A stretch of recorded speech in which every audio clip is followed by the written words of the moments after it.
Lord to Mizpeh, saying, He shall surely be put to death. And the children of Israel repented them for Benjamin their brother, and said, There is one tribe cut off from Israel this day. How shall we do for wives for them that remain, seeing we have sworn by the Lord that we will not give them of our daughters to wives? And they said, What one is there of the tribes of Israel that came not up to Mizpeh to the Lord? And behold, there came none to the camp, from Jabesh-Gilead to the assembly. For the people were numbered, and behold, there were none of the inhabitants of Jabesh-Gilead there. And the congregation sent thither 12,000 men, of the valiantest, and commanded them, saying, Go, and smite the inhabitants of Jabesh-Gilead with the edge of the sword, with the women and the children. And this is the thing that ye shall do. Ye shall utterly destroy every male, and every woman that hath lain by man. And they found among the inhabitants of Jabesh-Gilead 400 young virgins, that had known no man by lying with any male. And they brought them unto the camp to Shiloh, which is in the land of Canaan. And the whole congregation sent some to speak to the children of Benjamin that were in the rock Rimmon, and to call peaceably unto them. And Benjamin came again at that time, and they gave them wives which they had saved alive of the women of Jabesh-Gilead, and yet so they sufficed them not. And the people repented them for Benjamin, because that the Lord had made a breach in the tribes of Israel. Then the elders of the congregation said, How shall we do for wives for them that remain, seeing the women are destroyed out of Benjamin? And they said, There must be an inheritance for them that be escaped of Benjamin, that a tribe be not destroyed out of Israel. Howbeit we may not give them wives of our daughters, for the children of Israel have sworn, saying, Cursed be he that giveth a wife to Benjamin. Then they said, Behold, there is a feast of the Lord in Shiloh yearly, in a place which is on the north side of Bethel, on the east side of the highway that goeth up from Bethel to Shechem, and on the south of Lebonah. Therefore they commanded the children of Benjamin, saying, Go, and lie in wait in the vineyards, and see, and behold, if the daughters of Shiloh come out to dance in dances, then come ye out of the vineyards, and catch you every man his wife of the daughters of Shiloh, and go to the land of Benjamin. And it shall be, when their fathers or their brethren come unto us to complain, that we will say unto them, Be favorable unto them for our sakes, because we reserved not to each man his wife in the war, for ye did not give unto them at this time, that ye should be guilty. And the children of Benjamin did so, and took them wives, according to their number of them that danced, whom they caught, and they went and returned unto their inheritance, and repaired the cities, and dwelt in them. And the children of Israel departed thence at that time, every man to his tribe and to his family, and they went out from thence every man to his inheritance. In those days there was no king in Israel. Every man did that which was right in his own eyes.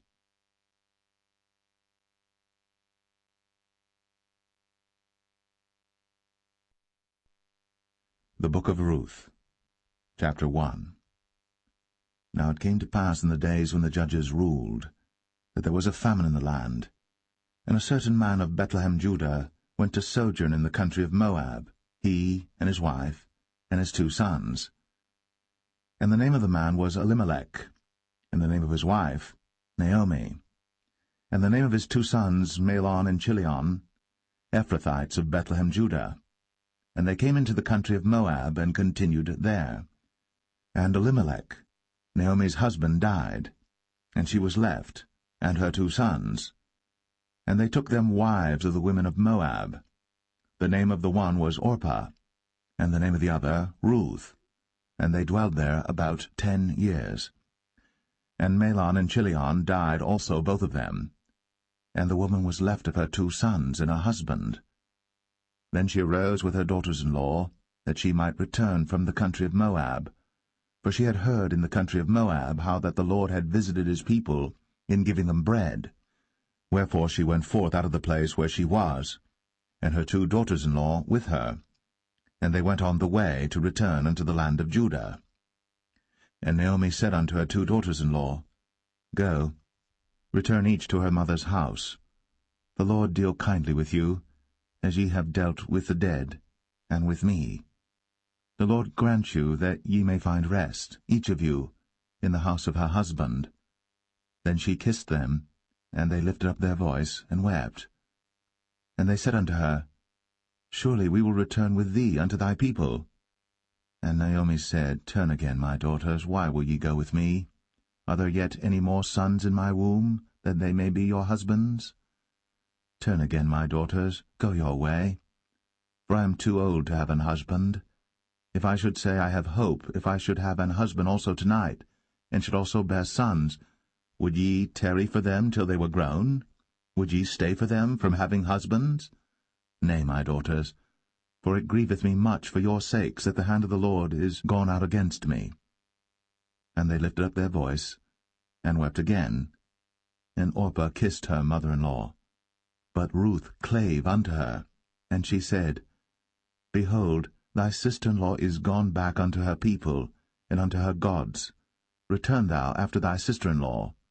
And Ruth said, Entreat me not to leave thee, or to return from following after thee, for whither thou goest, I will go, and where thou lodgest, I will lodge. Thy people shall be my people, and thy God, my God. Where thou diest, will I die, and there will I be buried. The Lord do so to me, and more also, if aught but death part thee and me. When she saw that she was steadfastly minded to go with her, then she left speaking unto her.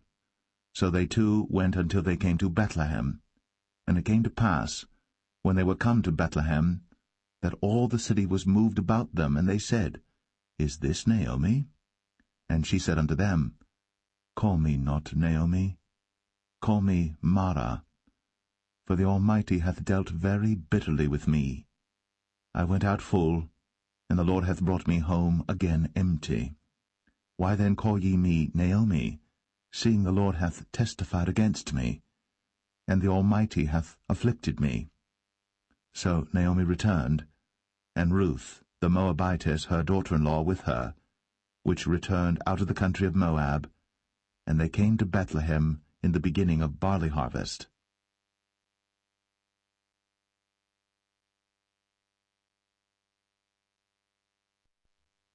Ruth 2. And Naomi had a kinsman of her husband's, a mighty man of wealth, of the family of Elimelech, and his name was Boaz. And Ruth the Moabitess said unto Naomi, Let me now go to the field, and glean ears of corn after him in whose sight I shall find grace. And she said unto her, Go, my daughter. And she went and came and gleaned in the field after the reapers, and her hap was to light on a part of the field belonging unto Boaz, who was of the kindred of Elimelech. And behold, Boaz came from Bethlehem, and said unto the reapers, The Lord be with you. And they answered him, The Lord bless thee. Then said Boaz unto his servant that was set over the reapers, Whose damsel is this? And the servant that was set over the reapers answered and said, It is the Moabitish damsel that came back with Naomi out of the country of Moab. And she said, I pray you, let me glean and gather after the reapers among the sheaves.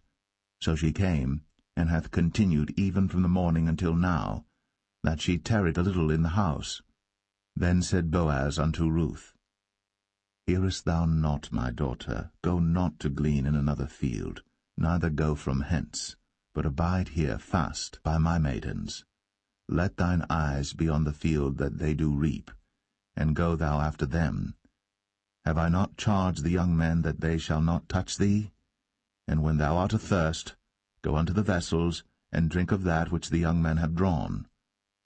Then she fell on her face, and bowed herself to the ground, and said unto him, Why have I found grace in thine eyes, that thou shouldst take knowledge of me, seeing I am a stranger?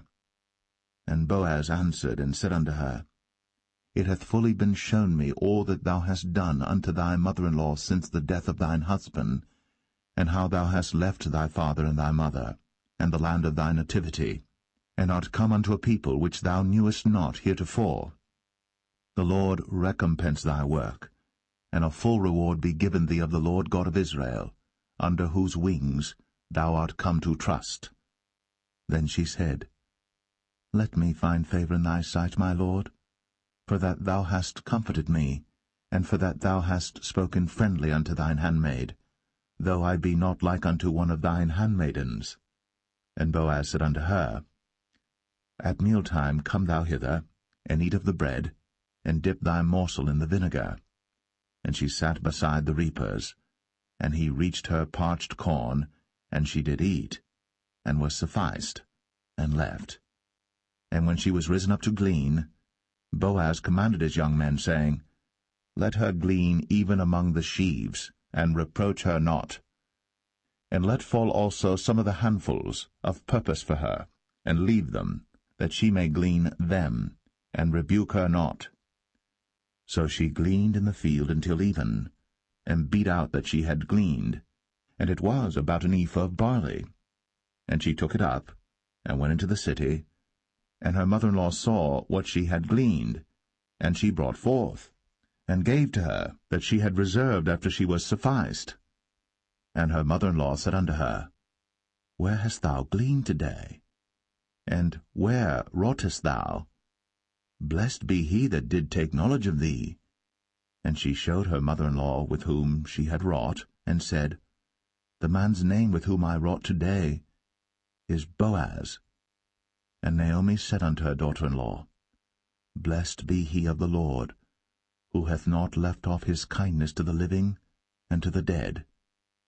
And Naomi said unto her, The man is near of kin unto us, one of our next kinsmen. And Ruth, the Moabitess, said, He said unto me also, Thou shalt keep fast by my young men, until they have ended all my harvest. And Naomi said unto Ruth her daughter-in-law, It is good, my daughter, that thou go out with his maidens, that they meet thee not in any other field. So she kept fast by the maidens of Boaz to glean unto the end of barley harvest and of wheat harvest, and dwelt with her mother-in-law.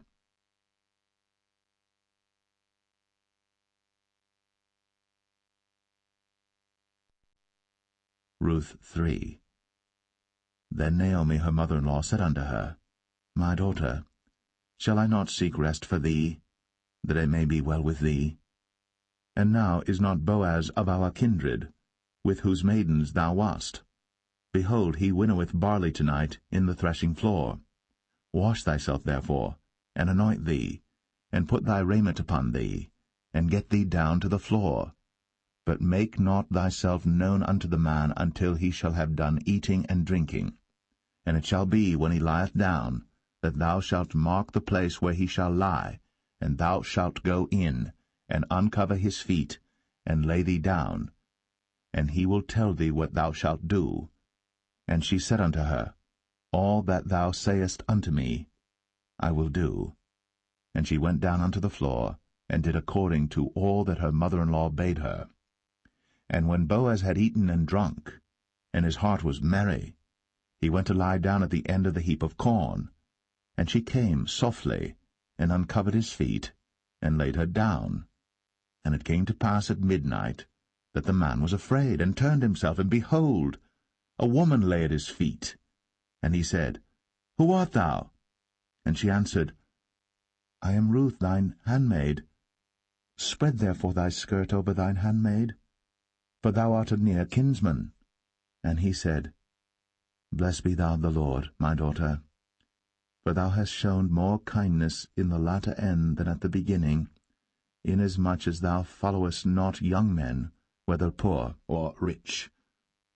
And now, my daughter, fear not. I will do to thee all that thou requirest, for all the city of my people doth know that thou art a virtuous woman.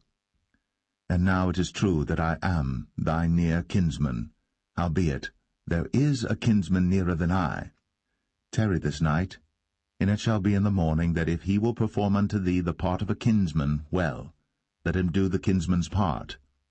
But if he will not do the part of a kinsman to thee, then will I do the part of a kinsman to thee, As the Lord liveth, lie down until the morning. And she lay at his feet until the morning, and she rose up before one could know another. And he said, Let it not be known that a woman came into the floor. Also he said, Bring the veil that thou hast upon thee, and hold it. And when she held it, he measured 6 measures of barley, and laid it on her. And she went into the city. And when she came to her mother-in-law, she said, Who art thou, my daughter? And she told her all that the man had done to her. And she said, These 6 measures of barley gave he me, for he said to me, Go not empty unto thy mother-in-law.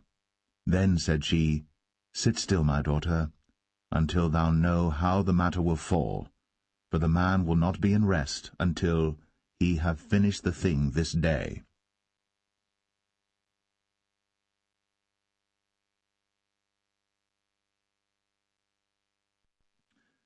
Ruth 4.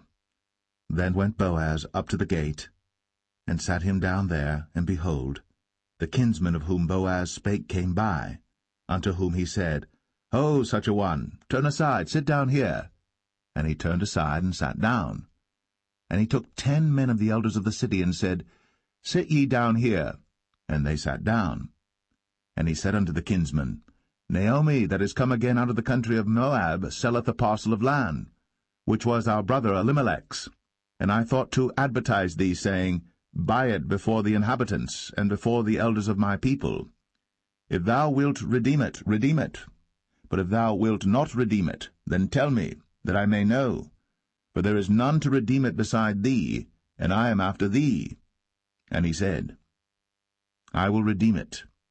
Then said Boaz, What day thou buyest the field of the hand of Naomi, thou must buy it also of Ruth the Moabitess, the wife of the dead, to raise up the name of the dead upon his inheritance.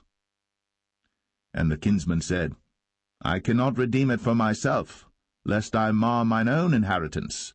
Redeem thou my right to thyself, for I cannot redeem it. Now this was the manner in former time in Israel concerning redeeming and concerning changing, for to confirm all things, a man plucked off his shoe, and gave it to his neighbor, and this was a testimony in Israel. Therefore the kinsman said unto Boaz, Buy it for thee. So he drew off his shoe. And Boaz said unto the elders, and unto all the people, Ye are witnesses this day, that I have bought all that was Elimelech's, and all that was Chilion's and Mahlon's of the hand of Naomi. Moreover, Ruth the Moabitess, the wife of Mahlon, have I purchased to be my wife, to raise up the name of the dead upon his inheritance, that the name of the dead be not cut off from among his brethren, and from the gate of his place. Ye are witnesses this day. And all the people that were in the gate, and the elders said, We are witnesses. The Lord make the woman that is come into thine house like Rachel and like Leah, which two did build the house of Israel. And do thou worthily in Ephratah, and be famous in Bethlehem. And let thy house be like the house of Pharez, whom Tamar bare unto Judah, of the seed which the Lord shall give thee of this young woman. So Boaz took Ruth, and she was his wife. And when he went in unto her, the Lord gave her conception, and she bare a son. And the women said unto Naomi, Blessed be the Lord, which hath not left thee this day without a kinsman, that his name may be famous in Israel. And he shall be unto thee a restorer of thy life, and a nourisher of thine old age. For thy daughter-in-law, which loveth thee, which is better to thee than 7 sons, hath borne him. And Naomi took the child, and laid it in her bosom, and became nurse unto it. And the women her neighbors gave it a name, saying, There is a son born to Naomi. And they called his name Obed. He is the father of Jesse, the father of David. Now these are the generations of Pharez. Pharez begat Hezron, and Hezron begat Ram, and Ram begat Amminadab, and Amminadab begat Nahshon, and Nahshon begat Salmon, and Salmon begat Boaz, And Boaz begat Obed, and Obed begat Jesse, and Jesse begat David.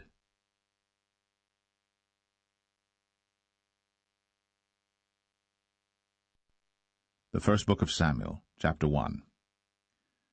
Now there was a certain man of Ramathaim Zophim of Mount Ephraim, and his name was Elkanah, the son of Jeroham, the son of Elihu, the son of Tohu, the son of Zoph, an Ephrathite.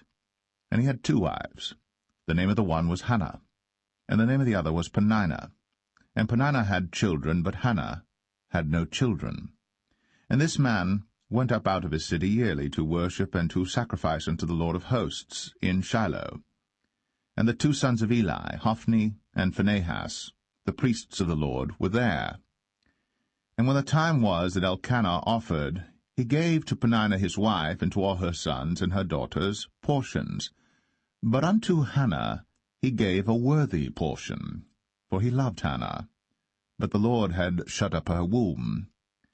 And her adversary also provoked her sore, for to make her fret, because the Lord had shut up her womb. And as he did so year by year, when she went up to the house of the Lord, so she provoked her. Therefore she wept, and did not eat. Then said Elkanah her husband to her, Hannah, why weepest thou? And why eatest thou not? And why is thy heart grieved? Am not I better to thee than 10 sons? So Hannah rose up after they had eaten in Shiloh, and after they had drunk. Now Eli the priest sat upon a seat by a post of the temple of the Lord.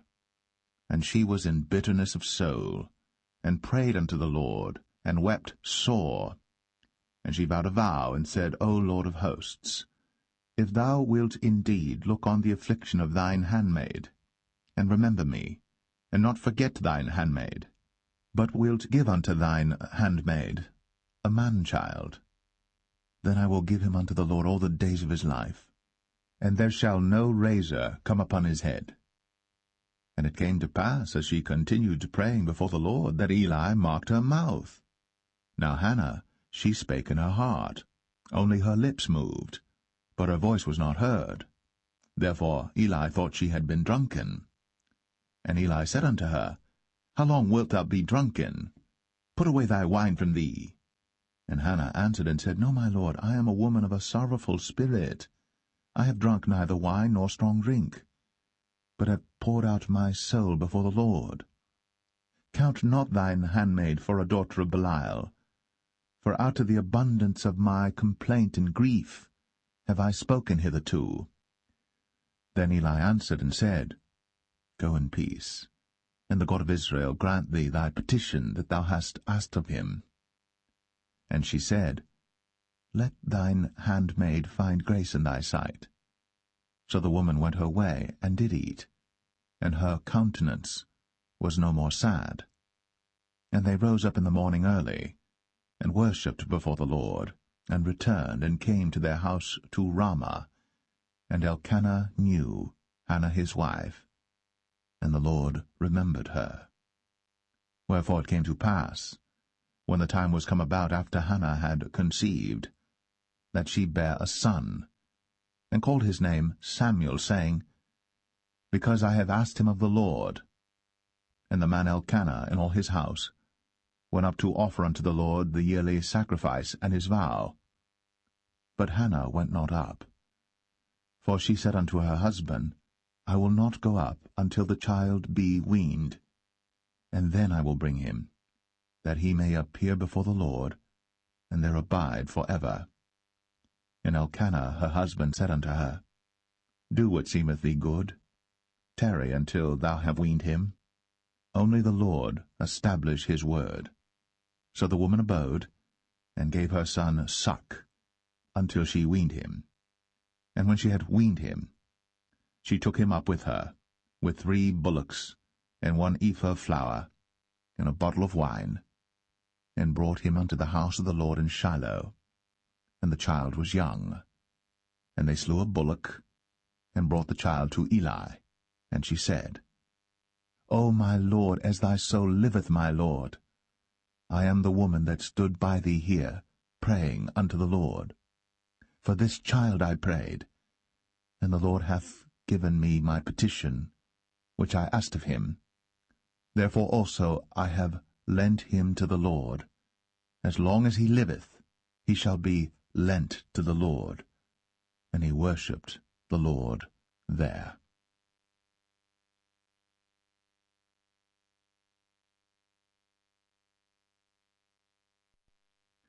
1 Samuel chapter 2.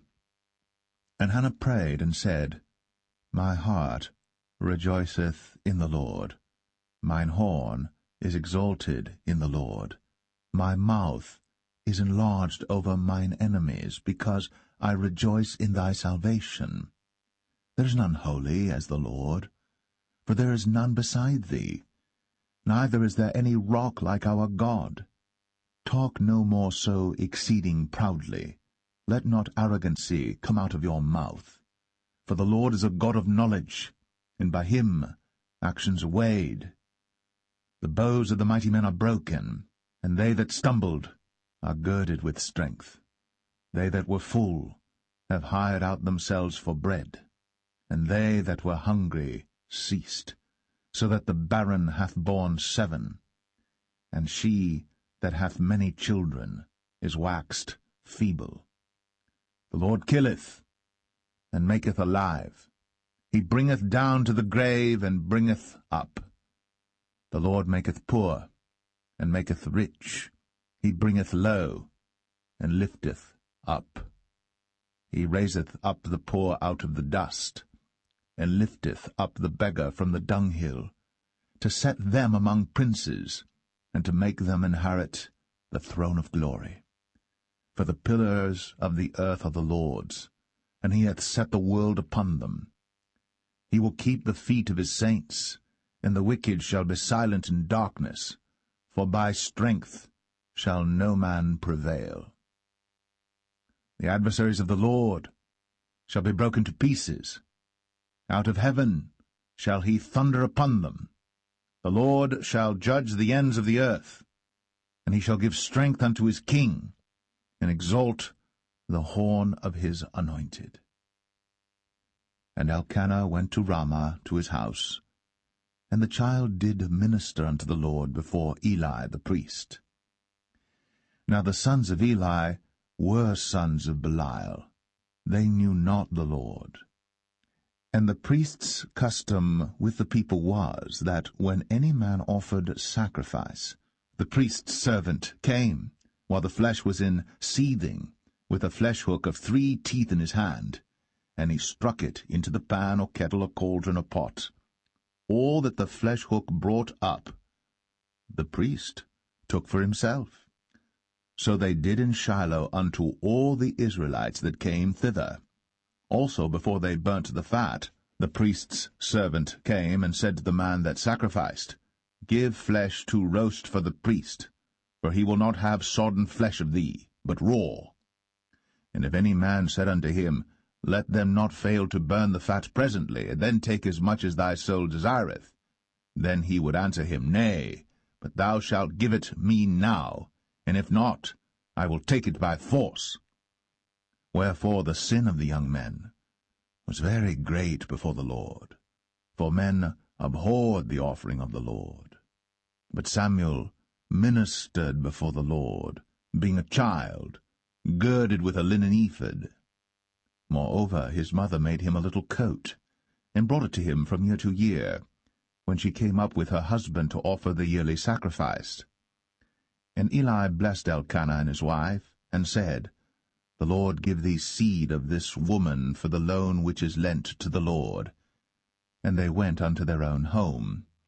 And the Lord visited Hannah, so that she conceived, and bare 3 sons and 2 daughters. And the child Samuel grew before the Lord. Now Eli was very old, and heard all that his sons did unto all Israel, and how they lay with the women that assembled at the door of the tabernacle of the congregation. And he said unto them, Why do ye such things? For I hear of your evil dealings by all this people. Nay, my sons, for it is no good report that I hear. ye make the Lord's people to transgress. If one man sin against another, the judge shall judge him. But if a man sin against the Lord, who shall entreat for him? Notwithstanding, they hearkened not unto the voice of their father, because the Lord would slay them. And the child Samuel grew on, and was in favor both with the Lord and also with men. And there came a man of God unto Eli, and said unto him, Thus saith the Lord, Did I plainly appear unto the house of thy father, when they were in Egypt, in Pharaoh's house? And did I choose him out of all the tribes of Israel to be my priest, to offer upon mine altar, to burn incense, to wear an ephod before me? And did I give unto the house of thy father all the offerings made by fire of the children of Israel? Wherefore kick ye at my sacrifice and at mine offering, which I have commanded in my habitation, and honourest thy sons above me, to make yourselves fat with the chiefest of all the offerings of Israel my people? Wherefore the Lord God of Israel saith, I said indeed that thy house and the house of thy father should walk before me for ever. But now the Lord saith, Be it far from me, for them that honour me I will honour, and they that despise me shall be lightly esteemed.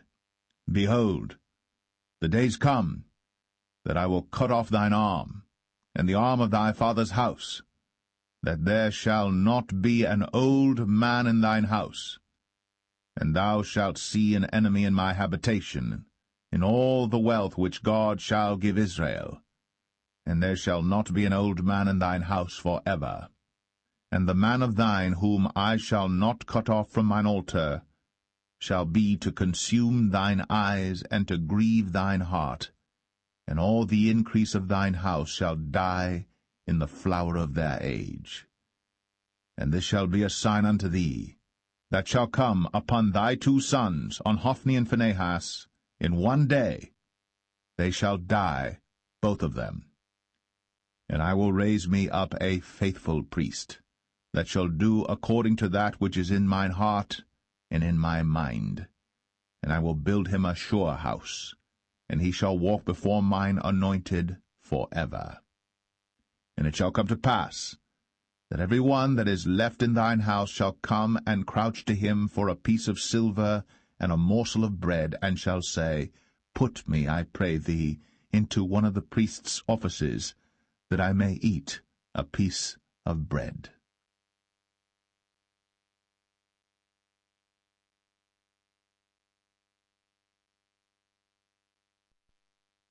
1 Samuel 3. And the child Samuel ministered unto the Lord before Eli. And the word of the Lord was precious in those days. There was no open vision.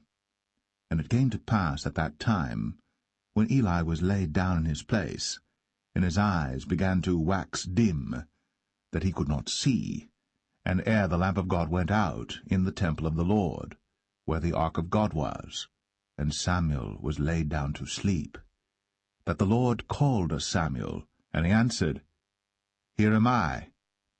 And he ran unto Eli, and said, Here am I, for thou calledst me. And he said, I called not, lie down again. And he went and lay down. And the Lord called yet again, Samuel.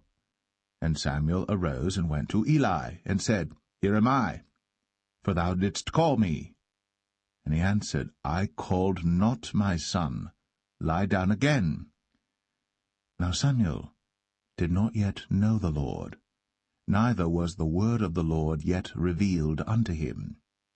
And the Lord called Samuel again the third time, and he arose, and went to Eli, and said, Here am I, for thou didst call me. And Eli perceived that the Lord had called the child.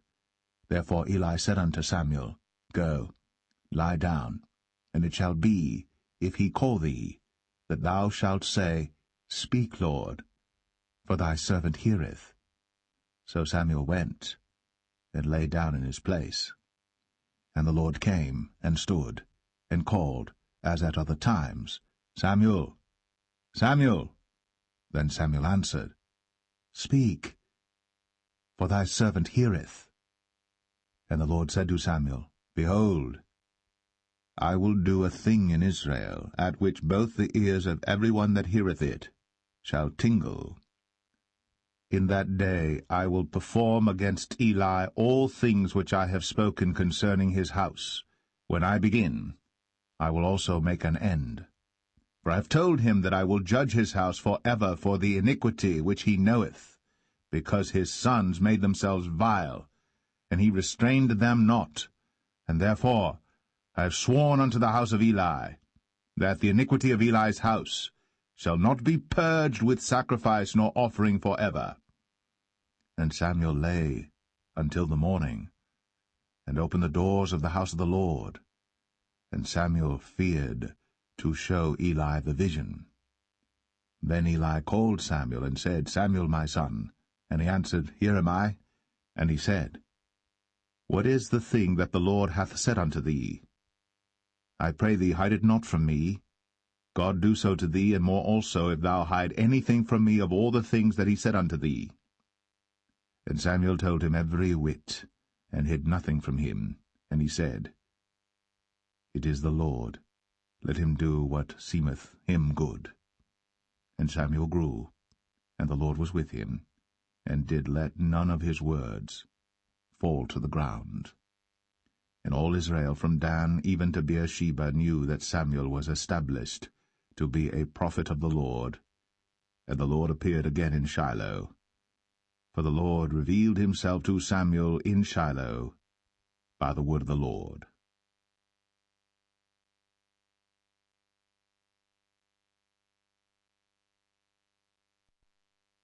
1 Samuel 4.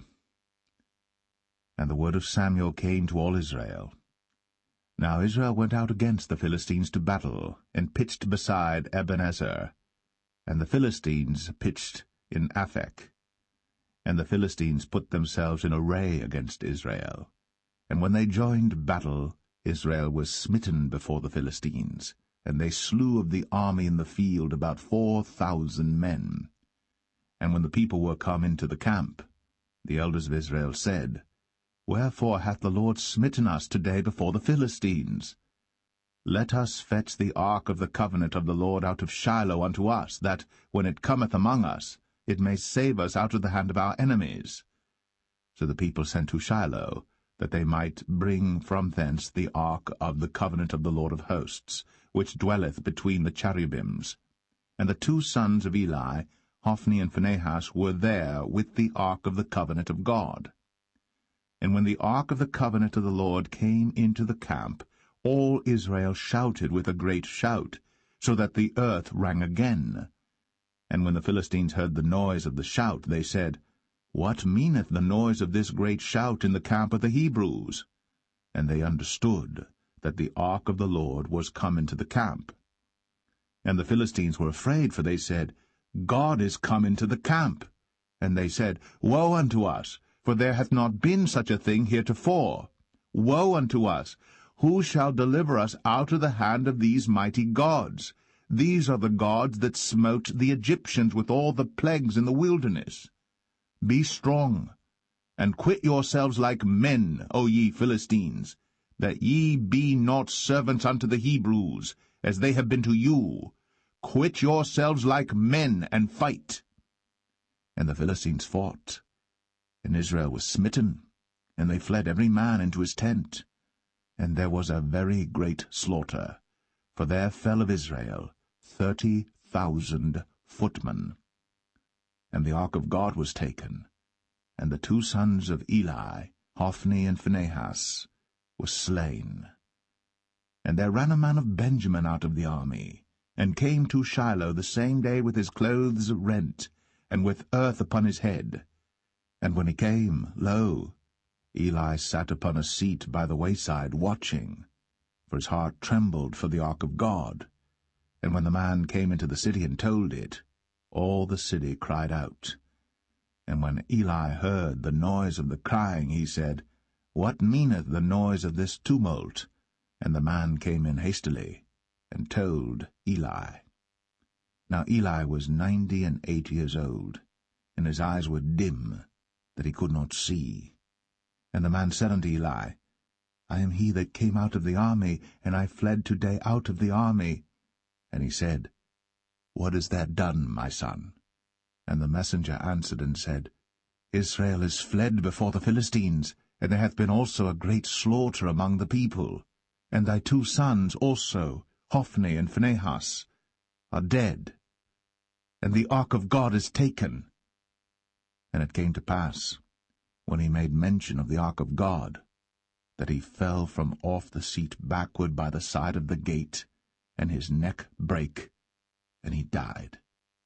For he was an old man and heavy, and he had judged Israel 40 years.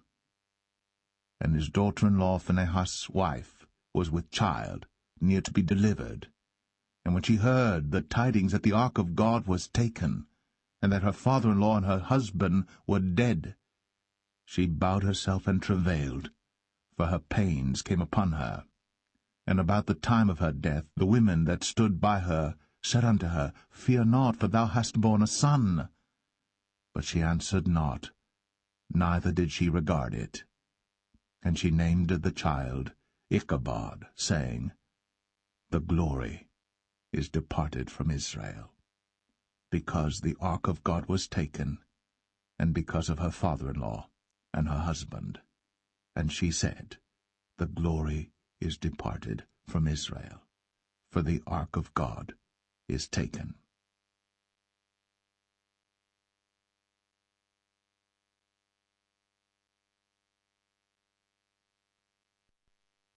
First Samuel 5. And the Philistines took the ark of God, and brought it from Ebenezer unto Ashdod. When the Philistines took the ark of God, they brought it into the house of Dagon, and set it by Dagon. And when they of Ashdod arose early on the morrow, behold, Dagon was fallen upon his face to the earth before the ark of the Lord. And they took Dagon, and set him in his place again. And when they arose early on the morrow morning, behold, Dagon was fallen upon his face to the ground before the ark of the Lord, and the head of Dagon, and both the palms of his hands were cut off upon the threshold. Only the stump of Dagon was left to him. Therefore neither the priests of Dagon, nor any that come into Dagon's house, tread on the threshold of Dagon in Ashdod unto this day. But the hand of the Lord was heavy upon them of Ashdod, and he destroyed them, and smote them with emerods, even Ashdod, and the coast thereof. And when the men of Ashdod saw that it was so, they said, The ark of the God of Israel shall not abide with us, for his hand is sore upon us, and upon Dagon our God. They sent therefore, and gathered all the lords of the Philistines unto them, and said, What shall we do with the ark of the God of Israel? And they answered, Let the ark of the God of Israel be carried about unto Gath. And they carried the ark of the God of Israel about thither. And it was so, that after they had carried it about, the hand of the Lord was against the city with a very great destruction, and he smote the men of the city, both small and great, and they had emerods in their secret parts. Therefore they sent the ark of God to Ekron, and it came to pass, as the ark of God came to Ekron, that the Ekronites cried out, saying, They have brought about the ark of the God of Israel to us, to slay us and our people. So they sent and gathered together all the lords of the Philistines, and said, Send away the ark of the God of Israel, and let it go again to his own place, that it slay us not and our people. For there was a deadly destruction throughout all the city. The hand of God was very heavy there. And the men that died not were smitten with the emerods, and the cry of the city went up to heaven.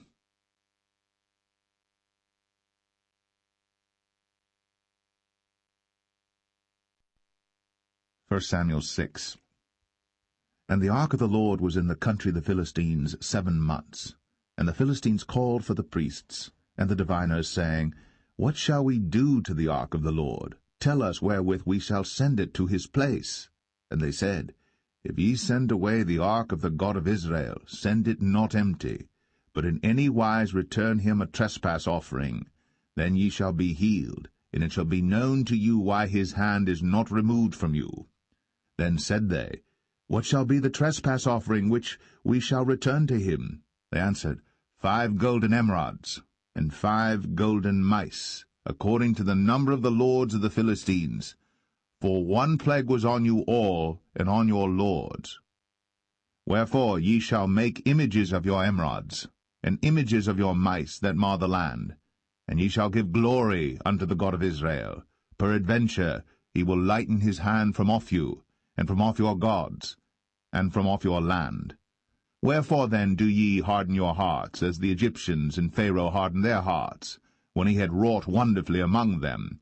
Did they not let the people go, and they departed?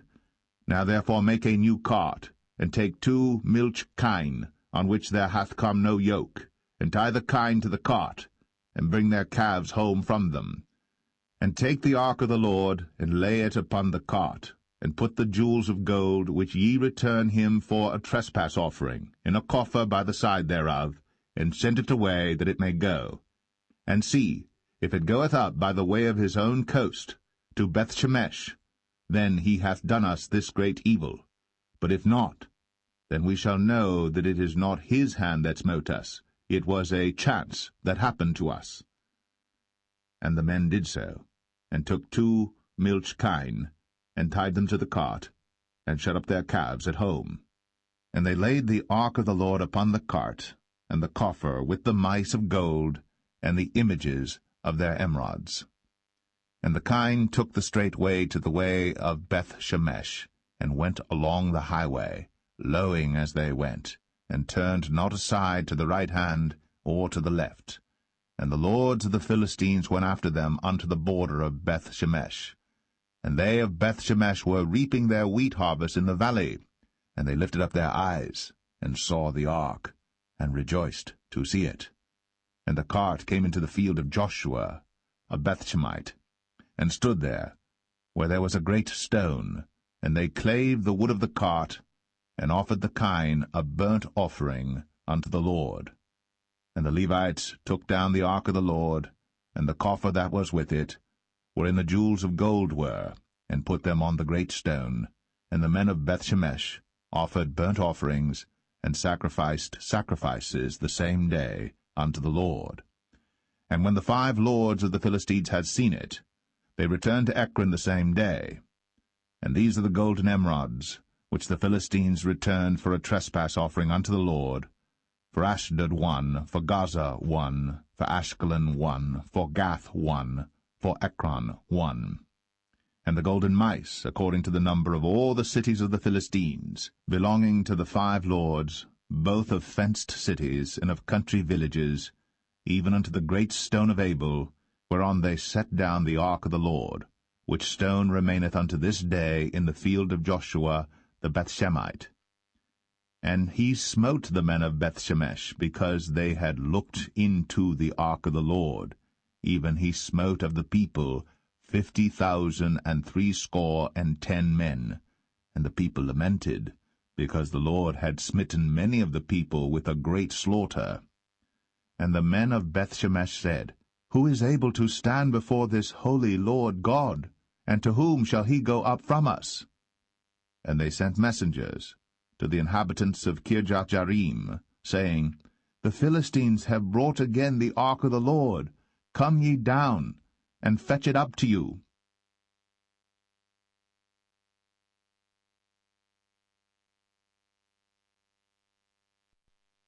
First Samuel 7. And the men of Kirjath-jearim came and fetched up the ark of the Lord, and brought it into the house of Abinadab in the hill, and sanctified Eleazar his son to keep the ark of the Lord. And it came to pass, while the ark abode in Kirjath-jearim, that the time was long, for it was 20 years. And all the house of Israel lamented after the Lord.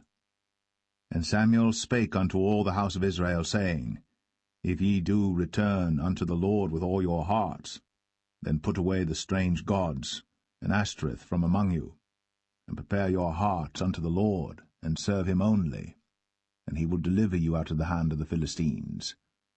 Then the children of Israel did put away Baalim and Ashtoreth, and served the Lord only. And Samuel said, Gather all Israel to Mizpeh. and I will pray for you unto the Lord. And they gathered together to Mizpeh, and drew water, and poured it out before the Lord, and fasted on that day, and said there, We have sinned against the Lord. And Samuel judged the children of Israel in Mizpeh. And when the Philistines heard that the children of Israel were gathered together to Mizpeh, the lords of the Philistines went up against Israel. And when the children of Israel heard it, they were afraid of the Philistines. And the children of Israel said to Samuel, Cease not to cry unto the Lord our God for us, that he will save us out of the hand of the Philistines. And Samuel took a sucking lamb, and offered it for a burnt offering holy unto the Lord. And Samuel cried unto the Lord for Israel. And the Lord heard him. And as Samuel was offering up the burnt offering, the Philistines drew near to battle against Israel. But the Lord thundered with a great thunder on that day upon the Philistines, and discomfited them, and they were smitten before Israel. And the men of Israel went out of Mizpeh, and pursued the Philistines, and smote them until they came under Bethkar. Then Samuel took a stone, and set it between Mizpeh and Shen, and called the name of it Ebenezer, saying, Hitherto hath the Lord helped us. So the Philistines were subdued, and they came no more into the coast of Israel. And the hand of the Lord was against the Philistines all the days of Samuel. And the cities which the Philistines had taken from Israel were restored to Israel, from Ekron even unto Gath. And the coasts thereof did Israel deliver out of the hands of the Philistines. And there was peace between Israel and the Amorites. And Samuel judged Israel all the days of his life. And he went from year to year in circuit to Bethel, and Gilgal, and Mizpeh, and judged Israel in all those places. And his return was to Ramah, for there was his house, and there he judged Israel, and there he built an altar unto the Lord.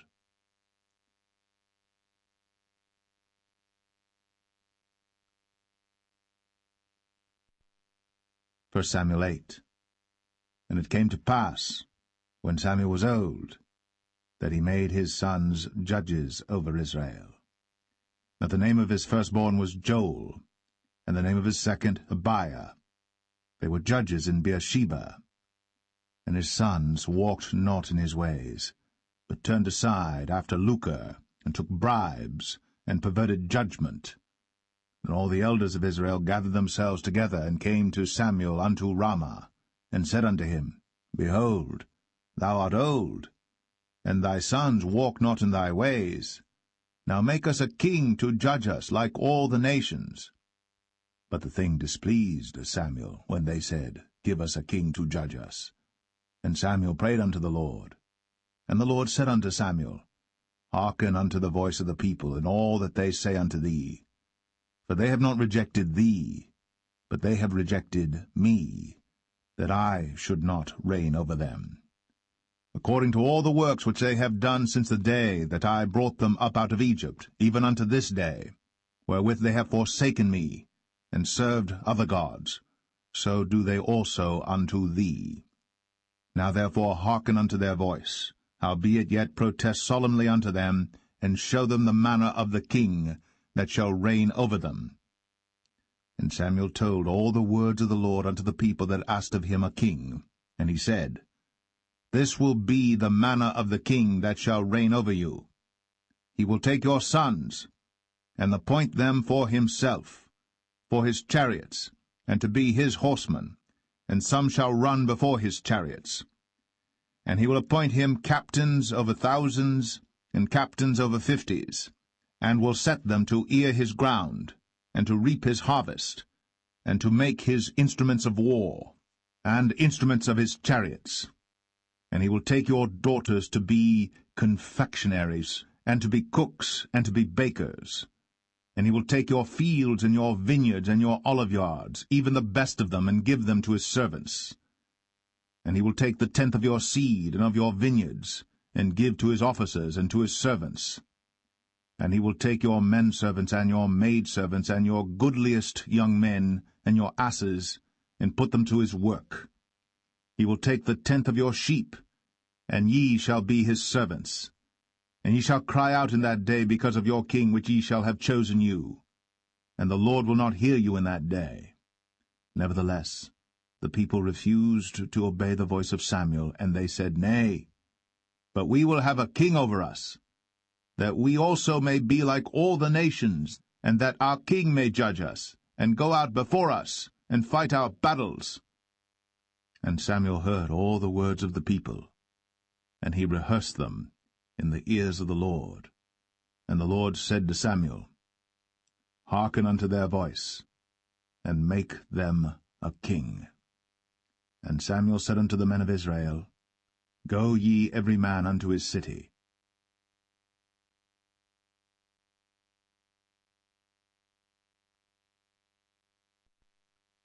1 Samuel 9.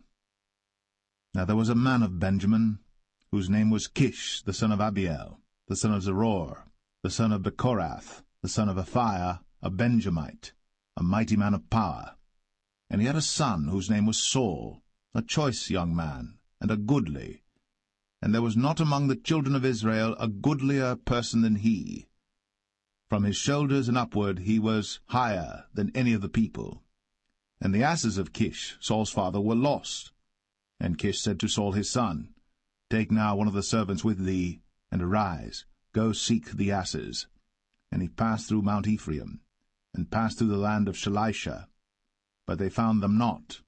Then they passed through the land of Shalim, and there they were not. And he passed through the land of the Benjamites, but they found them not. And when they were come to the land of Zuph, Saul said to his servant that was with him, Come, and let us return, lest my father leave caring for the asses, and take thought for us. And he said unto him, Behold now, there is in this city a man of God, and he is an honorable man. All that he saith cometh surely to pass. Now let us go thither. Peradventure he can show us our way that we should go. Then said Saul to his servant, But behold, if we go, what shall we bring the man? For the bread is spent in our vessels, and there is not a present to bring to the man of God. What have we? And the servant answered Saul again, and said, Behold, I have here at hand the 4th part of a shekel of silver. That will I give to the man of God, to tell us our way. Before time in Israel, when a man went to inquire of God, thus he spake, Come, and let us go to the seer. For he that is now called a prophet was before time called a seer. Then said Saul to his servant, Well said, come, let us go. So they went unto the city where the man of God was. And as they went up the hill to the city, they found young maidens going out to draw water, and said unto them, Is the seer here? And they answered them, and said, He is, behold, he is before you. Make haste now, for he came today to the city, for there is a sacrifice of the people today in the high place. As soon as ye be come into the city, ye shall straightway find him, before he go up to the high place to eat. For the people will not eat until he come, because he doth bless the sacrifice, and afterwards they eat that be bidden. Now therefore get you up, for about this time ye shall find him. And they went up into the city. And when they were come into the city, behold, Samuel came out against them, for to go up to the high place. Now the Lord had told Samuel in his ear a day before Saul came, saying, Tomorrow, about this time, I will send thee a man out of the land of Benjamin, and thou shalt anoint him to be captain over my people Israel, that he may save my people out of the hand of the Philistines. For I have looked upon my people, because their cry is come unto me. And when Samuel saw Saul, the Lord said unto him, Behold the man whom I spake to thee of. This same shall reign over my people. Then Saul drew near to Samuel in the gate, and said, Tell me, I pray thee, where the seer's house is. And Samuel answered Saul, and said, I am the seer. Go up before me unto the high place. For ye shall eat with me today, and tomorrow I will let thee go, and will tell thee all that is in thine heart. And as for thine asses that were lost 3 days ago, set not thy mind on them, for they are found. And on whom is all the desire of Israel? Is it not on thee? and on all thy father's house. And Saul answered and said, Am not I a Benjamite, of the smallest of the tribes of Israel, and my family the least of all the families of the tribe of Benjamin? Wherefore then speakest thou so to me? And Samuel took Saul and his servant, and brought them into the parlour, and made them sit in the chiefest place among them that were bidden, which were about 30 persons. And Samuel said unto the cook, Bring the portion which I gave thee, of which I said unto thee, Set it by thee. And the cook took up the shoulder, and that which was upon it, and set it before Saul. And Samuel said, Behold that which is left, set it before thee, and eat. For unto this time hath it been kept for thee, since I said, I have invited the people. So Saul did eat with Samuel that day. And when they were come down from the high place into the city, Samuel communed with Saul upon the top of the house. And they arose early. And it came to pass about the spring of the day that Samuel called Saul to the top of the house, saying, Up, that I may send thee away. And Saul arose. And they went out, both of them, he and Samuel, abroad. And as they were going down to the end of the city, Samuel said to Saul, Bid the servant pass on before us. And he passed on. But stand thou still a while, that I may show thee the word of God.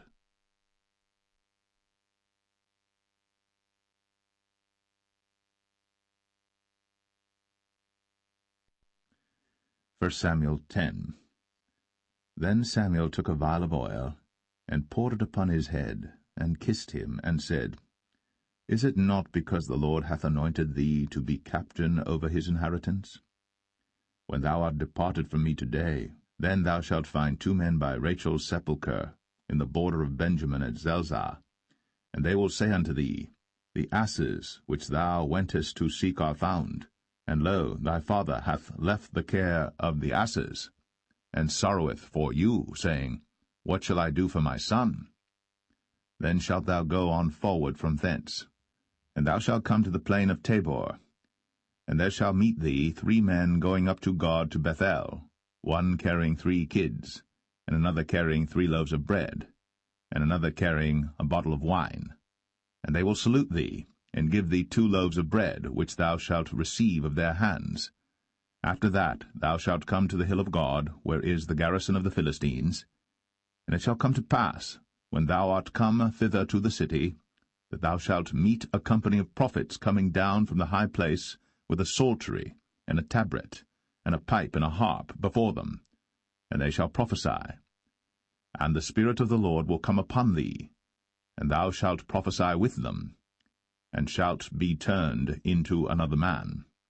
And let it be, when these signs are come unto thee, that thou do as occasion serve thee, for God is with thee. And thou shalt go down before me to Gilgal, and behold, I will come down unto thee to offer burnt offerings, and to sacrifice sacrifices of peace offerings. 7 days shalt thou tarry, till I come to thee, and show thee what thou shalt do. And it was so that when he had turned his back to go from Samuel, God gave him another heart. And all those signs came to pass that day. And when they came thither to the hill, behold, a company of prophets met him, and the Spirit of God came upon him, and he prophesied among them. And it came to pass, when all that knew him beforetime saw that, behold, he prophesied among the prophets, then the people said one to another, What is this that is come unto the son of Kish?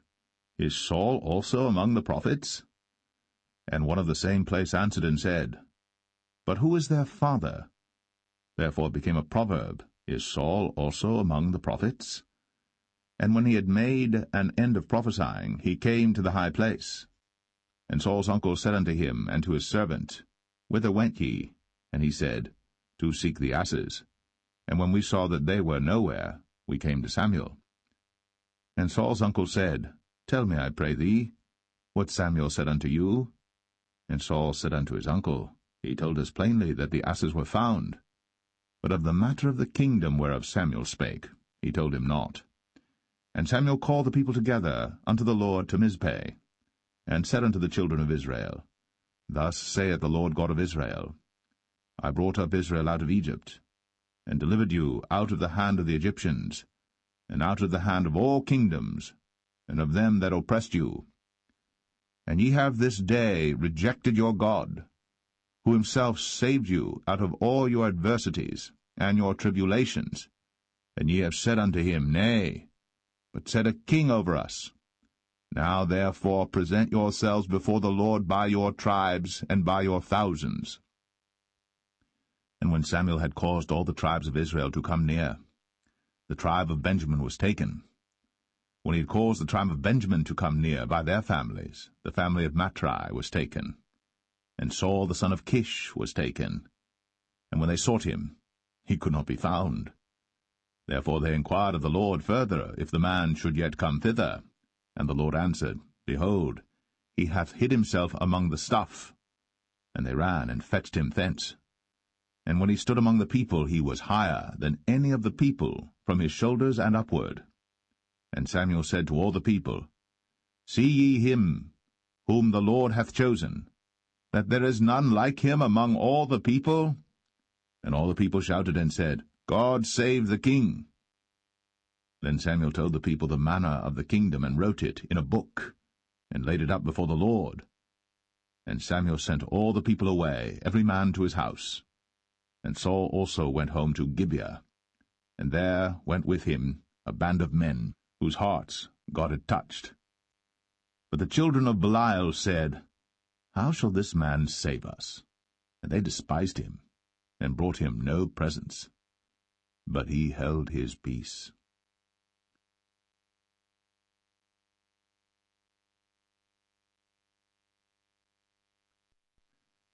1 Samuel 11.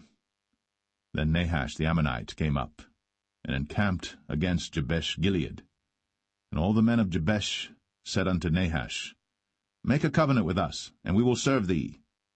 And Nahash the Ammonite answered them, On this condition will I make a covenant with you, that I may thrust out all your right eyes, and lay it for a reproach upon all Israel. And the elders of Jabesh said unto him, Give us 7 days' respite, that we may send messengers unto all the coasts of Israel, and then, if there be no man to save us, we will come out to thee. Then came the messengers to Gibeah of Saul, and told the tidings in the ears of the people. And all the people lifted up their voices and wept.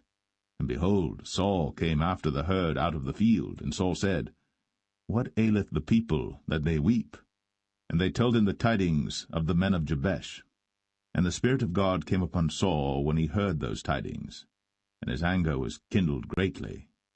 And he took a yoke of oxen, and hewed them in pieces, and sent them throughout all the coast of Israel by the hands of messengers, saying, Whosoever cometh not forth after Saul and after Samuel, so shall it be done unto his oxen. And the fear of the Lord fell on the people, and they came out with one consent. And when he numbered them in Bezek, the children of Israel were 300,000, and the men of Judah 30,000.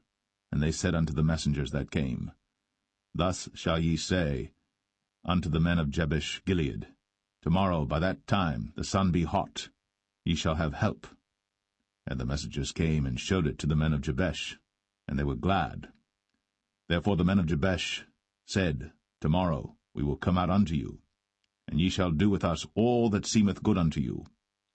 And it was so in the morrow, that Saul put the people in 3 companies, and they came into the midst of the host in the morning watch, and slew the Ammonites until the heat of the day. And it came to pass, that they which remained were scattered, so that 2 of them were not left together. And the people said unto Samuel, Who is he that said, Shall Saul reign over us? Bring the men, that we may put them to death. And Saul said, There shall not a man be put to death this day, for today the Lord hath wrought salvation in Israel. Then said Samuel to the people, Come, and let us go to Gilgal, and renew the kingdom there. And all the people went to Gilgal, and there they made Saul king before the Lord in Gilgal. And there they sacrificed sacrifices of peace offerings before the Lord. And there Saul and all the men of Israel rejoiced greatly.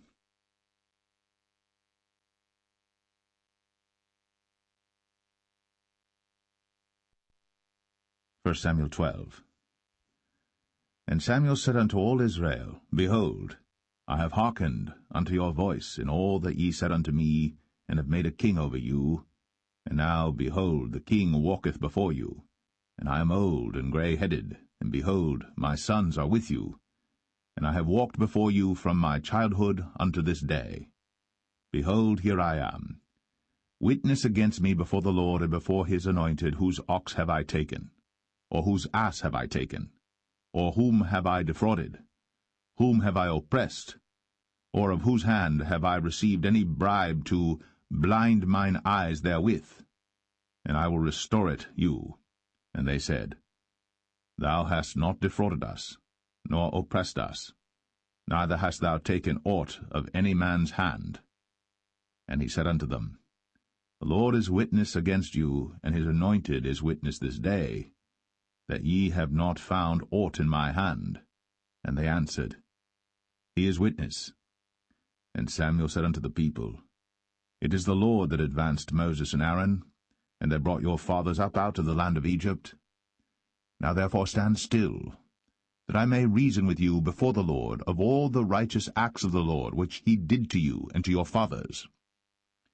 When Jacob was come into Egypt, and your fathers cried unto the Lord, then the Lord sent Moses and Aaron, which brought forth your fathers out of Egypt, and made them dwell in this place. And when they forgat the Lord their God, he sold them into the hand of Sisera, captain of the host of Hazor, and into the hand of the Philistines, and into the hand of the king of Moab. And they fought against them. And they cried unto the Lord, and said, We have sinned, because we have forsaken the Lord, and have served Balaam and Ashtoreth. But now deliver us out of the hand of our enemies, and we will serve thee. And the Lord sent Jerubbaal, and Bedan, and Jephthah, and Samuel, and delivered you out of the hand of your enemies on every side, and ye dwelled safe. And when ye saw that Nahash the king of the children of Ammon came against you, ye said unto me, Nay, but a king shall reign over us, when the Lord your God was your king. Now therefore, behold, the king whom ye have chosen, and whom ye have desired, and behold, the Lord hath set a king over you. If ye will fear the Lord, and serve him, and obey his voice, and not rebel against the commandment of the Lord, then shall both ye and also the king that reigneth over you continue following the Lord your God. But if ye will not obey the voice of the Lord, but rebel against the commandment of the Lord, then shall the hand of the Lord be against you, as it was against your fathers. Now therefore stand and see this great thing which the Lord will do before your eyes. Is it not wheat harvest today? I will call unto the Lord, and he shall send thunder and rain, that ye may perceive and see that your wickedness is great, which ye have done in the sight of the Lord in asking you a king.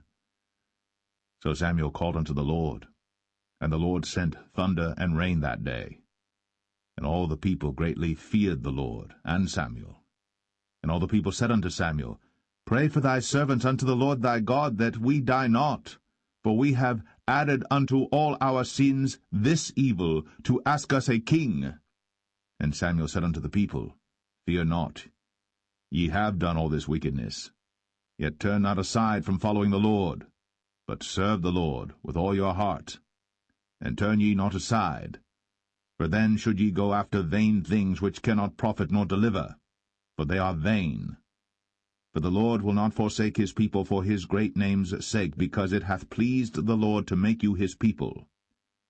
Moreover, as for me, God forbid that I should sin against the Lord in ceasing to pray for you. But I will teach you the good and the right way. Only fear the Lord, and serve him in truth with all your heart. For consider how great things he hath done for you. But if ye shall still do wickedly, ye shall be consumed, both ye and your king.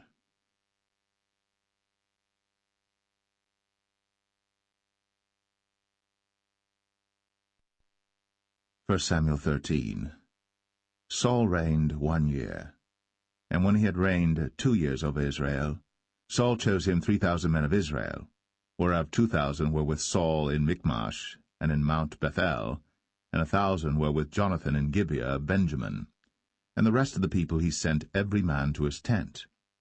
And Jonathan smote the garrison of the Philistines that was in Geba, and the Philistines heard of it. And Saul blew the trumpet throughout all the land, saying, Let the Hebrews hear. And all Israel heard say that Saul had smitten a garrison of the Philistines, and that Israel also was had in abomination with the Philistines. And the people were called together after Saul to Gilgal. And the Philistines gathered themselves together to fight with Israel, 30,000 chariots and 6,000 horsemen, and people as the sand which is on the seashore in multitude. And they came up, and pitched in Michmash, eastward from Bethaven. When the men of Israel saw that they were in a strait, for the people were distressed, then the people did hide themselves in caves, and in thickets, and in rocks, and in high places, and in pits. And some of the Hebrews went over Jordan to the land of Gad and Gilead. As for Saul, he was yet in Gilgal, and all the people followed him, trembling. And he tarried 7 days according to the set time that Samuel had appointed. But Samuel came not to Gilgal, and the people were scattered from him. And Saul said, Bring hither a burnt offering to me, and peace offerings. And he offered the burnt offering. And it came to pass that as soon as he had made an end of offering the burnt offering, behold, Samuel came. And Saul went out to meet him, that he might salute him. And Samuel said, What hast thou done? And Saul said, Because I saw that the people were scattered from me, and that thou camest not within the days appointed, and that the Philistines gathered themselves together at Michmash. Therefore said I, The Philistines will come down now upon me to Gilgal, and I have not made supplication unto the Lord. I forced myself therefore, and offered a burnt offering. And Samuel said to Saul, Thou hast done foolishly. Thou hast not kept the commandment of the Lord thy God, which he commanded thee. For now would the Lord have established thy kingdom upon Israel for ever. But now thy kingdom shall not continue. The Lord hath sought him a man after his own heart. And the Lord hath commanded him to be captain over his people, because thou hast not kept that which the Lord commanded thee. And Samuel arose, and gat him up from Gilgal unto Gibeah of Benjamin.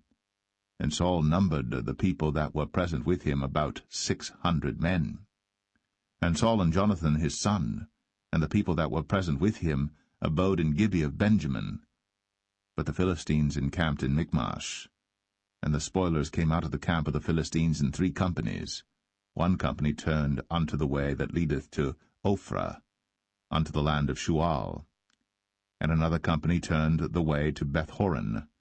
And another company turned to the way of the border that looketh to the valley of Zeboim, toward the wilderness. Now there was no smith found throughout all the land of Israel. For the Philistines said, Lest the Hebrews make them swords or spears. But all the Israelites went down to the Philistines to sharpen every man his share, and his coulter, and his axe, and his mattock. Yet they had a file for the mattocks, and for the coulters, and for the forks, and for the axes, and to sharpen the goads. So it came to pass in the day of battle that there was neither sword nor spear found in the hand of any of the people that were with Saul and Jonathan. But with Saul and with Jonathan his son was there found. And the garrison of the Philistines went out to the passage of Michmash.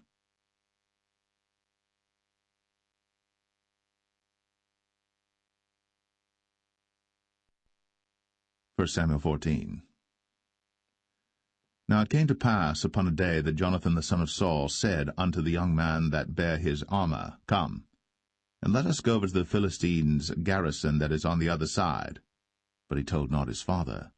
And Saul tarried in the uttermost part of Gibeah, under a pomegranate tree which is in Migron. And the people that were with him were about 600 men. And Ahiah, the son of Ahitub, Ichabod's brother, the son of Phinehas, the son of Eli, the Lord's priest in Shiloh, wearing an ephod. And the people knew not that Jonathan was gone. And between the passages, by which Jonathan sought to go over unto the Philistines' garrison, there was a sharp rock on the one side, and a sharp rock on the other side. And the name of the one was Bozez, and the name of the other Sinai. The forefront of the one was situate northward over against Michmash, and the other southward over against Gibeah. And Jonathan said to the young men that bare his armor, Come, and let us go over unto the garrison of these uncircumcised.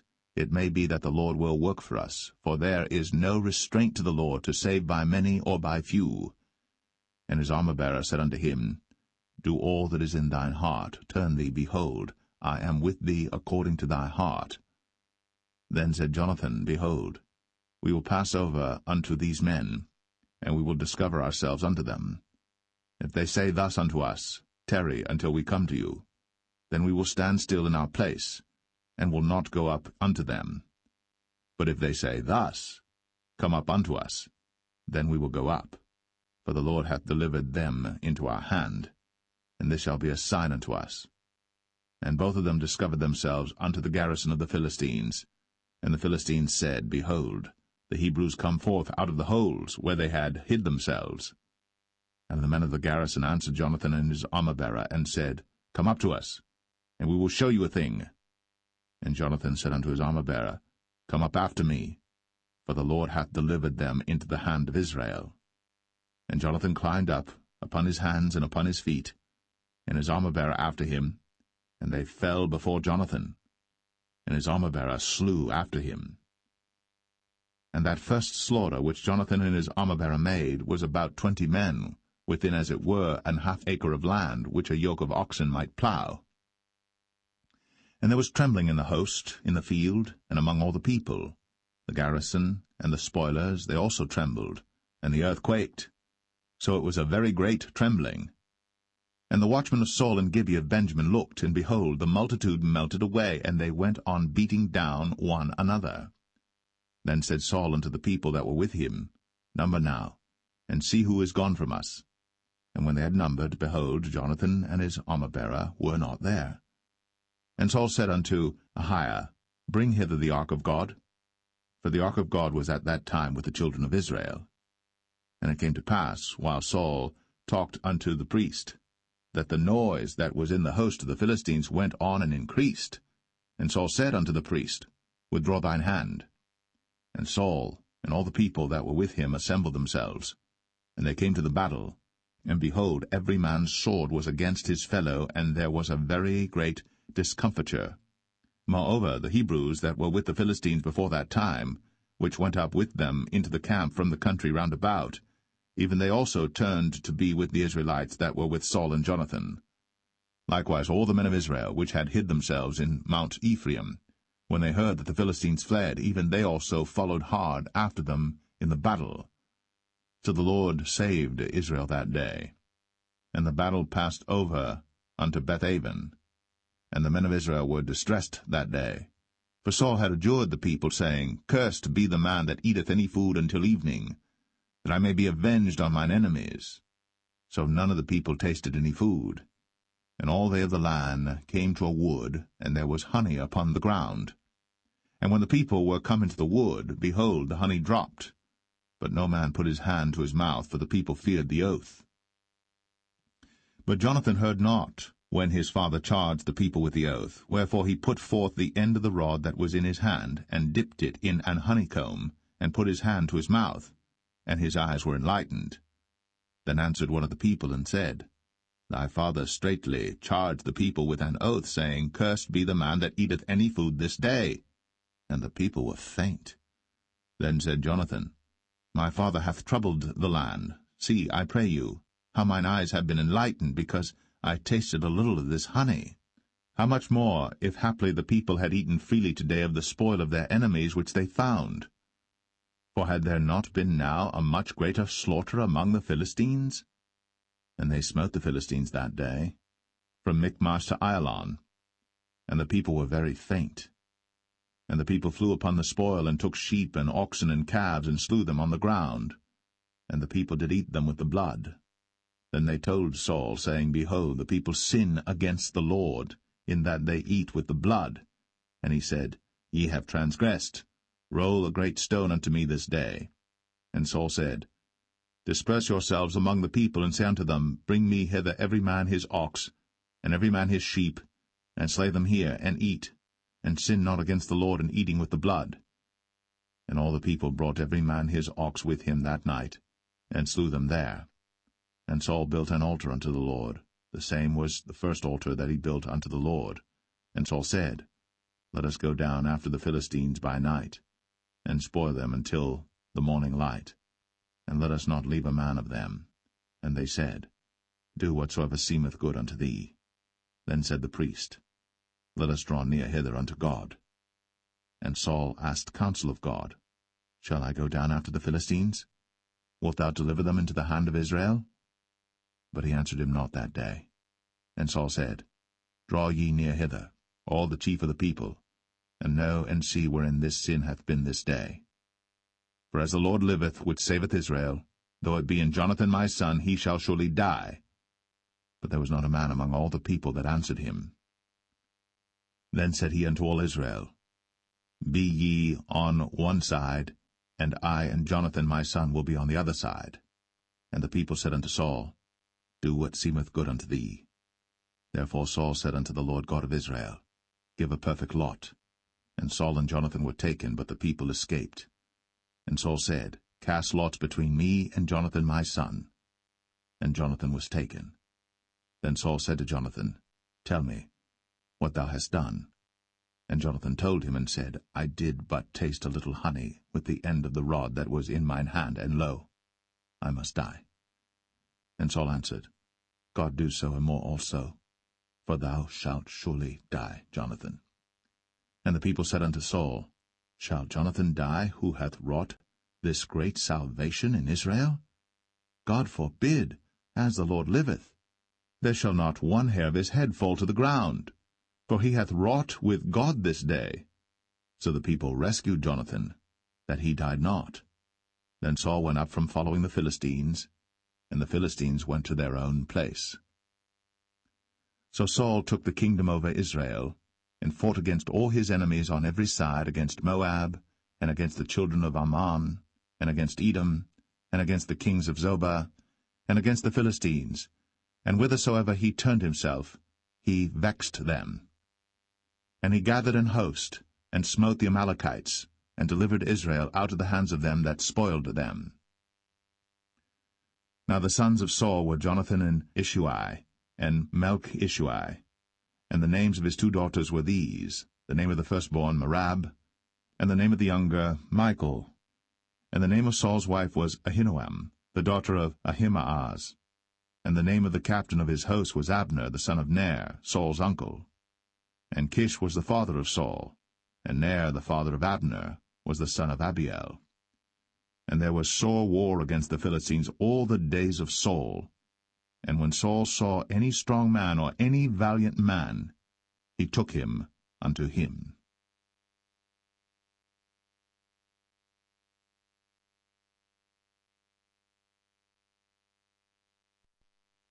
1 Samuel 15. Samuel also said unto Saul, The Lord sent me to anoint thee to be king over his people, over Israel. Now therefore hearken thou unto the voice of the words of the Lord. Thus saith the Lord of hosts, I remember that which Amalek did to Israel, how he laid wait for him in the way when he came up from Egypt. Now go, and smite Amalek, and utterly destroy all that they have, and spare them not, but slay both man and woman, infant and suckling, ox and sheep, camel and ass. And Saul gathered the people together, and numbered them in Telaim 200,000 footmen, and 10,000 men of Judah. And Saul came to a city of Amalek, and laid wait in the valley. And Saul said unto the Kenites, Go, depart, get you down from among the Amalekites, lest I destroy you with them. For ye showed kindness to all the children of Israel when they came up out of Egypt. So the Kenites departed from among the Amalekites. And Saul smote the Amalekites from Havilah until thou comest to Shur, that is over against Egypt. And he took Agag, the king of the Amalekites, alive, and utterly destroyed all the people with the edge of the sword. But Saul and the people spared Agag, and the best of the sheep, and of the oxen, and of the fatlings, and the lambs, and all that was good. and would not utterly destroy them. But everything that was vile and refuse, that they destroyed utterly. Then came the word of the Lord unto Samuel, saying, It repenteth me that I have set up Saul to be king, for he is turned back from following me, and hath not performed my commandments. And it grieved Samuel, and he cried unto the Lord all night. And when Samuel rose early to meet Saul in the morning, it was told Samuel, saying, Saul came to Carmel, and behold, he set him up a place, and is gone about, and passed on, and gone down to Gilgal. And Samuel came to Saul, and Saul said unto him, Blessed be thou of the Lord, I have performed the commandment of the Lord. And Samuel said, What meaneth then this bleating of the sheep in mine ears, and the lowing of the oxen which I hear? And Saul said, They have brought them from the Amalekites, for the people spared the best of the sheep and of the oxen to sacrifice unto the Lord thy God, and the rest we have utterly destroyed. Then Samuel said unto Saul, Stay, and I will tell thee what the Lord hath said to me this night. And he said unto him, Say on. And Samuel said, When thou wast little in thine own sight, wast thou not made the head of the tribes of Israel? And the Lord anointed thee king over Israel? And the Lord sent thee on a journey, and said, Go, and utterly destroy the sinners, the Amalekites, and fight against them until they be consumed. Wherefore then didst thou not obey the voice of the Lord, but didst fly upon the spoil, and didst evil in the sight of the Lord? And Saul said unto Samuel, Yea, I have obeyed the voice of the Lord, and have gone the way which the Lord sent me, and have brought Agag, the king of Amalek, and have utterly destroyed the Amalekites. But the people took of the spoil sheep and oxen, the chief of the things which should have been utterly destroyed, to sacrifice unto the Lord thy God in Gilgal. And Samuel said, Hath the Lord as great delight in burnt offerings and sacrifices as in obeying the voice of the Lord? Behold, to obey is better than sacrifice, and to hearken than the fat of rams.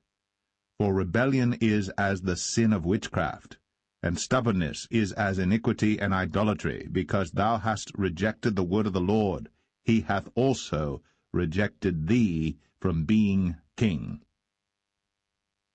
And Saul said unto Samuel, I have sinned, for I have transgressed the commandment of the Lord, and thy words, because I feared the people, and obeyed their voice. Now therefore, I pray thee, pardon my sin, and turn again with me, that I may worship the Lord. And Samuel said unto Saul, I will not return with thee, for thou hast rejected the word of the Lord, and the Lord hath rejected thee from being king over Israel. And as Samuel turned about to go away, he laid hold upon the skirt of his mantle, and it rent. And Samuel said unto him, The Lord hath rent the kingdom of Israel from thee this day, and hath given it to a neighbor of thine, that is better than thou. And also the strength of Israel will not lie nor repent, for he is not a man that he should repent. Then he said, I have sinned. Yet honor me now, I pray thee, before the elders of my people, and before Israel, and turn again with me, that I may worship the Lord thy God. So Samuel turned again after Saul, and Saul worshipped the Lord. Then said Samuel, Bring ye hither to me Agag the king of the Amalekites. And Agag came unto him delicately. And Agag said, Surely the bitterness of death is past. And Samuel said, As thy sword hath made women childless, so shall thy mother be childless among women. And Samuel hewed Agag in pieces before the Lord in Gilgal. Then Samuel went to Ramah, and Saul went up to his house to Gibeah of Saul. And Samuel came no more to see Saul until the day of his death. Nevertheless Samuel mourned for Saul, and the Lord repented that he had made Saul king over Israel.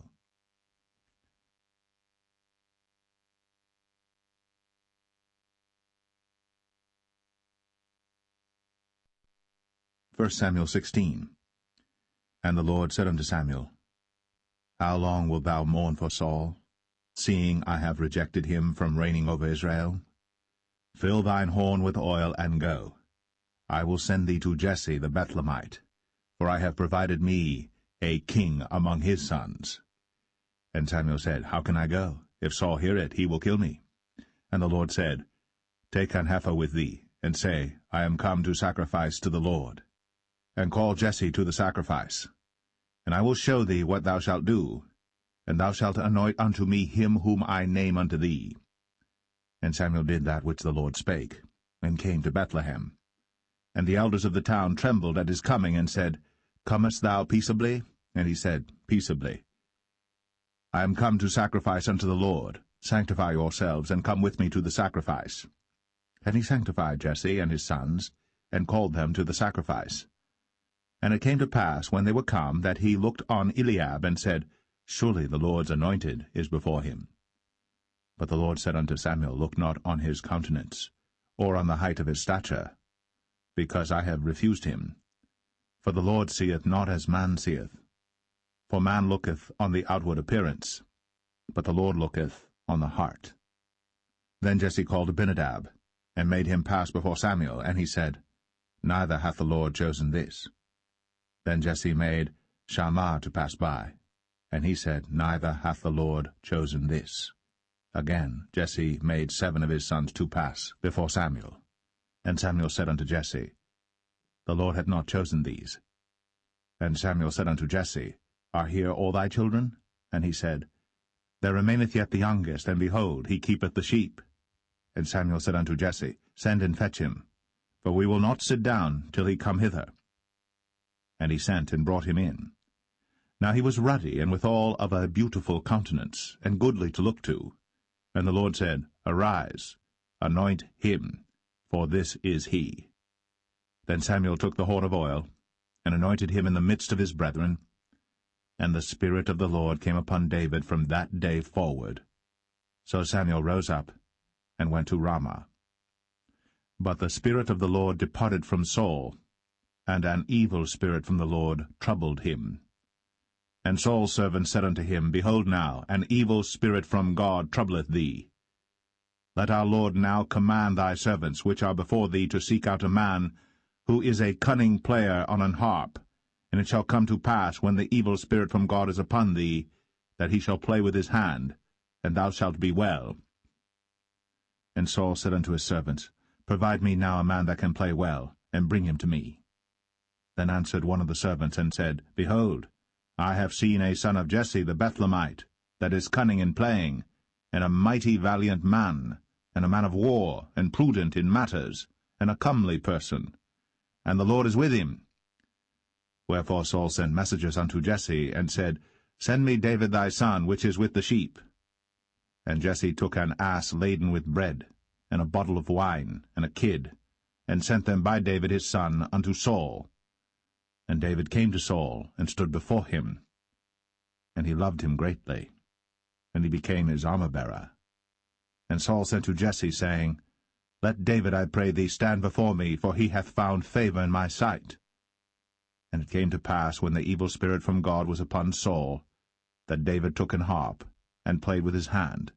So Saul was refreshed, and was well, and the evil spirit departed from him.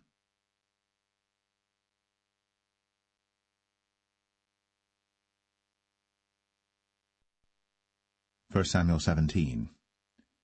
Now the Philistines gathered together their armies to battle, and were gathered together at Shochoh, which belongeth to Judah, and pitched between Shochoh and Azekah in Ephes-dammim.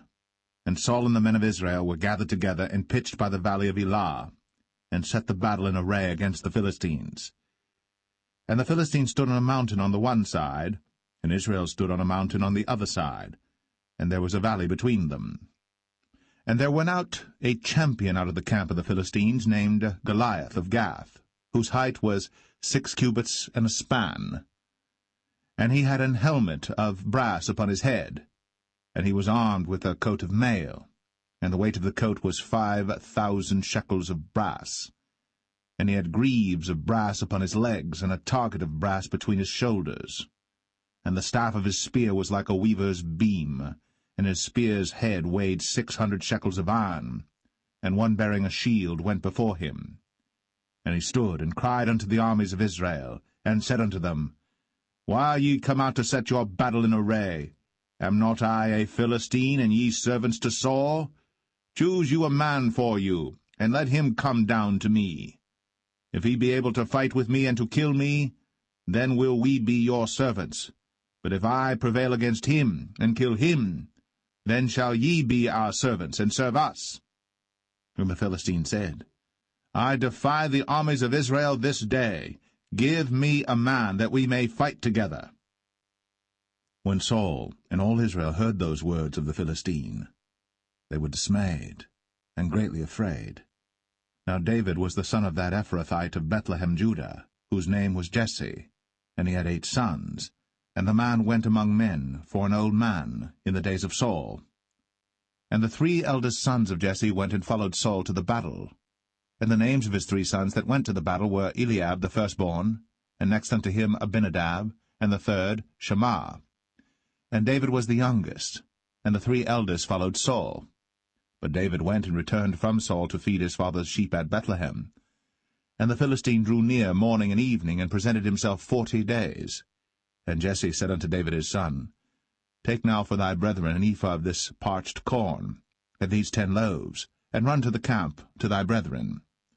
And carry these 10 cheeses unto the captain of their 1,000, and look how thy brethren fare, and take their pledge. Now Saul and they, and all the men of Israel, were in the valley of Elah, fighting with the Philistines. And David rose up early in the morning, and left the sheep with a keeper, and took and went, as Jesse had commanded him. And he came to the trench, as the host was going forth to the fight, and shouted for the battle. For Israel and the Philistines had put the battle in array, army against army. And David left his carriage in the hand of the keeper of the carriage, and ran into the army, and came and saluted his brethren. And as he talked with them, behold, there came up the champion, the Philistine of Gath, Goliath by name, out of the armies of the Philistines, and spake according to the same words, and David heard them. And all the men of Israel, when they saw the man, fled from him, and were sore afraid. And the men of Israel said, Have ye seen this man that is come up? Surely to defy Israel is he come up. And it shall be that the man who killeth him, the king will enrich him with great riches, and will give him his daughter, and make his father's house free in Israel. And David spake to the men that stood by him, saying, What shall be done to the man that killeth this Philistine, and taketh away the reproach from Israel? For who is this uncircumcised Philistine, that he should defy the armies of the living God? And the people answered him after this manner, saying, So shall it be done to the man that killeth him. And Eliab, his eldest brother, heard when he spake unto the men. And Eliab's anger was kindled against David, and he said, Why camest thou down hither? And with whom hast thou left those few sheep in the wilderness? I know thy pride, and the naughtiness of thine heart, for thou art come down that thou mightest see the battle. And David said, What have I now done? Is there not a cause? And he turned from him toward another, and spake after the same manner. And the people answered him again after the former manner. And when the words were heard which David spake, they rehearsed them before Saul. And he sent for him. And David said to Saul, Let no man's heart fail because of him. Thy servant will go and fight with this Philistine. And Saul said to David, Thou art not able to go against this Philistine to fight with him, for thou art but a youth, and he a man of war from his youth. And David said unto Saul, Thy servant kept his father's sheep, and there came a lion and a bear, and took a lamb out of the flock. And I went out after him, and smote him, and delivered it out of his mouth. And when he arose against me, I caught him by his beard, and smote him, and slew him. Thy servant slew both the lion and the bear, and this uncircumcised Philistine shall be as one of them, seeing he hath defied the armies of the living God. David said, moreover, The Lord that delivered me out of the paw of the lion, and out of the paw of the bear, he will deliver me out of the hand of this Philistine. And Saul said unto David, Go, and the Lord be with thee. And Saul armed David with his armor, and he put an helmet of brass upon his head. Also he armed him with a coat of mail. And David girded his sword upon his armor, and he essayed to go, for he had not proved it. And David said unto Saul, I cannot go with these, for I have not proved them. And David put them off him. And he took his staff in his hand, and chose him 5 smooth stones out of the brook, and put them in a shepherd's bag which he had, even in a scrip, and his sling was in his hand. And he drew near to the Philistine. And the Philistine came on and drew near unto David. And the man that bare the shield went before him. And when the Philistine looked about and saw David, he disdained him, for he was but a youth, and ruddy, and of a fair countenance. And the Philistine said unto David, Am I a dog that thou comest to me with staves? And the Philistine cursed David by his gods. And the Philistine said to David, Come to me, and I will give thy flesh unto the fowls of the air, and to the beasts of the field. Then said David to the Philistine, Thou comest to me with a sword, and with a spear, and with a shield. But I come to thee in the name of the Lord of hosts, the God of the armies of Israel, whom thou hast defied. This day will the Lord deliver thee into mine hand, and I will smite thee, and take thine head from thee. And I will give the carcasses of the host of the Philistines this day unto the fowls of the air, and to the wild beasts of the earth, that all the earth may know that there is a God in Israel. And all this assembly shall know that the Lord saveth not with sword and spear, for the battle is the Lord's, and he will give you into our hands. And it came to pass, when the Philistine arose, and came and drew nigh to meet David, that David hasted, and ran toward the army to meet the Philistine. And David put his hand in his bag, and took thence a stone, and slang it, and smote the Philistine in his forehead, that the stone sunk into his forehead, and he fell upon his face to the earth. So David prevailed over the Philistine with a sling and with a stone, and smote the Philistine, and slew him. But there was no sword in the hand of David. Therefore David ran, and stood upon the Philistine, and took his sword, and drew it out of the sheath thereof, and slew him, and cut off his head therewith. And when the Philistines saw their champion was dead, they fled. And the men of Israel and of Judah arose, and shouted, and pursued the Philistines until thou come to the valley, and to the gates of Ekron. And the wounded of the Philistines fell down by the way to Sharaim, even unto Gath and unto Ekron. And the children of Israel returned from chasing after the Philistines, and they spoiled their tents. And David took the head of the Philistine, and brought it to Jerusalem, but he put his armor in his tent. And when Saul saw David go forth against the Philistines, he said unto Abner, the captain of the host, Abner, whose son is this youth? And Abner said, As thy soul liveth, O king, I cannot tell. And the king said, Inquire thou whose son the stripling is. And as David returned from the slaughter of the Philistine, Abner took him, and brought him before Saul with the head of the Philistine in his hand. And Saul said to him, Whose son art thou, thou young man? And David answered, I am the son of thy servant Jesse, the Bethlehemite.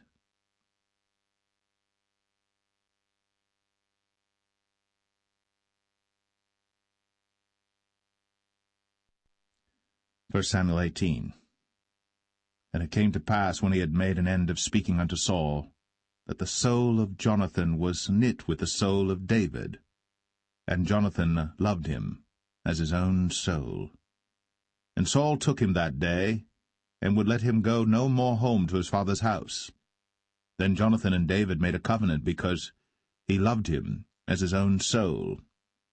And Jonathan stripped himself of the robe that was upon him, and gave it to David, and his garments, even to his sword, and to his bow, and to his girdle.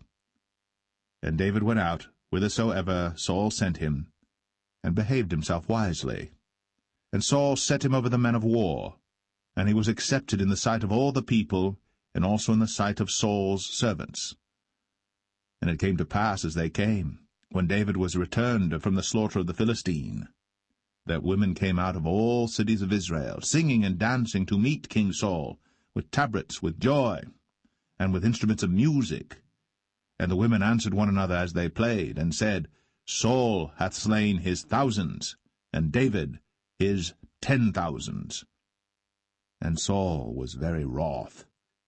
And the saying displeased him, and he said, They have ascribed unto David 10,000s, and to me they have ascribed but thousands. And what can he have more but the kingdom? And Saul eyed David from that day and forward. And it came to pass on the morrow that the evil spirit from God came upon Saul, and he prophesied in the midst of the house. And David played with his hand, as at other times. And there was a javelin in Saul's hand. And Saul cast the javelin, for he said, I will smite David even to the wall with it. And David avoided out of his presence twice. And Saul was afraid of David, because the Lord was with him, and was departed from Saul. Therefore Saul removed him from him, and made him his captain over 1,000. And he went out and came in before the people. And David behaved himself wisely in all his ways, and the Lord was with him. Wherefore when Saul saw that he behaved himself very wisely, he was afraid of him. But all Israel and Judah loved David, because he went out and came in before them.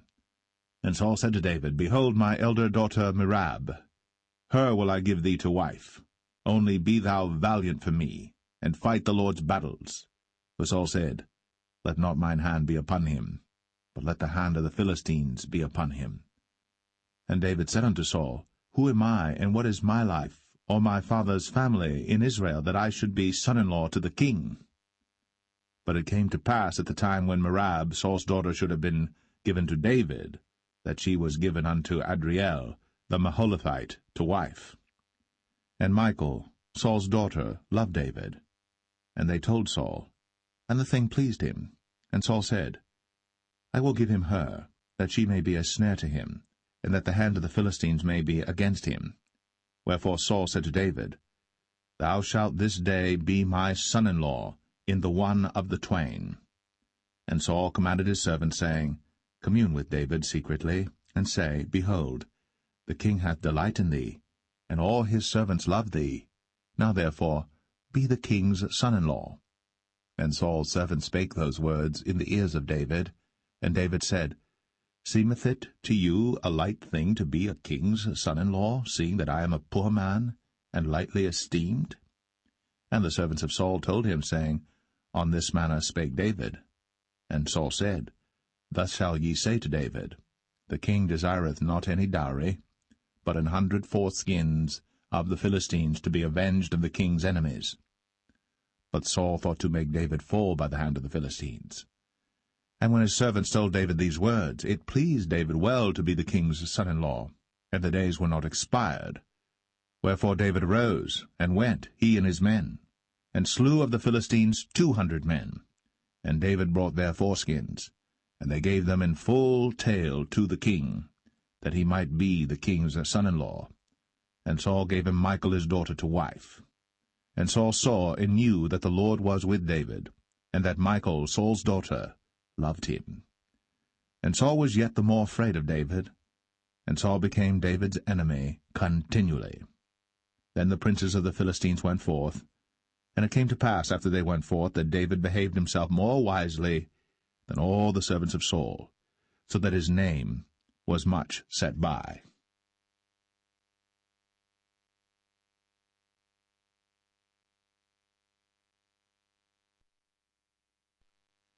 1 Samuel 19. And Saul spake to Jonathan his son, and to all his servants, that they should kill David. But Jonathan Saul's son delighted much in David. And Jonathan told David, saying, Saul my father seeketh to kill thee. Now therefore I pray thee, take heed to thyself until the morning, and abide in a secret place, and hide thyself. And I will go out and stand beside my father in the field where thou art. And I will commune with my father of thee, and what I see, that I will tell thee. And Jonathan spake good of David unto Saul his father, and said unto him, Let not the king sin against his servant, against David, because he hath not sinned against thee, and because his works have been to thee ward very good. For he did put his life in his hand, and slew the Philistine. And the Lord wrought a great salvation for all Israel. Thou sawest it, and didst rejoice. Wherefore then wilt thou sin against innocent blood, to slay David without a cause? And Saul hearkened unto the voice of Jonathan. And Saul sware, As the Lord liveth, he shall not be slain. And Jonathan called David. And Jonathan showed him all those things. And Jonathan brought David to Saul, and he was in his presence, as in times past. And there was war again, and David went out and fought with the Philistines, and slew them with a great slaughter, and they fled from him. And the evil spirit from the Lord was upon Saul, as he sat in his house with his javelin in his hand. And David played with his hand. And Saul sought to smite David even to the wall with the javelin, but he slipped away out of Saul's presence. And he smote the javelin to the wall, and David fled, and escaped that night. Saul also sent messengers unto David's house to watch him and to slay him in the morning. And Michal, David's wife, told him, saying, If thou save not thy life tonight, tomorrow thou shalt be slain. So Michal let David down through a window, and he went and fled, and escaped. And Michal took an image, and laid it in the bed, and put a pillow of goat's hair for his bolster, and covered it with a cloth. And when Saul sent messengers to take David, she said, He is sick. And Saul sent the messengers again to see David, saying, Bring him up to me in the bed, that I may slay him.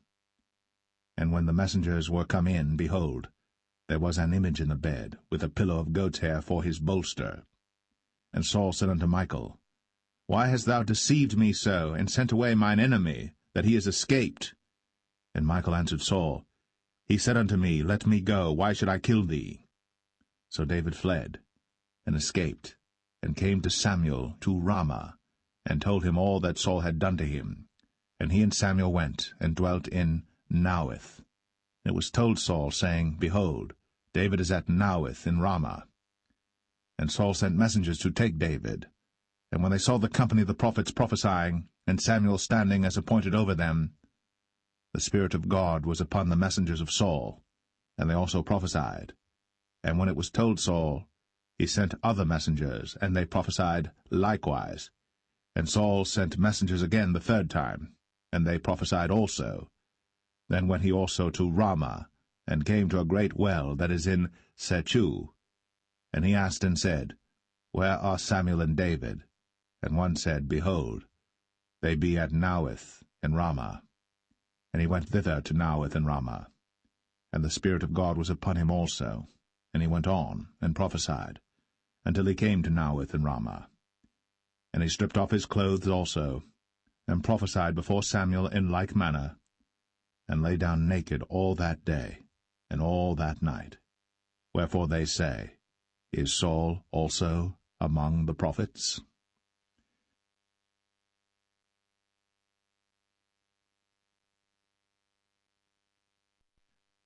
1 Samuel 20. And David fled from Naueth in Ramah, and came and said before Jonathan, What have I done? What is mine iniquity? And what is my sin before thy father, that he seeketh my life? And he said unto him, God forbid, thou shalt not die. Behold, my father will do nothing either great or small, but that he will show it me. And why should my father hide this thing from me? It is not so. And David sware moreover, and said, Thy father certainly knoweth that I have found grace in thine eyes. And he saith, Let not Jonathan know this, lest he be grieved. But truly as the Lord liveth, and as thy soul liveth, there is but a step between me and death. Then said Jonathan unto David, Whatsoever thy soul desireth, I will even do it for thee. And David said unto Jonathan, Behold, tomorrow is the new moon, and I should not fail to sit with the king at meat, but let me go, that I may hide myself in the field unto the third day at even. If thy father at all miss me, then say, David earnestly asked leave of me that he might run to Bethlehem his city, for there is a yearly sacrifice there for all the family. If he say thus, it is well, thy servant shall have peace. But if he be very wroth, then be sure that evil is determined by him. Therefore thou shalt deal kindly with thy servant, for thou hast brought thy servant into a covenant of the Lord with thee. Notwithstanding, if there be in me iniquity, slay me thyself. For why shouldest thou bring me to thy father? And Jonathan said, Far be it from thee, for if I knew certainly that evil were determined by my father to come upon thee, then would not I tell it thee? Then said David to Jonathan, Who shall tell me? Or what if thy father answer thee roughly? And Jonathan said unto David, Come, and let us go out into the field. And they went out, both of them, into the field. And Jonathan said unto David, O Lord God of Israel, when I have sounded my father about tomorrow any time, or the third day, and behold, if there be good toward David, and I then send not unto thee, and show it thee, the Lord do so, and much more to Jonathan. But if it please my father to do thee evil, then I will show it thee, and send thee away, that thou mayest go in peace, and the Lord be with thee, as he hath been with my father. And thou shalt not only while yet I live show me the kindness of the Lord, that I die not, but also thou shalt not cut off thy kindness from my house for ever, no, not when the Lord hath cut off the enemies of David every one from the face of the earth. So Jonathan made a covenant with the house of David, saying, Let the Lord even require it at the hand of David's enemies. And Jonathan caused David to swear again, because he loved him, for he loved him as he loved his own soul. Then Jonathan said to David, Tomorrow is the new moon, and thou shalt be missed, because thy seat will be empty. And when thou hast stayed 3 days, then thou shalt go down quickly, and come to the place where thou didst hide thyself when the business was in hand, and shalt remain by the stone Ezel. And I will shoot 3 arrows on the side thereof, as though I shot at a mark, and behold, I will send a lad, saying, Go, find out the arrows. If I expressly say unto the lad, Behold, the arrows are on this side of thee, take them, then come thou. For there is peace to thee, and no hurt, as the Lord liveth. But if I say thus unto the young man, Behold, the arrows are beyond thee, go thy way, for the Lord hath sent thee away. And as touching the matter which thou and I have spoken of, behold, the Lord be between thee and me for ever. So David hid himself in the field. And when the new moon was come, the king sat him down to eat meat. And the king sat upon his seat as at other times, even upon a seat by the wall.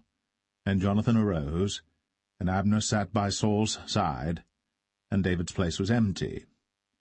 Nevertheless Saul spake not anything that day, for he thought, Something hath befallen him.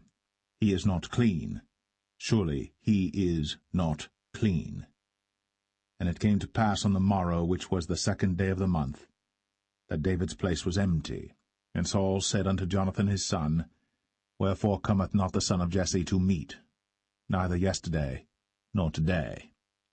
And Jonathan answered Saul, David earnestly asked leave of me to go to Bethlehem. And he said, Let me go, I pray thee.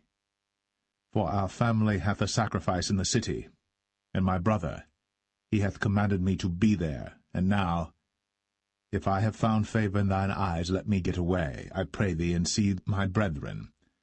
Therefore he cometh not unto the king's table. Then Saul's anger was kindled against Jonathan. And he said unto him, Thou son of the perverse, rebellious woman, do not I know that thou hast chosen the son of Jesse to thine own confusion, and unto the confusion of thy mother's nakedness? For as long as the son of Jesse liveth upon the ground, thou shalt not be established, nor thy kingdom. Wherefore, now send and fetch him unto me, for he shall surely die. And Jonathan answered Saul his father, and said unto him, Wherefore shall he be slain? What hath he done? And Saul cast a javelin at him to smite him, whereby Jonathan knew that it was determined of his father to slay David. So Jonathan arose from the table in fierce anger, and did eat no meat the 2nd day of the month, for he was grieved for David, because his father had done him shame. And it came to pass in the morning that Jonathan went out into the field at the time appointed with David, and a little lad with him.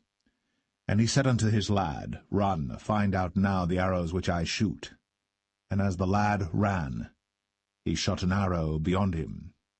And when the lad was come to the place of the arrow which Jonathan had shot, Jonathan cried after the lad, and said, Is not the arrow beyond thee?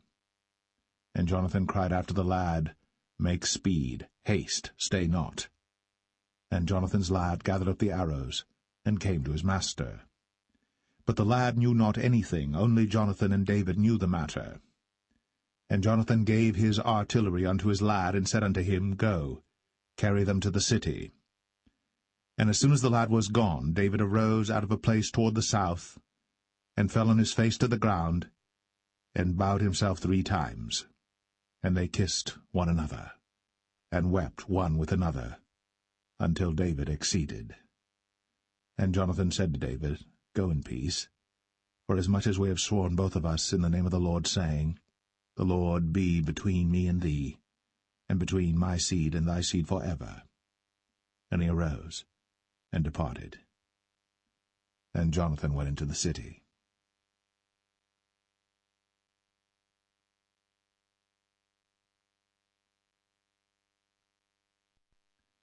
1 Samuel 21. Then came David to Nob, to Ahimelech the priest. And Ahimelech was afraid at the meeting of David, and said unto him, Why art thou alone, and no man with thee? And David said unto Ahimelech the priest, The king hath commanded me a business, and hath said unto me, Let no man know anything of the business whereabout I send thee, and what I have commanded thee. And I have appointed my servants to such and such a place. Now therefore, what is under thine hand? Give me 5 loaves of bread in mine hand, or what there is present. And the priest answered David, and said, There is no common bread under mine hand, but there is hallowed bread, if the young men have kept themselves at least from women. And David answered the priest, and said unto him, Of a truth, women have been kept from us, about these 3 days, since I came out. And the vessels of the young men are holy, and the bread is in a manner common, yea, though it was sanctified this day in the vessel. So the priests gave him hallowed bread, for there was no bread there but the showbread, that was taken from before the Lord, to put hot bread in the day when it was taken away.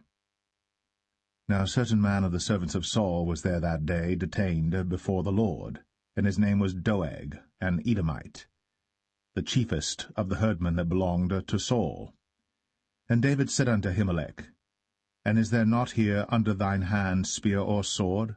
For I have neither brought my sword nor my weapons with me, because the king's business required haste.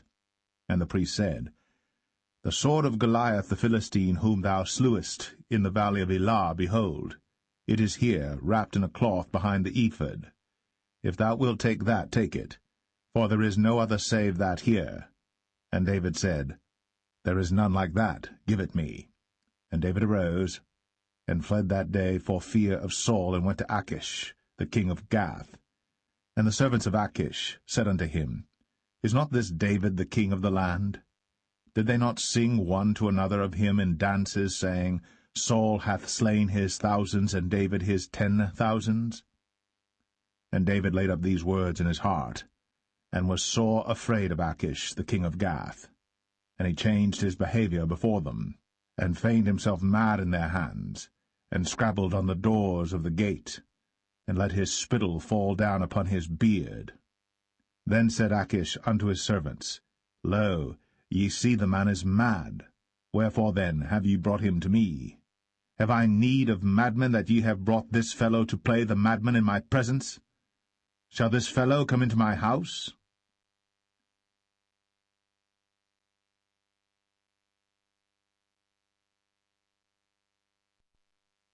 First Samuel 22. David therefore departed thence, and escaped to the cave Adullam. And when his brethren and all his father's house heard it, they went down thither to him. And every one that was in distress, and every one that was in debt, and every one that was discontented gathered themselves unto him. And he became a captain over them. And there were with him about 400 men. And David went thence to Mizpeh of Moab. And he said unto the king of Moab, Let my father and my mother, I pray thee, come forth, and be with you, till I know what God will do for me. And he brought them before the king of Moab, and they dwelt with him all the while that David was in the hold. And the prophet Gad said unto David, Abide not in the hold, depart, and get thee into the land of Judah. Then David departed, and came into the forest of Hareth. When Saul heard that David was discovered, and the men that were with him— Now Saul abode in Gibeah under a tree in Ramah, having his spear in his hand, and all his servants were standing about him.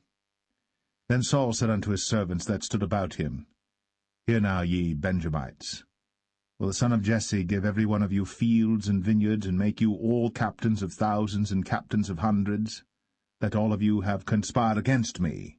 And there is none that showeth me that my son hath made a league with the son of Jesse.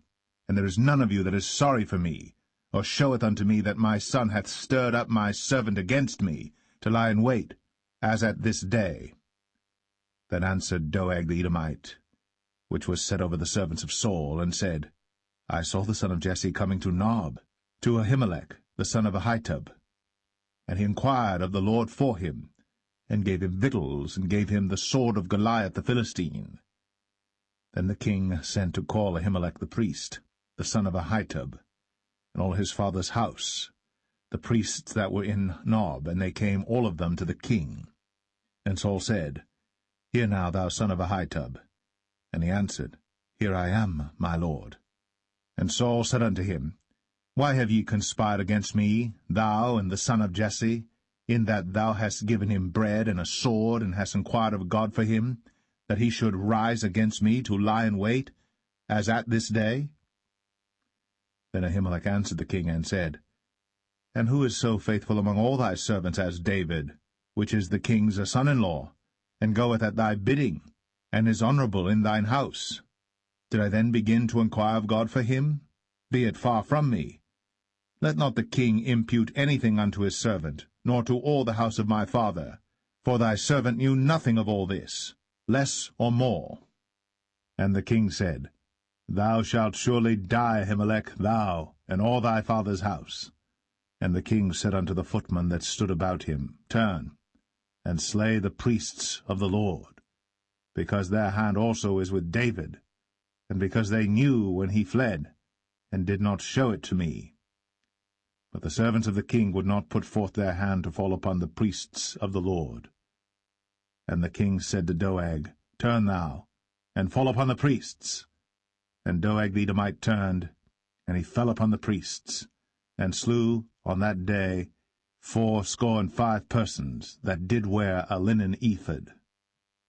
And Nob, the city of the priests, smote he with the edge of the sword, both men and women, children and sucklings, and oxen and asses, and sheep, with the edge of the sword.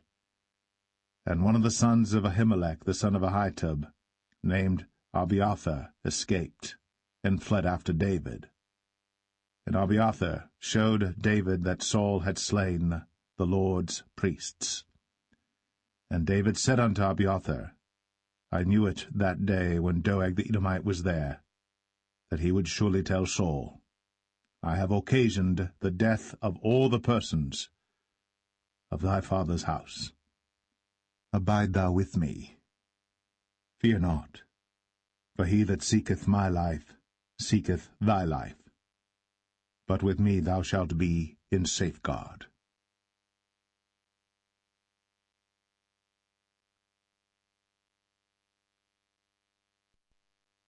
1 Samuel 23. Then they told David, saying, Behold, the Philistines fight against Keilah, and they rob the threshing floors. Therefore David inquired of the Lord, saying, Shall I go and smite these Philistines? And the Lord said unto David, Go, and smite the Philistines, and save Keilah. And David's men said unto him, Behold, we be afraid here in Judah. How much more then if we come to Keilah against the armies of the Philistines? Then David inquired of the Lord yet again. And the Lord answered him and said, Arise, go down to Keilah, for I will deliver the Philistines into thine hand. So David and his men went to Keilah, and fought with the Philistines, and brought away their cattle, and smote them with a great slaughter. So David saved the inhabitants of Keilah. And it came to pass, when Abiathar the son of Ahimelech fled to David to Keilah, that he came down with an ephod in his hand. And it was told Saul that David was come to Keilah, and Saul said, God hath delivered him into mine hand, for he is shut in, by entering into a town that hath gates and bars. And Saul called all the people together to war, to go down to Keilah, to besiege David and his men. And David knew that Saul secretly practiced mischief against him. And he said to Abiathar the priest, Bring hither the ephod. Then said David, O Lord God of Israel, Thy servant hath certainly heard that Saul seeketh to come to Keilah, to destroy the city for my sake. Will the men of Keilah deliver me up into his hand? Will Saul come down as thy servant hath heard? O Lord God of Israel, I beseech thee, tell thy servant. And the Lord said, He will come down. Then said David, Will the men of Keilah deliver me and my men into the hand of Saul? And the Lord said, They will deliver thee up. Then David and his men, which were about 600, arose, and departed out of Keilah, and went whithersoever they could go. And it was told Saul that David was escaped from Keilah, and he forbare to go forth. And David abode in the wilderness in strongholds, and remained in a mountain in the wilderness of Ziph. And Saul sought him every day, but God delivered him not into his hand. And David saw that Saul was come out to seek his life. And David was in the wilderness of Ziph in a wood. And Jonathan, Saul's son, arose, and went to David into the wood, and strengthened his hand in God. And he said unto him, Fear not, but the hand of Saul my father shall not find thee, and thou shalt be king over Israel. And I shall be next unto thee, and that also Saul my father knoweth. And they two made a covenant before the Lord. And David abode in the wood, and Jonathan went to his house.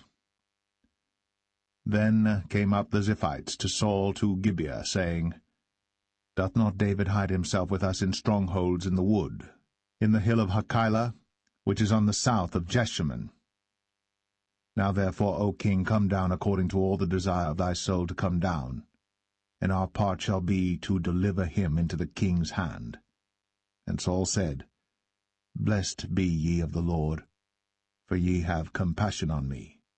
Go, I pray you, prepare yet, and know and see his place where his haunt is, and who hath seen him there. For it is told me that he dealeth very subtly. See therefore, and take knowledge of all the lurking places where he hideth himself, and come ye again to me with the certainty, and I will go with you. And it shall come to pass, if he be in the land, that I will search him out throughout all the thousands of Judah. And they arose, and went to Ziph before Saul. But David and his men were in the wilderness of Maon, in the plain on the south of Jeshimon.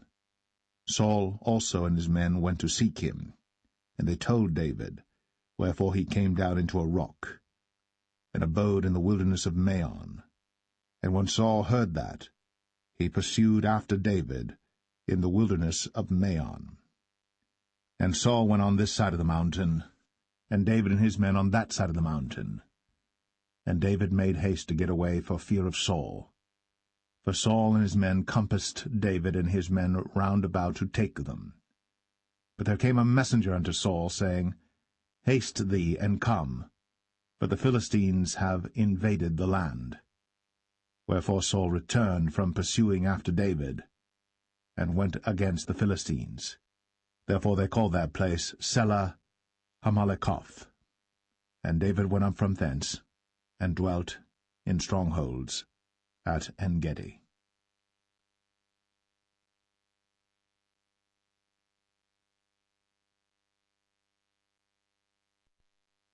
1 Samuel 24.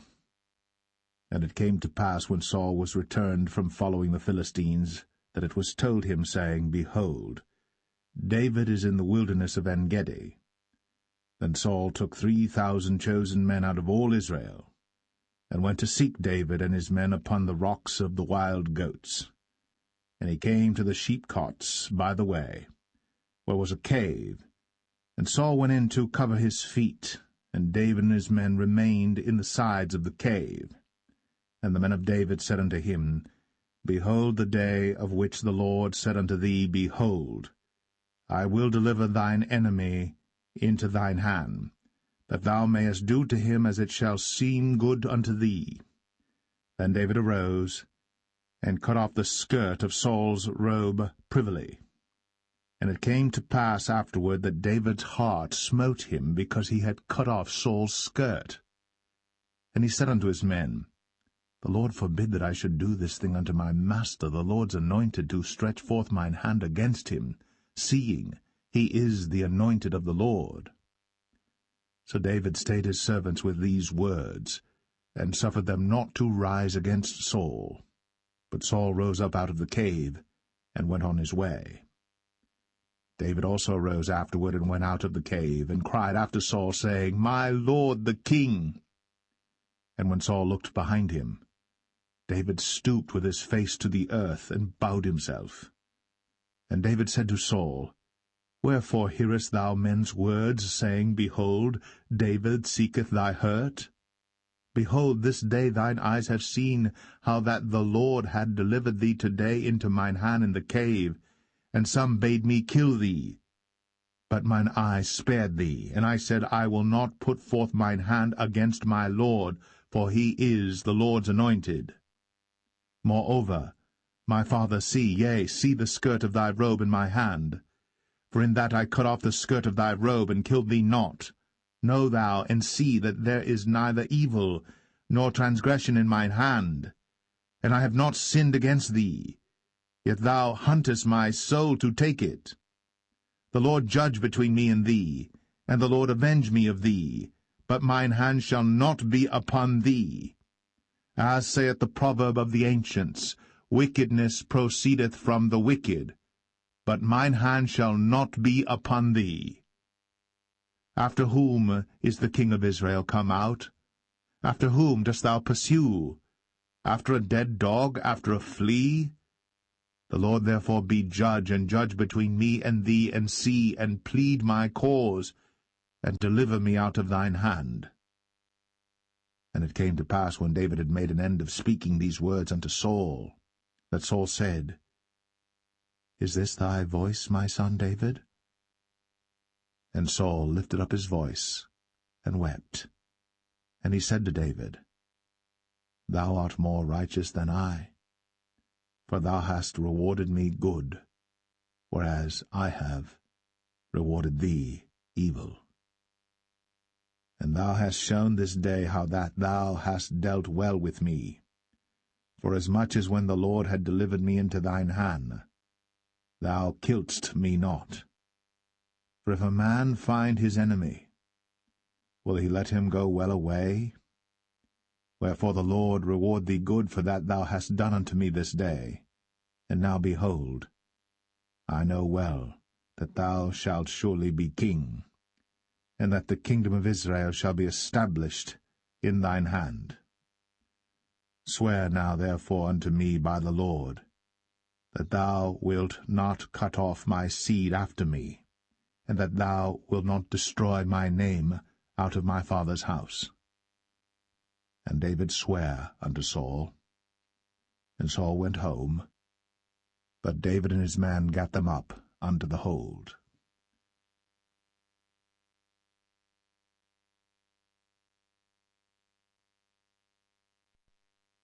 1 Samuel 25. And Samuel died, and all the Israelites were gathered together, and lamented him, and buried him in his house at Ramah. And David arose, and went down to the wilderness of Paran. And there was a man in Maon, whose possessions were in Carmel. And the man was very great, and he had 3,000 sheep and 1,000 goats. And he was shearing his sheep in Carmel. Now the name of the man was Nabal, and the name of his wife Abigail. And she was a woman of good understanding, and of a beautiful countenance. But the man was churlish, and evil in his doings, and he was of the house of Caleb. And David heard in the wilderness that Nabal did shear his sheep. And David sent out 10 young men, and David said unto the young men, Get you up to Carmel, and go to Nabal, and greet him in my name. And thus shall ye say to him that liveth in prosperity, Peace be both to thee, and peace be to thine house, and peace be unto all that thou hast. And now I have heard that thou hast shearers. Now thy shepherds which were with us, we hurt them not, neither was there aught missing unto them all the while they were in Carmel. Ask thy young men, and they will show thee. Wherefore let the young men find favour in thine eyes. For we come in a good day. Give, I pray thee, whatsoever cometh to thine hand unto thy servants, and to thy son David. And when David's young men came, they spake to Nabal according to all those words in the name of David, and ceased. And Nabal answered David's servants, and said, Who is David? And who is the son of Jesse? There be many servants nowadays that break away every man from his master. Shall I then take my bread and my water and my flesh that I have killed for my shearers, and give it unto men whom I know not whence they be? So David's young men turned their way, and went again, and came and told him all those sayings. And David said unto his men, Gird ye on every man his sword. And they girded on every man his sword. And David also girded on his sword. And there went up after David about 400 men, and 200 abode by the stuff. But one of the young men told Abigail, Nabal's wife, saying, Behold, David sent messengers out of the wilderness to salute our master, and he railed on them. But the men were very good unto us, and we were not hurt, neither missed we any thing as long as we were conversant with them when we were in the fields. They were a wall unto us both by night and day. All the while we were with them keeping the sheep. Now therefore know and consider what thou wilt do, for evil is determined against our master, and against all his household. For he is such a son of Belial, that a man cannot speak to him. Then Abigail made haste, and took 200 loaves and 2 bottles of wine, and 5 sheep ready dressed, and 5 measures of parched corn, and 100 clusters of raisins, and 200 cakes of figs, and laid them on asses. And she said unto her servants, Go on before me, behold, I come after you. But she told not her husband Nabal. And it was so, as she rode on the ass, that she came down by the covert of the hill, and behold, David and his men came down against her, and she met them. Now David had said, Surely in vain have I kept all that this fellow hath in the wilderness, so that nothing was missed of all that pertained unto him. And he hath requited me evil for good. So, and more also do God unto the enemies of David, if I leave of all that pertain to him by the morning light any that pisseth against the wall. And when Abigail saw David, she hasted, and lighted off the ass, and fell before David on her face, and bowed herself to the ground, and fell at his feet, and said, Upon me, my lord, upon me let this iniquity be, and let thine handmaid, I pray thee, speak in thine audience, and hear the words of thine handmaid. Let not, my lord, I pray thee, regard this man of Belial, even Nabal. For as his name is, so is he. Nabal is his name, and folly is with him. But I, thine handmaid, saw not the young men of my lord, whom thou didst send. Now therefore, my lord, as the Lord liveth, and as thy soul liveth, seeing the Lord hath withholden thee from coming to shed blood, and from avenging thyself with thine own hand, now let thine enemies, and they that seek evil to my lord, be as Nabal. And now this blessing which thine handmaid hath brought unto my lord, let it even be given unto the young men that follow my lord. I pray thee, forgive the trespass of thine handmaid, for the Lord will certainly make my lord a sure house, because my lord fighteth the battles of the Lord, and evil hath not been found in thee all thy days. Yet a man is risen to pursue thee, and to seek thy soul. But the soul of my lord shall be bound in the bundle of life with the Lord thy God, and the souls of thine enemies, them shall he sling out, as out of the middle of a sling.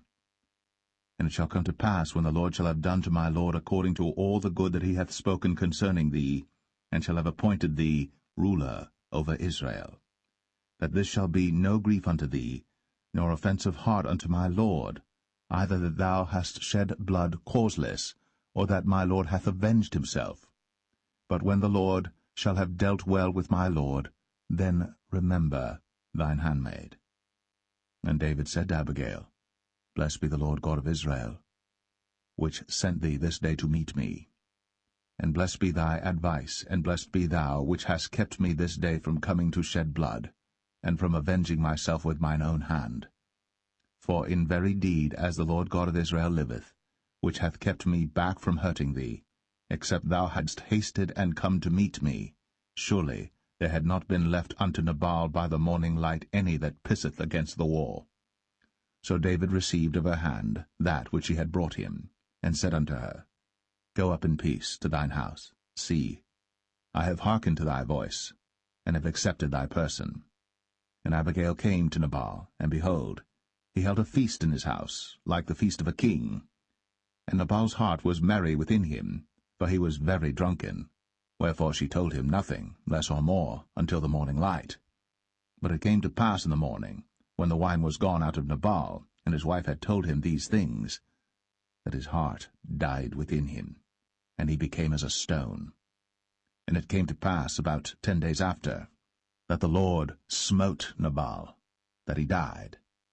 And when David heard that Nabal was dead, he said, Blessed be the Lord, that hath pleaded the cause of my reproach from the hand of Nabal, and hath kept his servant from evil.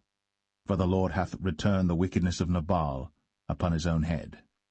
And David sent and communed with Abigail, to take her to him to wife. And when the servants of David were come to Abigail to Carmel, they spake unto her, saying, David sent us unto thee, to take thee to him to wife. And she arose, and bowed herself on her face to the earth, and said, Behold, let thine handmaid be a servant to wash the feet of the servants of my lord. And Abigail hasted, and arose, and rode upon an ass, with 5 damsels of hers that went after her. And she went after the messengers of David, and became his wife. David also took Ahinoam of Jezreel, and they were also both of them his wives. But Saul had given Michal his daughter, David's wife, to Phalti, the son of Laish, which was of Galim.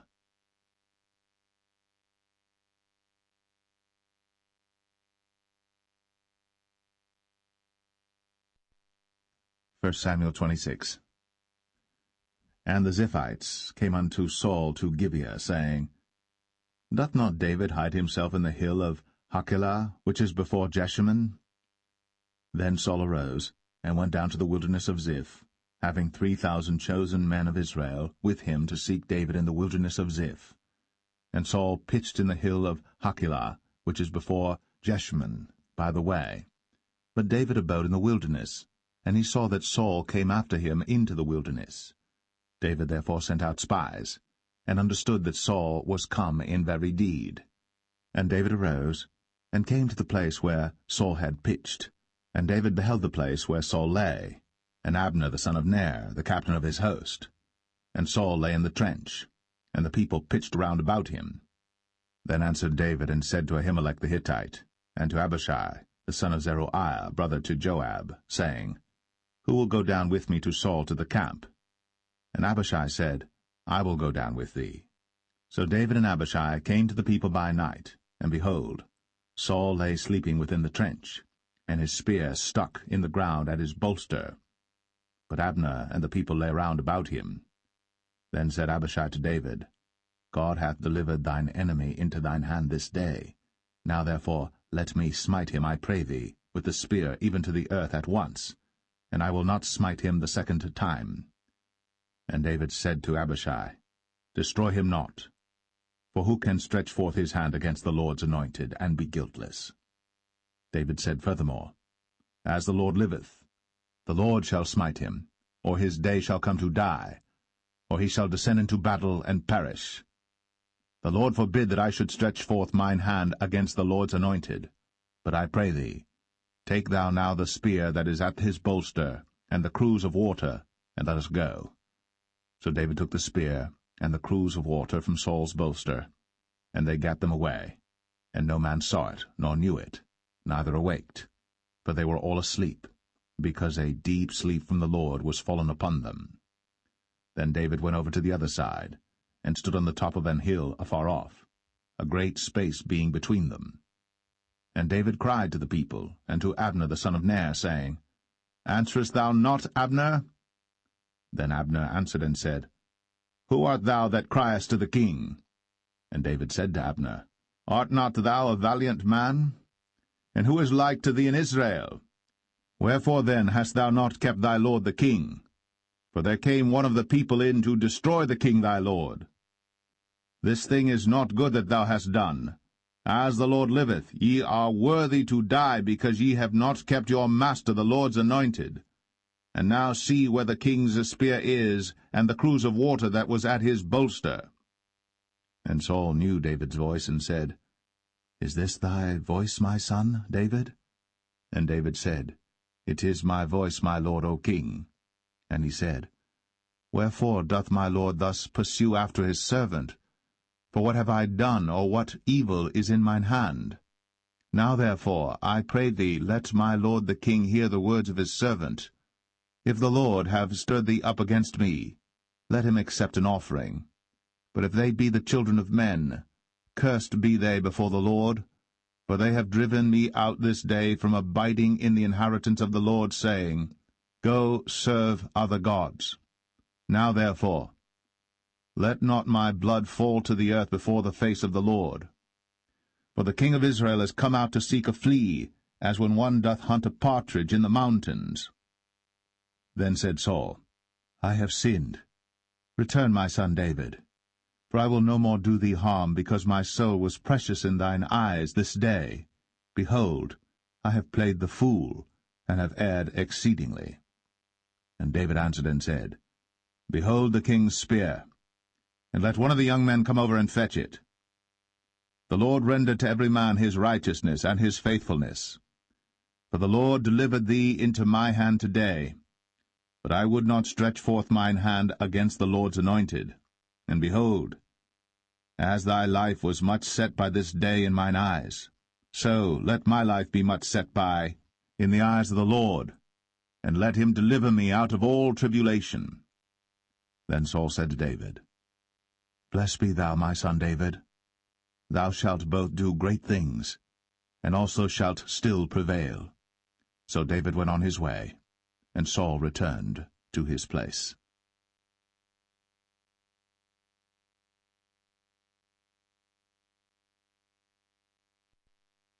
1 Samuel 27. And David said in his heart, I shall now perish one day by the hand of Saul. There is nothing better for me than that I should speedily escape into the land of the Philistines, and Saul shall despair of me, to seek me any more in any coast of Israel. So shall I escape out of his hand. And David arose, and he passed over with the 600 men that were with him unto Achish, the son of Maoch, king of Gath. And David dwelt with Achish at Gath, he and his men, every man with his household, even David with his 2 wives, Ahinoam the Jezreelitess, and Abigail the Carmelitess, Nabal's wife. And it was told Saul that David was fled to Gath, and he sought no more again for him. And David said unto Achish, If I have now found grace in thine eyes, let them give me a place in some town in the country, that I may dwell there. For why should thy servant dwell in the royal city with thee? Then Achish gave him Ziklag that day. Wherefore Ziklag pertaineth unto the kings of Judah unto this day. And the time that David dwelt in the country of the Philistines was a full year and 4 months. And David and his men went up, and invaded the Geshurites, and the Gezrites, and the Amalekites. For those nations were of old the inhabitants of the land, as thou goest to Shur, even unto the land of Egypt. And David smote the land, and left neither man nor woman alive, and took away the sheep and the oxen, and the asses, and the camels, and the apparel, and returned and came to Achish. And Achish said, Whither have ye made a road today? And David said, Against the south of Judah, and against the south of the Jerahmeelites, and against the south of the Kenites. And David saved neither man nor woman alive, to bring tidings to Gath, saying, Lest they should tell on us, saying, So did David, and so will be his manner all the while he dwelleth in the country of the Philistines. And Achish believed David, saying, He hath made his people Israel utterly to abhor him. Therefore he shall be my servant for ever.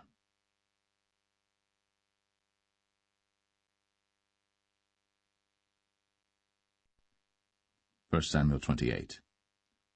And it came to pass in those days that the Philistines gathered their armies together for warfare, to fight with Israel. And Achish said unto David, Know thou assuredly that thou shalt go out with me to battle, thou and thy men. And David said to Achish, Surely thou shalt know what thy servant can do? And Achish said to David, Therefore will I make thee keeper of mine head for ever. Now Samuel was dead, and all Israel had lamented him, and buried him in Ramah, even in his own city. And Saul had put away those that had familiar spirits, and the wizards out of the land. And the Philistines gathered themselves together, and came and pitched in Shunem. And Saul gathered all Israel together, and they pitched in Gilboa. And when Saul saw the host of the Philistines, he was afraid, and his heart greatly trembled. And when Saul inquired of the Lord answered him not, neither by dreams, nor by Urim, nor by prophets. Then said Saul unto his servants, Seek me a woman that hath a familiar spirit, that I may go to her, and inquire of her. And his servants said to him, Behold, there is a woman that hath a familiar spirit at Endor. And Saul disguised himself, and put on other raiment, and he went, and 2 men with him. And they came to the woman by night. And he said, I pray thee, divine unto me by the familiar spirit, and bring me him up, whom I shall name unto thee. And the woman said unto him, Behold, thou knowest what Saul hath done, how he hath cut off those that have familiar spirits and the wizards out of the land? Wherefore then layest thou a snare for my life, to cause me to die? And Saul sware to her by the Lord, saying, As the Lord liveth, there shall no punishment happen to thee for this thing. Then said the woman, Whom shall I bring up unto thee? And he said, Bring me up Samuel. And when the woman saw Samuel, she cried with a loud voice, and the woman spake to Saul, saying, Why hast thou deceived me? For thou art Saul. And the king said unto her, Be not afraid. For what sawest thou? And the woman said unto Saul, I saw gods ascending out of the earth. And he said unto her, What form is he of? And she said, An old man cometh up, and he is covered with a mantle. And Saul perceived that it was Samuel, and he stooped with his face to the ground, and bowed himself. And Samuel said to Saul, Why hast thou disquieted me to bring me up? And Saul answered, I am sore distressed, for the Philistines make war against me, and God is departed from me, and answereth me no more, neither by prophets nor by dreams. Therefore I have called thee, that thou mayest make known unto me what I shall do. Then said Samuel, Wherefore then dost thou ask of me, seeing the Lord is departed from thee, and is become thine enemy? And the Lord hath done to him as he spake by me. For the Lord hath rent the kingdom out of thine hand, and given it to thy neighbor, even to David, because thou obeyest not the voice of the Lord, nor executest his fierce wrath upon Amalek. Therefore hath the Lord done this thing unto thee this day. Moreover the Lord will also deliver Israel with thee into the hand of the Philistines. And tomorrow shalt thou and thy sons be with me. The Lord also shall deliver the host of Israel into the hand of the Philistines. Then Saul fell straightway all along on the earth, and was sore afraid because of the words of Samuel. And there was no strength in him, for he had eaten no bread all the day, nor all the night. And the woman came unto Saul, and saw that he was sore troubled, and said unto him, Behold, thine handmaid hath obeyed thy voice, and I have put my life in my hand, and have hearkened unto thy words which thou spakest unto me. Now therefore, I pray thee, hearken thou also unto the voice of thine handmaid, and let me set a morsel of bread before thee, and eat, that thou mayest have strength, when thou goest on thy way. But he refused, and said, I will not eat. But his servants, together with the woman, compelled him, and he hearkened unto their voice. So he arose from the earth, and sat upon the bed. And the woman had a fat calf in the house, and she hasted and killed it, and took flour and kneaded it, and did bake unleavened bread thereof. And she brought it before Saul, and before his servants, and they did eat. Then they rose up, and went away that night.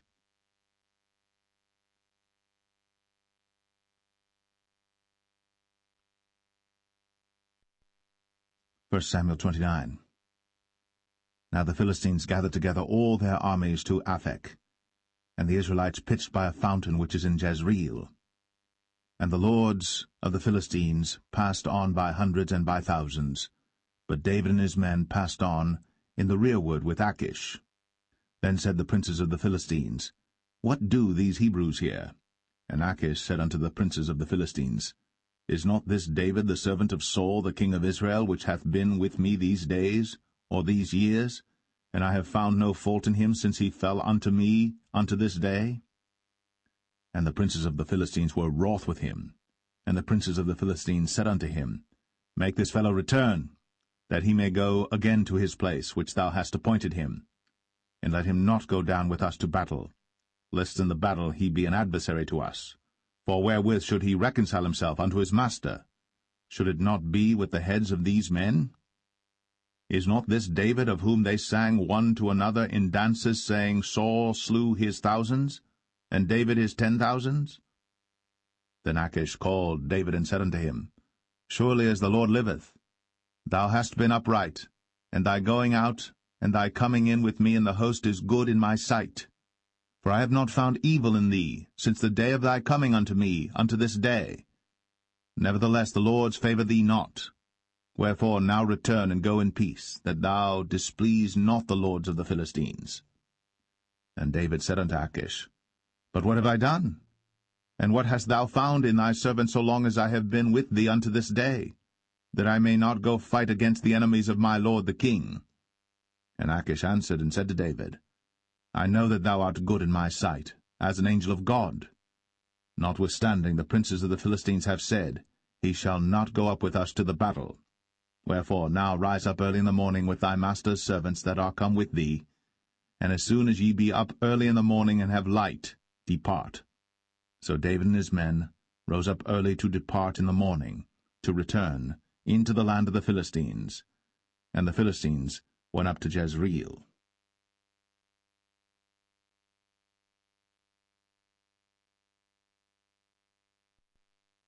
1 Samuel 30.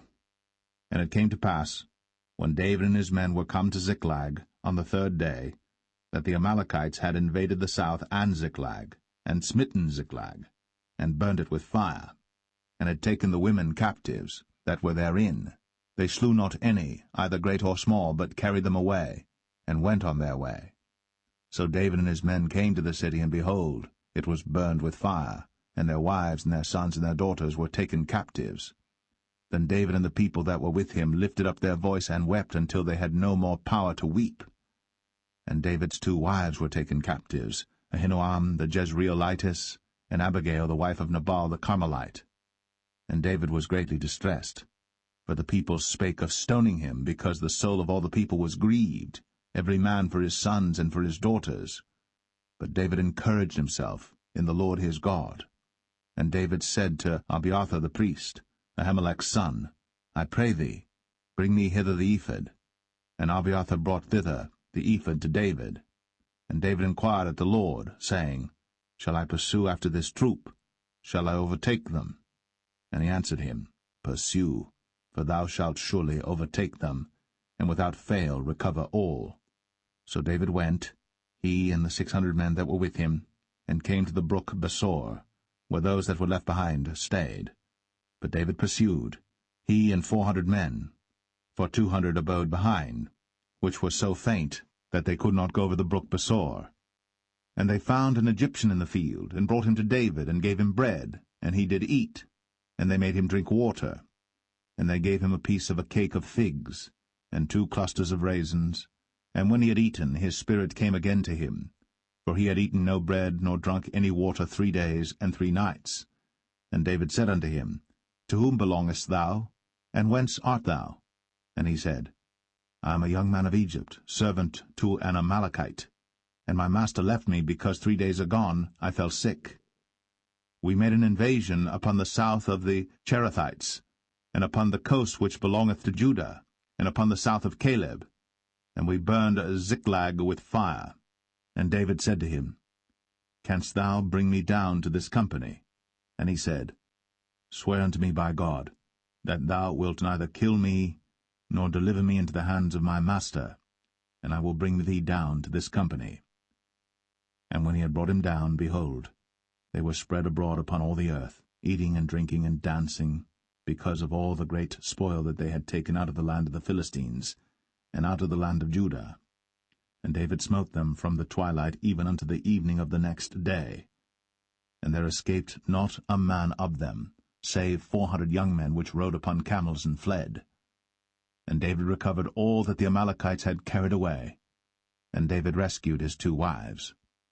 And there was nothing lacking to them, neither small nor great, neither sons nor daughters, neither spoil nor anything that they had taken to them.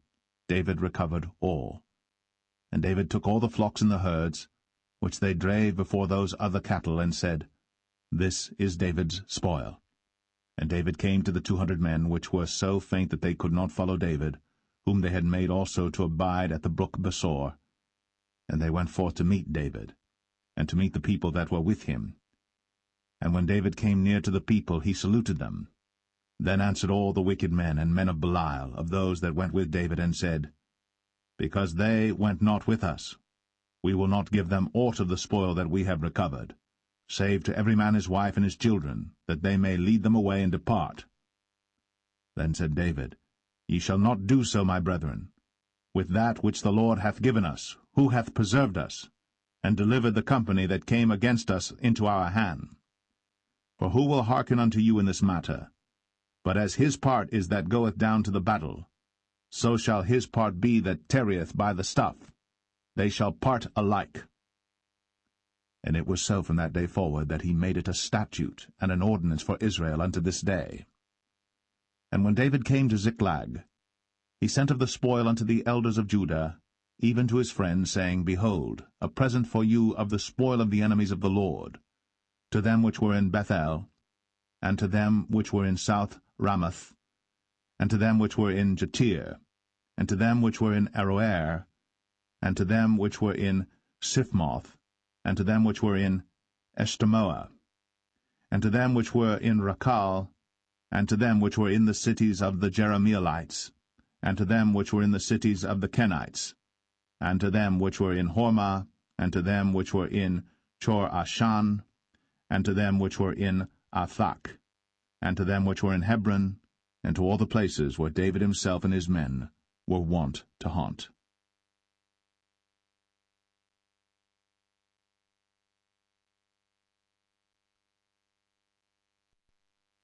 First Samuel 31. Now the Philistines fought against Israel, and the men of Israel fled from before the Philistines, and fell down slain in Mount Gilboa. And the Philistines followed hard upon Saul and upon his sons.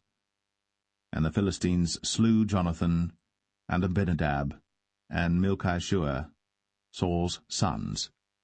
And the battle went sore against Saul, and the archers hit him, and he was sore wounded of the archers. Then said Saul unto his armor-bearer, Draw thy sword, and thrust me through therewith, lest these uncircumcised come and thrust me through and abuse me. But his armor-bearer would not, for he was sore afraid. Therefore Saul took a sword, and fell upon it. And when his armor-bearer saw that Saul was dead, he fell likewise upon his sword, and died with him. So Saul died, and his 3 sons, and his armor-bearer, and all his men, that same day together. And when the men of Israel that were on the other side of the valley, and they that were on the other side Jordan, saw that the men of Israel fled, and that Saul and his sons were dead, they forsook the cities and fled. And the Philistines came and dwelt in them. And it came to pass on the morrow, when the Philistines came to strip the slain, that they found Saul and his 3 sons fallen in Mount Gilboa. And they cut off his head, and stripped off his armor, and sent into the land of the Philistines round about to publish it in the house of their idols, and among the people. And they put his armor in the house of Ashtoreth, and they fastened his body to the wall of Bethshan. And when the inhabitants of Jabesh-Gilead heard of that which the Philistines had done to Saul, all the valiant men arose, and went all night, and took the body of Saul, and the bodies of his sons from the wall of Bethshan, and came to Jabesh, and burnt them there. And they took their bones, and buried them under a tree at Jabesh, and fasted 7 days.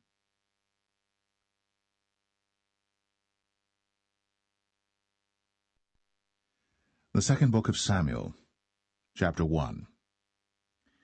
Now it came to pass after the death of Saul, when David was returned from the slaughter of the Amalekites, and David had abode 2 days in Ziklag, it came even to pass on the 3rd day that, behold, a man came out of the camp from Saul with his clothes rent, and earth upon his head. And so it was when he came to David, that he fell to the earth, and did obeisance. And David said unto him, From whence comest thou? And he said unto him, Out of the camp of Israel am I escaped. And David said unto him, How went the matter? I pray thee, tell me. And he answered, That the people are fled from the battle, and many of the people also are fallen and dead. And Saul and Jonathan his son are dead also. Then David said unto the young man that told him, How knowest thou that Saul and Jonathan his son be dead? And the young man that told him said, As I happened by chance upon Mount Gilboa, behold, Saul leaned upon his spear, and lo, the chariots and horsemen followed hard after him. And when he looked behind him, he saw me, and called unto me, and I answered, Here am I. And he said unto me, Who art thou? And I answered him, I am an Amalekite. He said unto me again, Stand, I pray thee, upon me, and slay me, for anguish is come upon me, because my life is yet whole in me. So I stood upon him, and slew him, because I was sure that he could not live after that he was fallen. And I took the crown that was upon his head, and the bracelet that was on his arm, and have brought them hither unto my lord. Then David took hold on his clothes, and rent them, and likewise all the men that were with him. And they mourned, and wept, and fasted until even, for Saul and for Jonathan his son, and for the people of the Lord, and for the house of Israel, because they were fallen by the sword. And David said unto the young man that told him, Whence art thou? And he answered, I am the son of a stranger, an Amalekite. And David said unto him, How wast thou not afraid to stretch forth thine hand to destroy the Lord's anointed? And David called one of the young men, and said, Go near, and fall upon him. And he smote him that he died. And David said unto him, Thy blood be upon thy head. For thy mouth hath testified against thee, saying, I have slain the Lord's anointed. And David lamented with this lamentation over Saul and over Jonathan his son. Also he bade them teach the children of Judah the use of the bow. Behold, it is written in the book of Jasher, The beauty of Israel is slain upon thy high places. How are the mighty fallen! Tell it not in Gath. Publish it not in the streets of Ashkelon, lest the daughters of the Philistines rejoice, lest the daughters of the uncircumcised triumph. Ye mountains of Gilboa, let there be no dew, neither let there be rain upon you, nor fields of offerings. For there the shield of the mighty is vilely cast away, the shield of Saul, as though he had not been anointed with oil. From the blood of the slain, from the fat of the mighty, the bow of Jonathan turned not back, and the sword of Saul returned not empty. Saul and Jonathan were lovely and pleasant in their lives, and in their death they were not divided. They were swifter than eagles. They were stronger than lions. Ye daughters of Israel, weep over Saul, who clothed you in scarlet, with other delights, who put on ornaments of gold upon your apparel. How are the mighty fallen in the midst of the battle, O Jonathan! Thou wast slain in thine high places. I am distressed for thee, my brother Jonathan. Very pleasant hast thou been unto me. Thy love to me was wonderful, passing the love of women. How are the mighty fallen, and the weapons of war perished!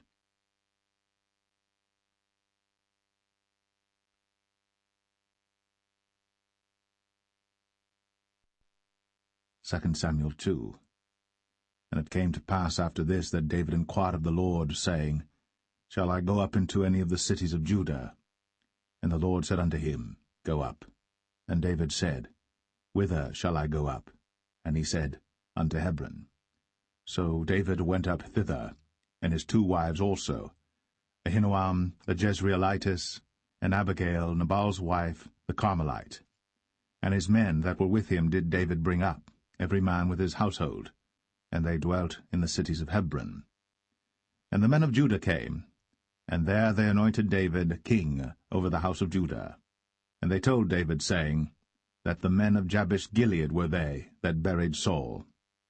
And David sent messengers unto the men of Jabesh-Gilead, and said unto them, Blessed be ye of the Lord, that ye have shown this kindness unto your Lord, even unto Saul, and have buried him. And now the Lord show kindness and truth unto you, and I also will requite you this kindness, because ye have done this thing. Therefore now let your hands be strengthened, and be ye valiant.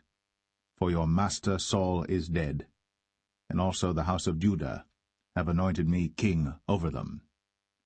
But Abner, the son of Ner, captain of Saul's host, took Ishbosheth, the son of Saul, and brought him over to Mahanaim, and made him king over Gilead, and over the Asherites, and over Jezreel, and over Ephraim, and over Benjamin, and over all Israel.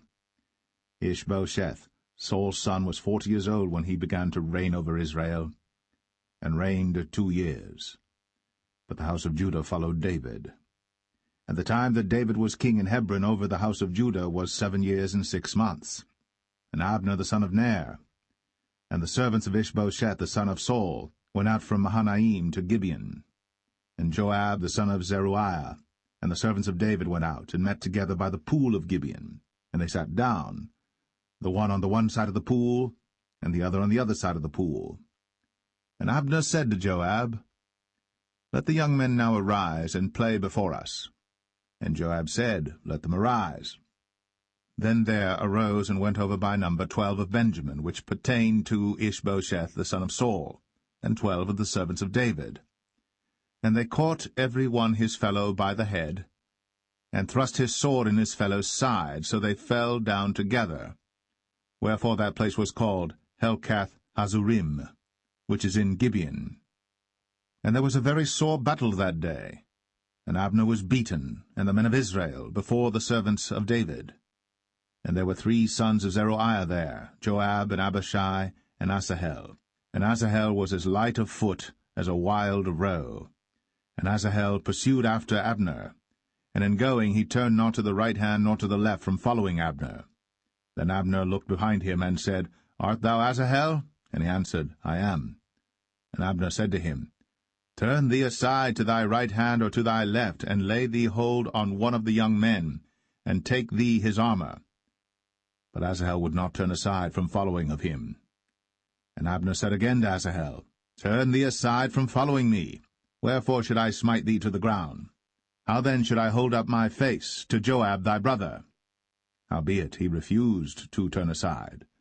Wherefore Abner with the hinder end of the spear smote him under the 5th rib, that the spear came out behind him, and he fell down there, and died in the same place. And it came to pass, that as many as came to the place where Asahel fell down and died stood still. Joab also and Abishai pursued after Abner, and the sun went down when they were come to the hill of Ammah, that lieth before Giah by the way of the wilderness of Gibeon. And the children of Benjamin gathered themselves together after Abner, and became one troop, and stood on the top of an hill. Then Abner called to Joab and said, Shall the sword devour for ever? Knowest thou not that it will be bitterness in the latter end? How long shall it be then, ere thou bid the people return from following their brethren? And Joab said, As God liveth, unless thou hadst spoken. Surely then in the morning the people had gone up every one from following his brother. So Joab blew a trumpet, and all the people stood still, and pursued after Israel no more, neither fought they any more. And Abner and his men walked all that night through the plain, and passed over Jordan, and went through all Bithron, and they came to Mahanaim. And Joab returned from following Abner. And when he had gathered all the people together, there lacked of David's servants 19 men, and Asahel. But the servants of David had smitten of Benjamin, and of Abner's men, so that 360 men died. And they took up Asahel, and buried him in the sepulchre of his father, which was in Bethlehem. And Joab and his men went all night, and they came to Hebron at break of day.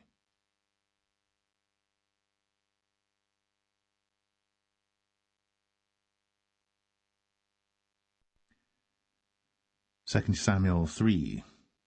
Now there was long war between the house of Saul and the house of David. But David waxed stronger and stronger, and the house of Saul waxed weaker and weaker.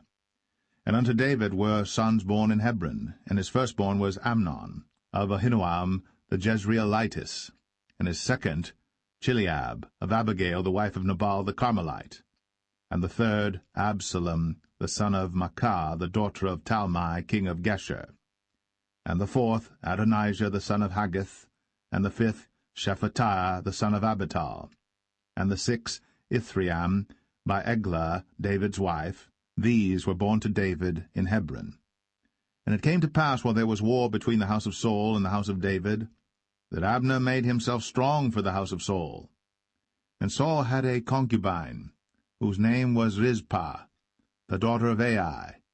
And Ishbosheth said to Abner, Wherefore hast thou gone in unto my father's concubine? Then was Abner very wroth for the words of Ishbosheth, and said, Am I a dog's head, which against Judah do show kindness this day unto the house of Saul thy father, to his brethren, and to his friends, and have not delivered thee into the hand of David, that thou chargest me today with a fault concerning this woman? So do God to Abner, and more also, except as the Lord hath sworn to David, even so I do to him, to translate the kingdom from the house of Saul, and to set up the throne of David over Israel and over Judah, from Dan even to Beersheba. And he could not answer Abner a word again, because he feared him. And Abner sent messengers to David on his behalf, saying, Whose is the land? Saying also, Make thy league with me, and behold, my hand shall be with thee, to bring about all Israel unto thee. And he said, Well, I will make a league with thee. But one thing I require of thee, that is, thou shalt not see my face, except thou first bring Michal, Saul's daughter, when thou comest to see my face. And David sent messengers to Ishbosheth, Saul's son, saying, Deliver me my wife Michal, which I espoused to me, for 100 foreskins of the Philistines. And Ishbosheth sent and took her from her husband, even from Phaltiel, the son of Laish. And her husband went with her, along weeping, behind her to Bahurim. Then said Abner unto him, Go, return. And he returned. And Abner had communication with the elders of Israel, saying, Ye sought for David in times past to be king over you. Now then do it. For the Lord hath spoken of David, saying, By the hand of my servant David I will save my people Israel out of the hand of the Philistines, and out of the hand of all their enemies. And Abner also spake in the ears of Benjamin. And Abner went also to speak in the ears of David in Hebron all that seemed good to Israel, and that seemed good to the whole house of Benjamin. So Abner came to David to Hebron, and 20 men with him. And David made Abner and the men that were with him a feast. And Abner said unto David, I will arise and go, and will gather all Israel unto my lord the king, that they may make a league with thee, and that thou mayest reign over all that thine heart desireth. And David sent Abner away, and he went in peace. And behold, the servants of David and Joab came from pursuing a troop, and brought in a great spoil with them. But Abner was not with David in Hebron, for he had sent him away, and he was gone in peace. When Joab and all the host that was with him were come, they told Joab, saying, Abner the son of Ner came to the king, and he hath sent him away, and he is gone in peace. Then Joab came to the king and said, What hast thou done? Behold, Abner came unto thee. Why is it that thou hast sent him away, and he is quite gone? Thou knowest Abner the son of Ner, that he came to deceive thee, and to know thy going out and thy coming in, and to know all that thou doest. And when Joab was come out from David, he sent messengers after Abner, which brought him again from the well of Sirah. But David knew it not. And when Abner was returned to Hebron, Joab took him aside in the gate to speak with him quietly, and smote him there, under the 5th rib, that he died, for the blood of Asahel, his brother. And afterward, when David heard it, he said, I and my kingdom are guiltless before the Lord, for ever, from the blood of Abner the son of Ner. Let it rest on the head of Joab, and on all his father's house. And let there not fail from the house of Joab one that hath an issue, or that is a leper, or that leaneth on a staff, or that falleth on the sword, or that lacketh bread. So Joab and Abishai his brother slew Abner, because he had slain their brother Asahel at Gibeon in the battle. And David said to Joab and to all the people that were with him, Rend your clothes, and gird you with sackcloth, and mourn before Abner. And King David himself followed the bier. And they buried Abner in Hebron. And the king lifted up his voice, and wept at the grave of Abner. And all the people wept. And the king lamented over Abner, and said, Died Abner as a fool dieth. Thy hands were not bound, nor thy feet put into fetters. As a man falleth before wicked men, so fellest thou. And all the people wept again over him. And when all the people came to cause David to eat meat while it was yet day, David sware, saying, So do God to me, and more also, if I taste bread or aught else, till the sun be down. And all the people took notice of it, and it pleased them, as whatsoever the king did pleased all the people. For all the people and all Israel understood that day that it was not of the king to slay Abner the son of Ner. And the king said unto his servants, Know ye not that there is a prince and a great man fallen this day in Israel? And I am this day weak, though anointed king. And these men, the sons of Zeruiah, be too hard for me. The Lord shall reward the doer of evil according to his wickedness.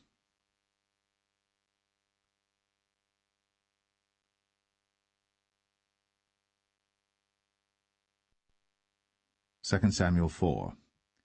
And when Saul's son heard that Abner was dead in Hebron, his hands were feeble, and all the Israelites were troubled. And Saul's son had 2 men that were captains of bands. The name of the one was Baanah, and the name of the other Rechab, the sons of Rimmon, a Beerothite, of the children of Benjamin. For Beeroth also was reckoned to Benjamin. And the Beerothites fled to Gittaim, and were sojourners there until this day. And Jonathan, Saul's son, had a son that was lame of his feet. He was 5 years old when the tidings came of Saul and Jonathan out of Jezreel. And his nurse took him up, and fled. And it came to pass, as she made haste to flee, that he fell and became lame. And his name was Mephibosheth. And the sons of Rimmon the Beerothite, Rechab and Baanah, went, and came about the heat of the day to the house of Ishbosheth, who lay on a bed at noon. And they came thither into the midst of the house, as though they would have fetched wheat, and they smote him under the 5th rib. And Rechab and Baanah his brother escaped.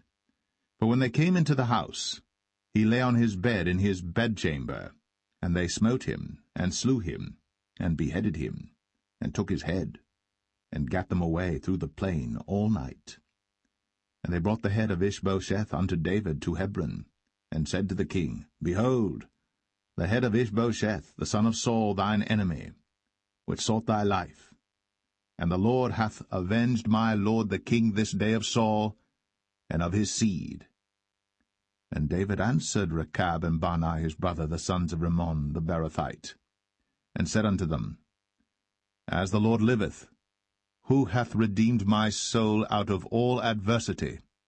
When one told me, saying, Behold, Saul is dead, thinking to have brought good tidings, I took hold of him, and slew him in Ziklag, who thought that I would have given him a reward for his tidings.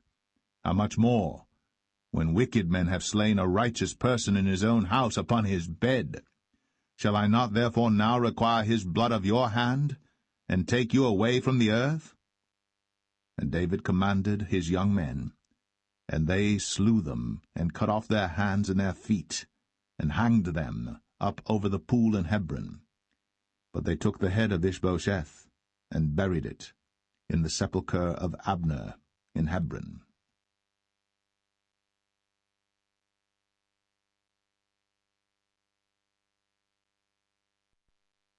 2 Samuel 5.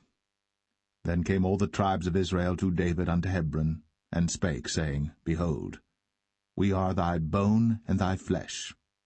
Also in time past, when Saul was king over us, thou wast he that leddest out and broughtest in Israel.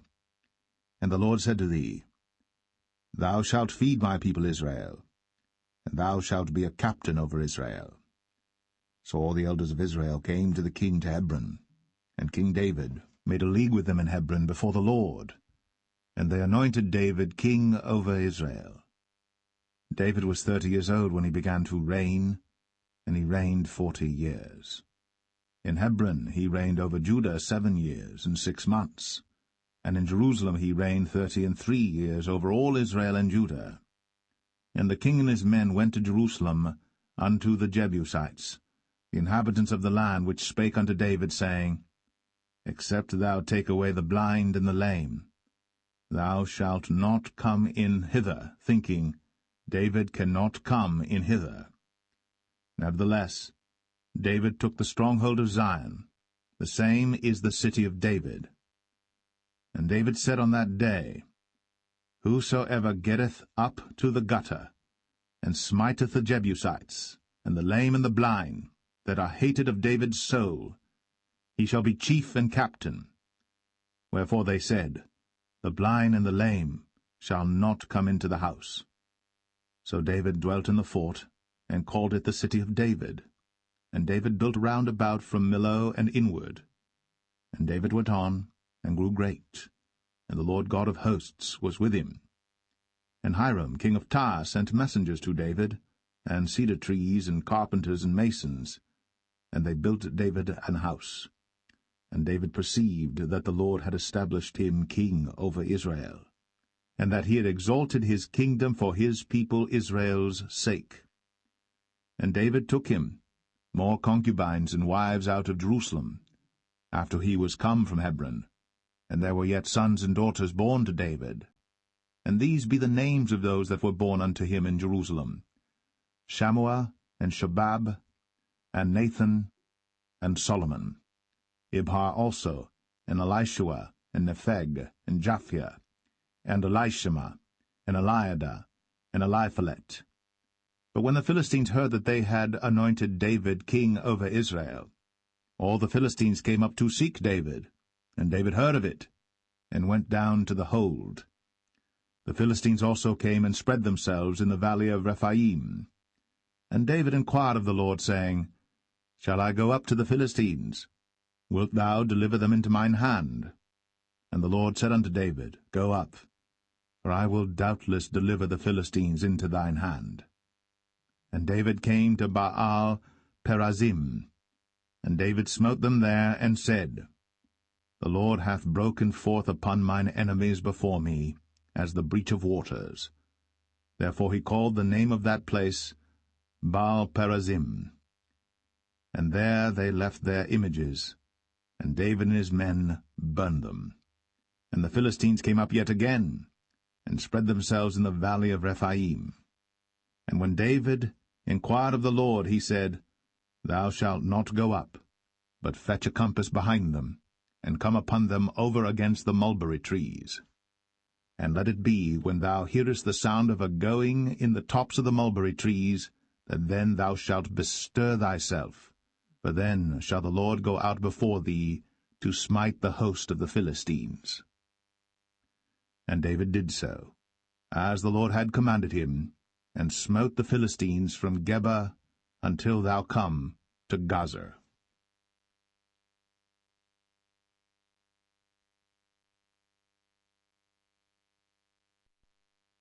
2 Samuel 6. Again David gathered together all the chosen men of Israel, 30,000. And David arose and went with all the people that were with him from Baalah of Judah, to bring up from thence the ark of God, whose name is called by the name of the Lord of hosts, that dwelleth between the cherubims. And they set the ark of God upon a new cart, and brought it out of the house of Abinadab that was in Gibeah. And Uzzah and Ahio, the sons of Abinadab, drave the new cart. And they brought it out of the house of Abinadab, which was at Gibeah, accompanying the ark of God, and Ahio went before the ark. And David and all the house of Israel played before the Lord in all manner of instruments made of fir wood, even on harps, and on psalteries, and on timbrels, and on cornets, and on cymbals. And when they came to Nachon's threshing floor, Uzzah put forth his hand to the ark of God, and took hold of it, for the oxen shook it. And the anger of the Lord was kindled against Uzzah, and God smote him there for his error, and there he died by the ark of God. And David was displeased, because the Lord had made a breach upon Uzzah, and he called the name of the place Perez Uzzah to this day. And David was afraid of the Lord that day, and said, How shall the ark of the Lord come to me? So David would not remove the ark of the Lord unto him into the city of David, but David carried it aside into the house of Obed-Edom the Gittite. And the ark of the Lord continued in the house of Obed-Edom the Gittite 3 months. And the Lord blessed Obed-Edom and all his household. And it was told King David, saying, The Lord hath blessed the house of Obed-Edom, and all that pertaineth unto him, because of the ark of God. So David went and brought up the ark of God from the house of Obed-Edom into the city of David with gladness. And it was so, that when they that bare the ark of the Lord had gone 6 paces, he sacrificed oxen and fatlings. And David danced before the Lord with all his might. And David was girded with a linen ephod. So David and all the house of Israel brought up the ark of the Lord with shouting, and with the sound of the trumpet. And as the ark of the Lord came into the city of David, Michal, Saul's daughter, looked through a window, and saw King David leaping and dancing before the Lord. And she despised him in her heart. And they brought in the ark of the Lord, and set it in his place in the midst of the tabernacle that David had pitched for it. And David offered burnt offerings and peace offerings before the Lord. And as soon as David had made an end of offering burnt offerings and peace offerings, he blessed the people in the name of the Lord of hosts. And he dealt among all the people, even among the whole multitude of Israel, as well to the women as men, to every one a cake of bread, and a good piece of flesh, and a flagon of wine. So all the people departed every one to his house. Then David returned to bless his household, and Michal the daughter of Saul came out to meet David, and said, How glorious was the king of Israel today, who uncovered himself today in the eyes of the handmaids of his servants, as one of the vain fellows shamelessly uncovereth himself. And David said unto Michal, It was before the Lord which chose me before thy father, and before all his house, to appoint me ruler over the people of the Lord, over Israel. Therefore will I play before the Lord. And I will yet be more vile than thus, and will be base in mine own sight. And of the maidservants which thou hast spoken of them shall I be had in honor. Therefore Michal, the daughter of Saul, had no child unto the day of her death.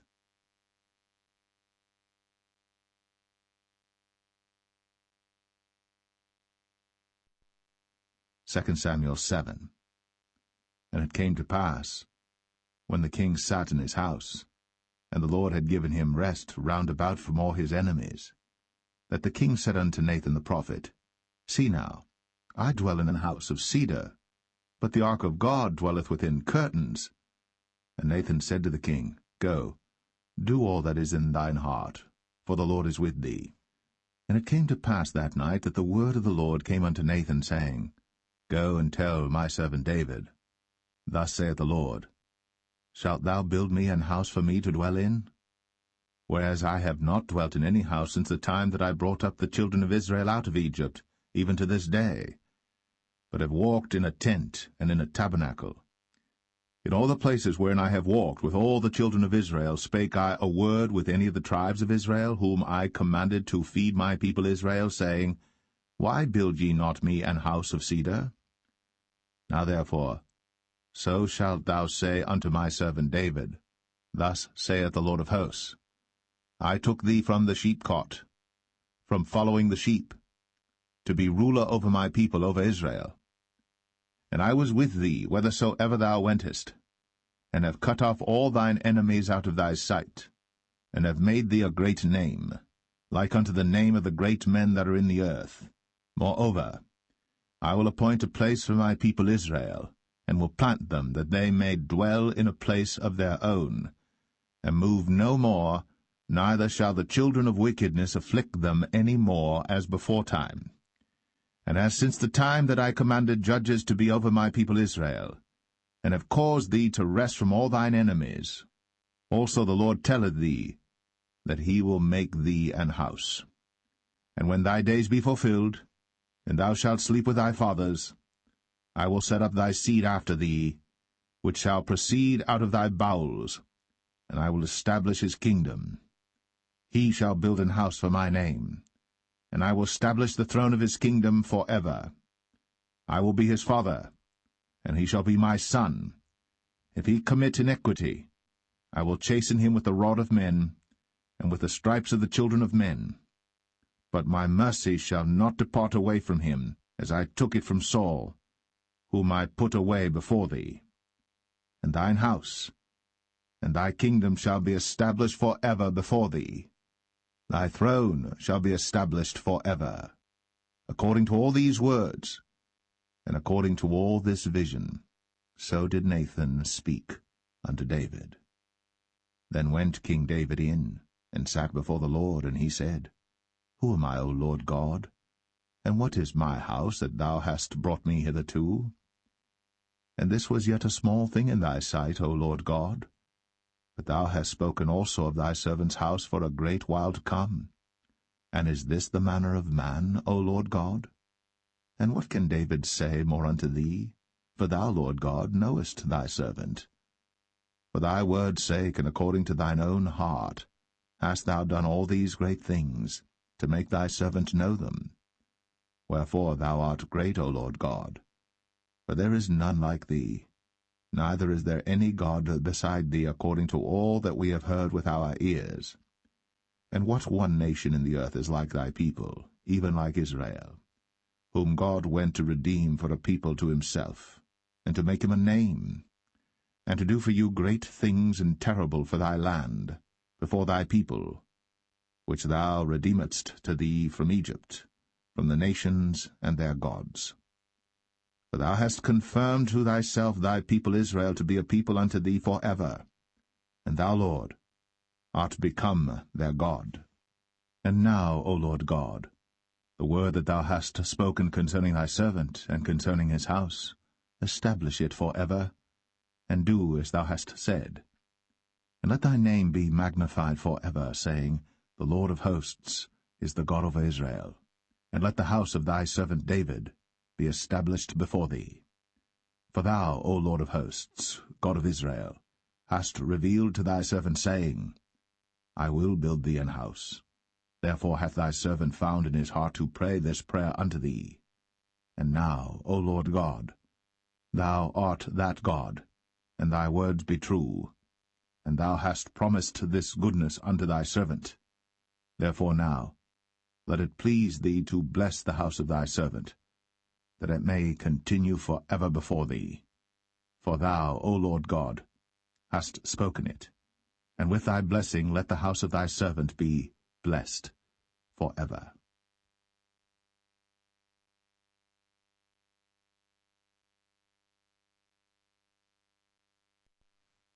2 Samuel 8.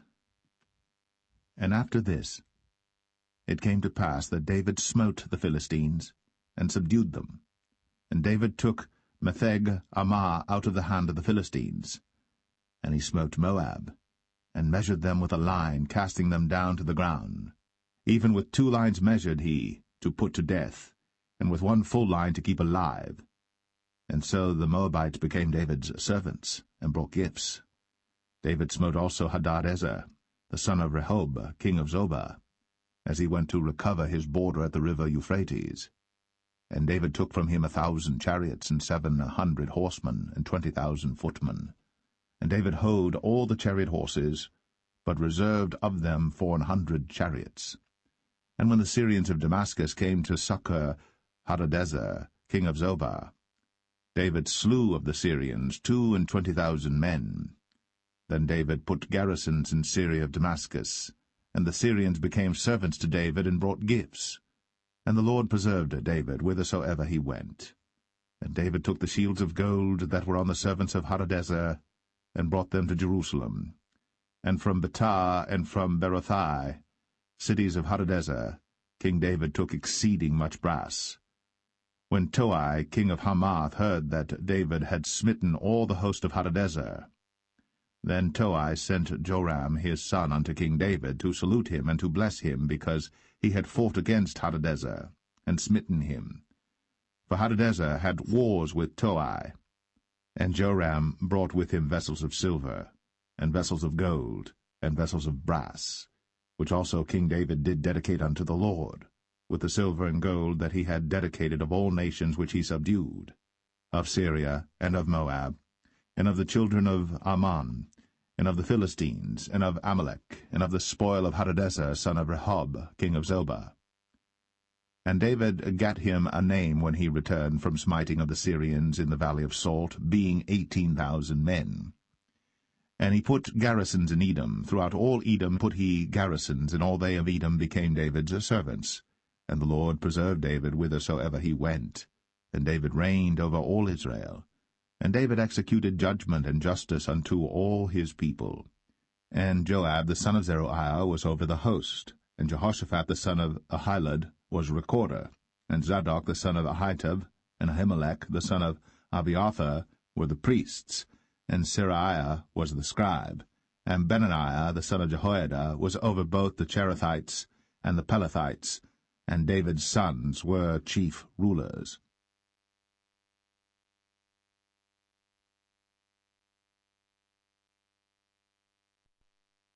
2 Samuel 9. And David said, Is there yet any that is left of the house of Saul, that I may show him kindness for Jonathan's sake? And there was of the house of Saul a servant whose name was Ziba. And when they had called him unto David, the king said unto him, Art thou Ziba? And he said, Thy servant is he. And the king said, Is there not yet any of the house of Saul, that I may show the kindness of God unto him? And Ziba said unto the king, Jonathan hath yet a son which is lame on his feet. And the king said unto him, Where is he? And Ziba said unto the king, Behold, he is in the house of Machir, the son of Ammiel, in Lo-debar. Then King David sent and fetched him out of the house of Machir, the son of Ammiel, from Lo-debar. Now when Mephibosheth, the son of Jonathan, the son of Saul, was come unto David, he fell on his face and did reverence. And David said, Mephibosheth. And he answered, Behold, thy servant. And David said unto him, Fear not, for I will surely show thee kindness for Jonathan thy father's sake, and will restore thee all the land of Saul thy father, and thou shalt eat bread at my table continually. And he bowed himself and said, What is thy servant, that thou shouldst look upon such a dead dog as I am? Then the king called to Ziba, Saul's servant, and said unto him, I have given unto thy master's son all that pertained to Saul, and to all his house. Thou therefore, and thy sons and thy servants, shall till the land for him, and thou shalt bring in the fruits, that thy master's son may have food to eat. But Mephibosheth, thy master's son, shall eat bread always at my table. Now Ziba had 15 sons and 20 servants. Then said Ziba unto the king, According to all that my lord the king hath commanded his servant, so shall thy servant do. As for Mephibosheth, said the king, he shall eat at my table as one of the king's sons. And Mephibosheth had a young son whose name was Micah. And all that dwelt in the house of Ziba were servants unto Mephibosheth. So Mephibosheth dwelt in Jerusalem, for he did eat continually at the king's table, and was lame on both his feet.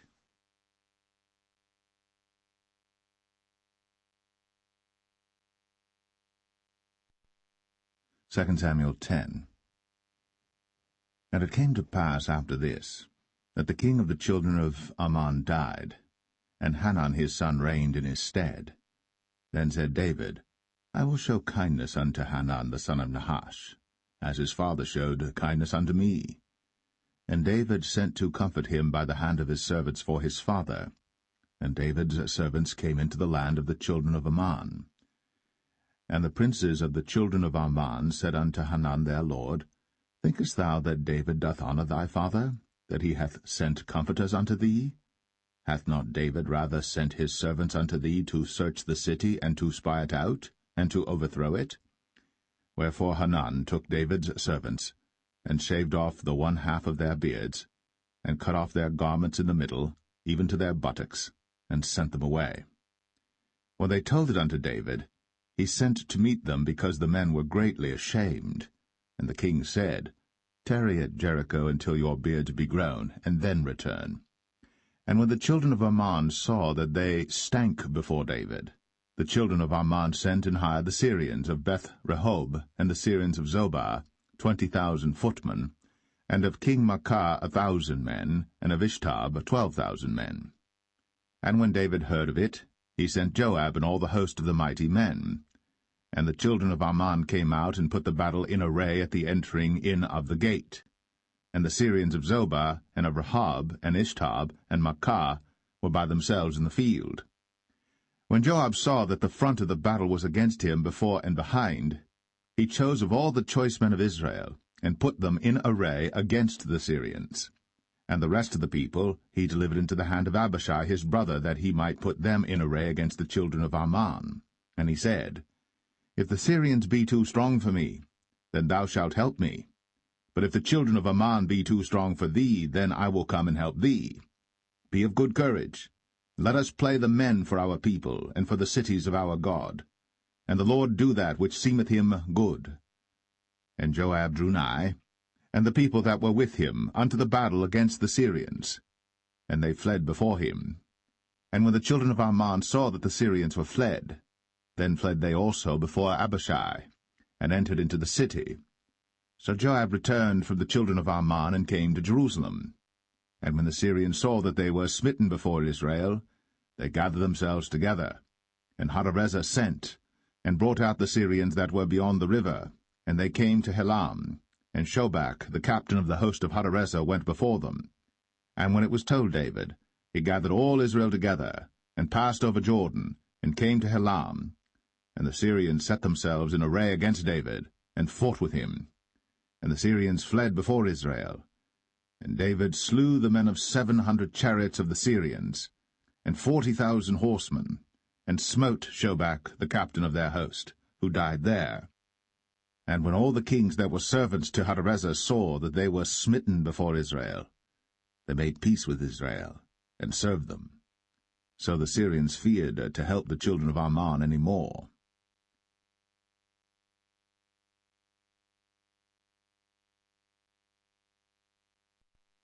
Second Samuel 11.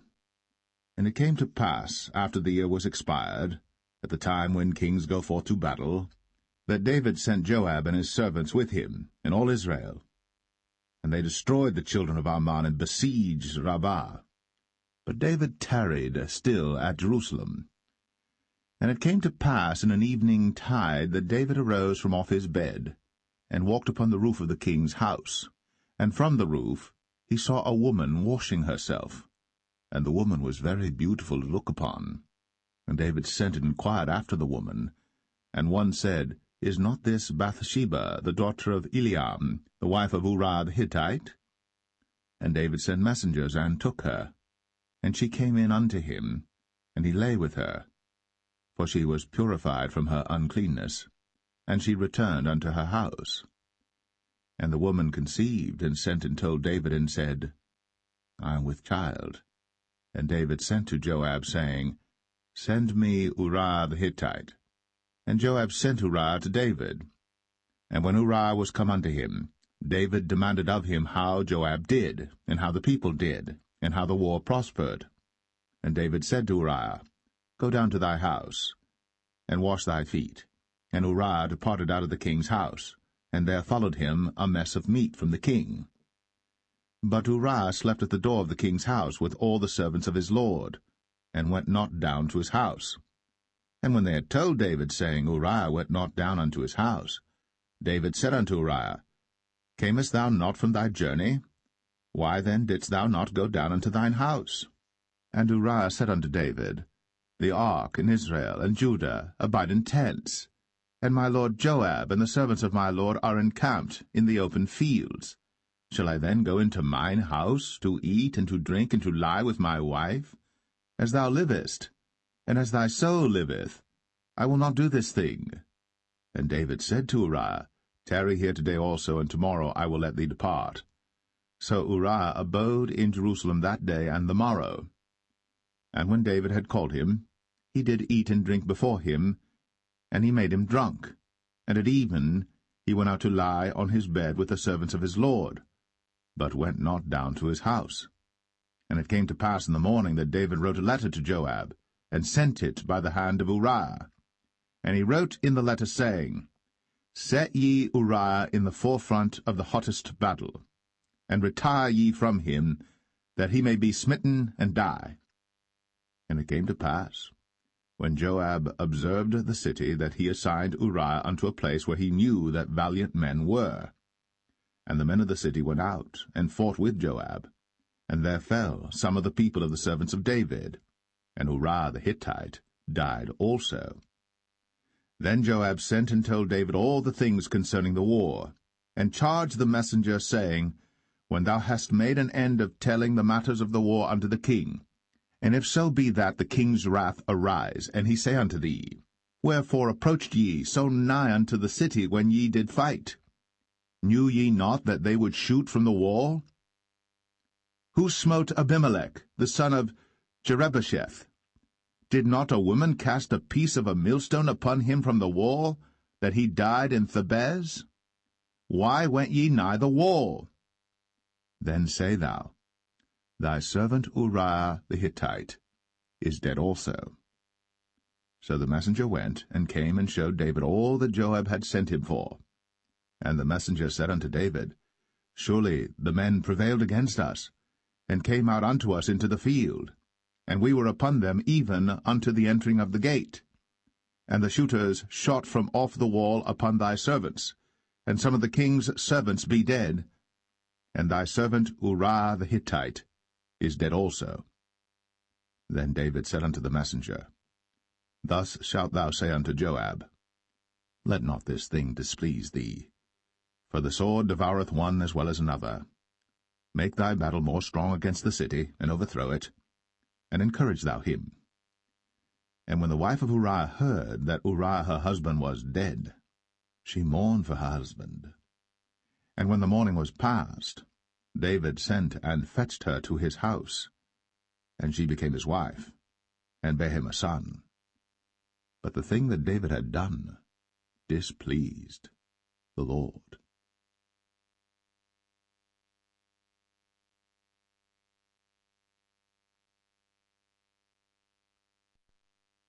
2 Samuel 12.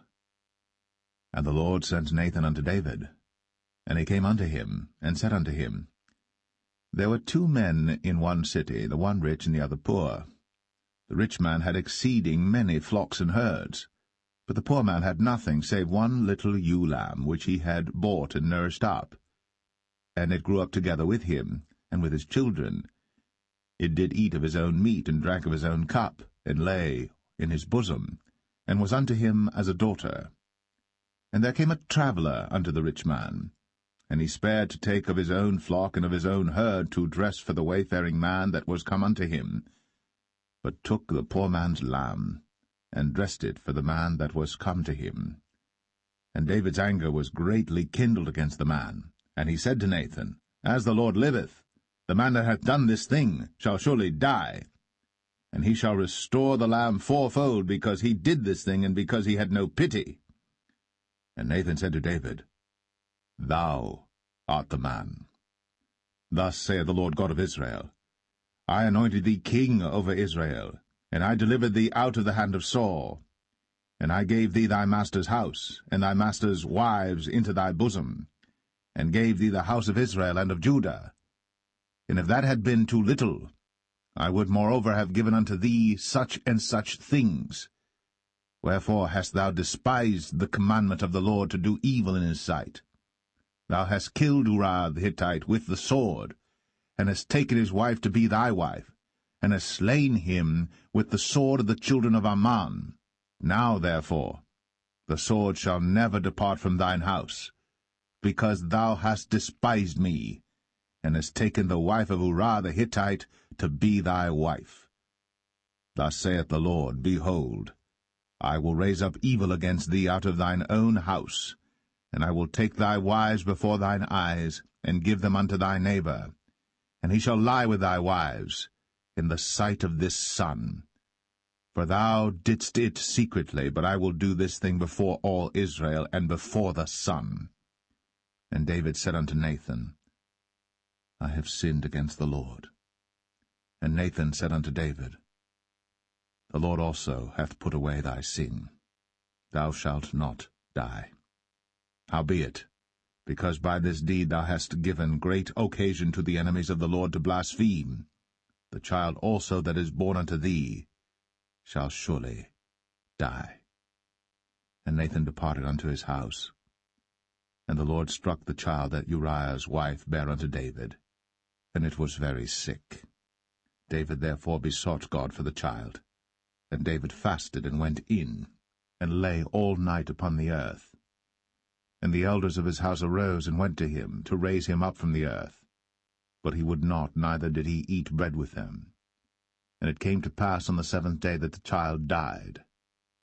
And the servants of David feared to tell him that the child was dead, for they said, Behold, while the child was yet alive, we spake unto him, and he would not hearken unto our voice. How will he then vex himself, if we tell him that the child is dead? But when David saw that his servants whispered, David perceived that the child was dead. Therefore David said unto his servants, Is the child dead? And they said, He is dead. Then David arose from the earth, and washed, and anointed himself, and changed his apparel, and came into the house of the Lord, and worshipped. Then he came to his own house, and when he required, they set bread before him, and he did eat. Then said his servants unto him, What thing is this that thou hast done? Thou didst fast and weep for the child while it was alive, but when the child was dead thou didst rise and eat bread. And he said, While the child was yet alive, I fasted and wept, for I said, Who can tell whether God will be gracious to me, that the child may live? But now he is dead. Wherefore should I fast? Can I bring him back again?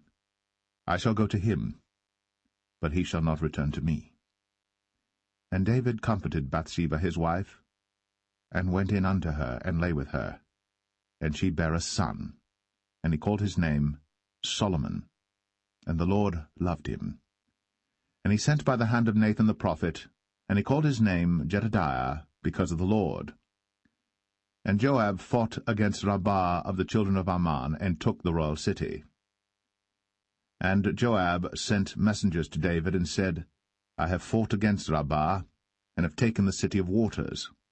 Now therefore, gather the rest of the people together, and encamp against the city, and take it, lest I take the city, and it be called after my name. And David gathered all the people together, and went to Rabbah, and fought against it, and took it. And he took their king's crown from off his head, the weight whereof was a talent of gold, with the precious stones, and it was set on David's head. And he brought forth the spoil of the city in great abundance. And he brought forth the people that were therein, and put them under saws, and under harrows of iron, and under axes of iron, and made them pass through the brick kiln. And thus did he unto all the cities of the children of Ammon. So David and all the people returned unto Jerusalem.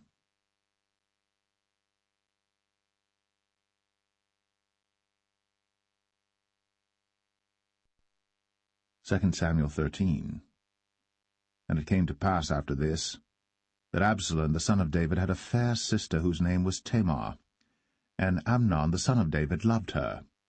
And Amnon was so vexed that he fell sick for his sister Tamar, for she was a virgin, and Amnon thought it hard for him to do anything to her. But Amnon had a friend whose name was Jonadab, the son of Shimea, David's brother. And Jonadab was a very subtle man. And he said unto him, Why art thou, being the king's son, lean from day to day? Wilt thou not tell me? And Amnon said unto him, I love Tamar, my brother Absalom's sister. And Jonadab said unto him, Lay thee down on thy bed, and make thyself sick. And when thy father cometh to see thee, say unto him, I pray thee, let my sister Tamar come and give me meat, and dress the meat in my sight, that I may see it, and eat it at her hand. So Amnon lay down, and made himself sick. And when the king was come to see him, Amnon said unto the king, I pray thee, let Tamar my sister come, and make me a couple of cakes in my sight, that I may eat at her hand. Then David sent home to Tamar, saying, Go now to thy brother Amnon's house, and dress him meat. So Tamar went to her brother Amnon's house, and he was laid down. And she took flour, and kneaded it, and made cakes in his sight, and did bake the cakes. And she took a pan, and poured them out before him. But he refused to eat. And Amnon said, Have out all men from me. And they went out every man from him. And Amnon said unto Tamar, Bring the meat into the chamber, that I may eat of thine hand. And Tamar took the cakes which she had made, and brought them into the chamber to Amnon her brother. And when she had brought them unto him to eat, he took hold of her, and said unto her, Come, lie with me, my sister. And she answered him, Nay, my brother, do not force me. For no such thing ought to be done in Israel. Do not thou this folly. And I, whither shall I cause my shame to go? And as for thee, thou shalt be as one of the fools in Israel. Now therefore I pray thee, speak unto the king, for he will not withhold me from thee. Howbeit, he would not hearken unto her voice, but being stronger than she, forced her, and lay with her. Then Amnon hated her exceedingly, so that the hatred wherewith he hated her was greater than the love wherewith he had loved her. And Amnon said unto her, Arise, be gone. And she said unto him, There is no cause. This evil in sending me away is greater than the other that thou didst unto me. But he would not hearken unto her. Then he called his servant that ministered unto him, and said, Put now this woman out from me, and bolt the door after her. And she had a garment of divers colours upon her, for with such robes were the king's daughters that were virgins apparelled. Then his servant brought her out, and bolted the door after her. And Tamar put ashes on her head, and rent her garment of divers colours that was on her, and laid her hand on her head, and went on crying. And Absalom, her brother, said unto her, Hath Amnon thy brother been with thee? But hold now thy peace, my sister. He is thy brother. Regard not this thing. So Tamar remained desolate in her brother Absalom's house. But when King David heard of all these things, he was very wroth. And Absalom spake unto his brother Amnon, neither good nor bad, for Absalom hated Amnon, because he had forced his sister Tamar. And it came to pass after 2 full years that Absalom had sheep-shearers in Baal-Hazor, which is beside Ephraim. And Absalom invited all the king's sons. And Absalom came to the king and said, Behold now, thy servant hath sheep-shearers. Let the king, I beseech thee, and his servants go with thy servant. And the king said to Absalom, Nay, my son, let us not all now go, lest we be chargeable unto thee. And he pressed him, howbeit he would not go, but blessed him. Then said Absalom, If not, I pray thee, let my brother Amnon go with us. And the king said unto him, Why should he go with thee? But Absalom pressed him that he let Amnon and all the king's sons go with him. Now Absalom had commanded his servant, saying, Mark ye now, when Amnon's heart is merry with wine, and when I say unto you, Smite Amnon, then kill him. Fear not. Have not I commanded you? Be courageous, and be valiant. And the servants of Absalom did unto Amnon, as Absalom had commanded. Then all the king's sons arose, and every man gat him up upon his mule, and fled. And it came to pass, while they were in the way, that tidings came to David, saying, Absalom hath slain all the king's sons, and there is not one of them left. Then the king arose, and tare his garments, and lay on the earth, and all his servants stood by with their clothes rent. And Jonadab, the son of Shimea, David's brother, answered and said, Let not my lord suppose that they have slain all the young men, the king's sons, for Amnon only is dead. For by the appointment of Absalom this hath been determined from the day that he forced his sister Tamar. Now therefore, let not my lord the king take the thing to his heart, to think that all the king's sons are dead, for Amnon only is dead. But Absalom fled. And the young man that kept the watch lifted up his eyes, and looked, and behold, there came much people by the way of the hillside behind him. And Jonadab said unto the king, Behold, the king's sons come, as thy servant said, so it is. And it came to pass, as soon as he had made an end of speaking, that, behold, the king's sons came, and lifted up their voice, and wept. And the king also and all his servants wept very sore. But Absalom fled and went to Talmai, the son of Ammihud, king of Geshur. And David mourned for his son every day. So Absalom fled, and went to Geshur, and was there 3 years. And the soul of King David longed to go forth unto Absalom, for he was comforted concerning Amnon, seeing he was dead.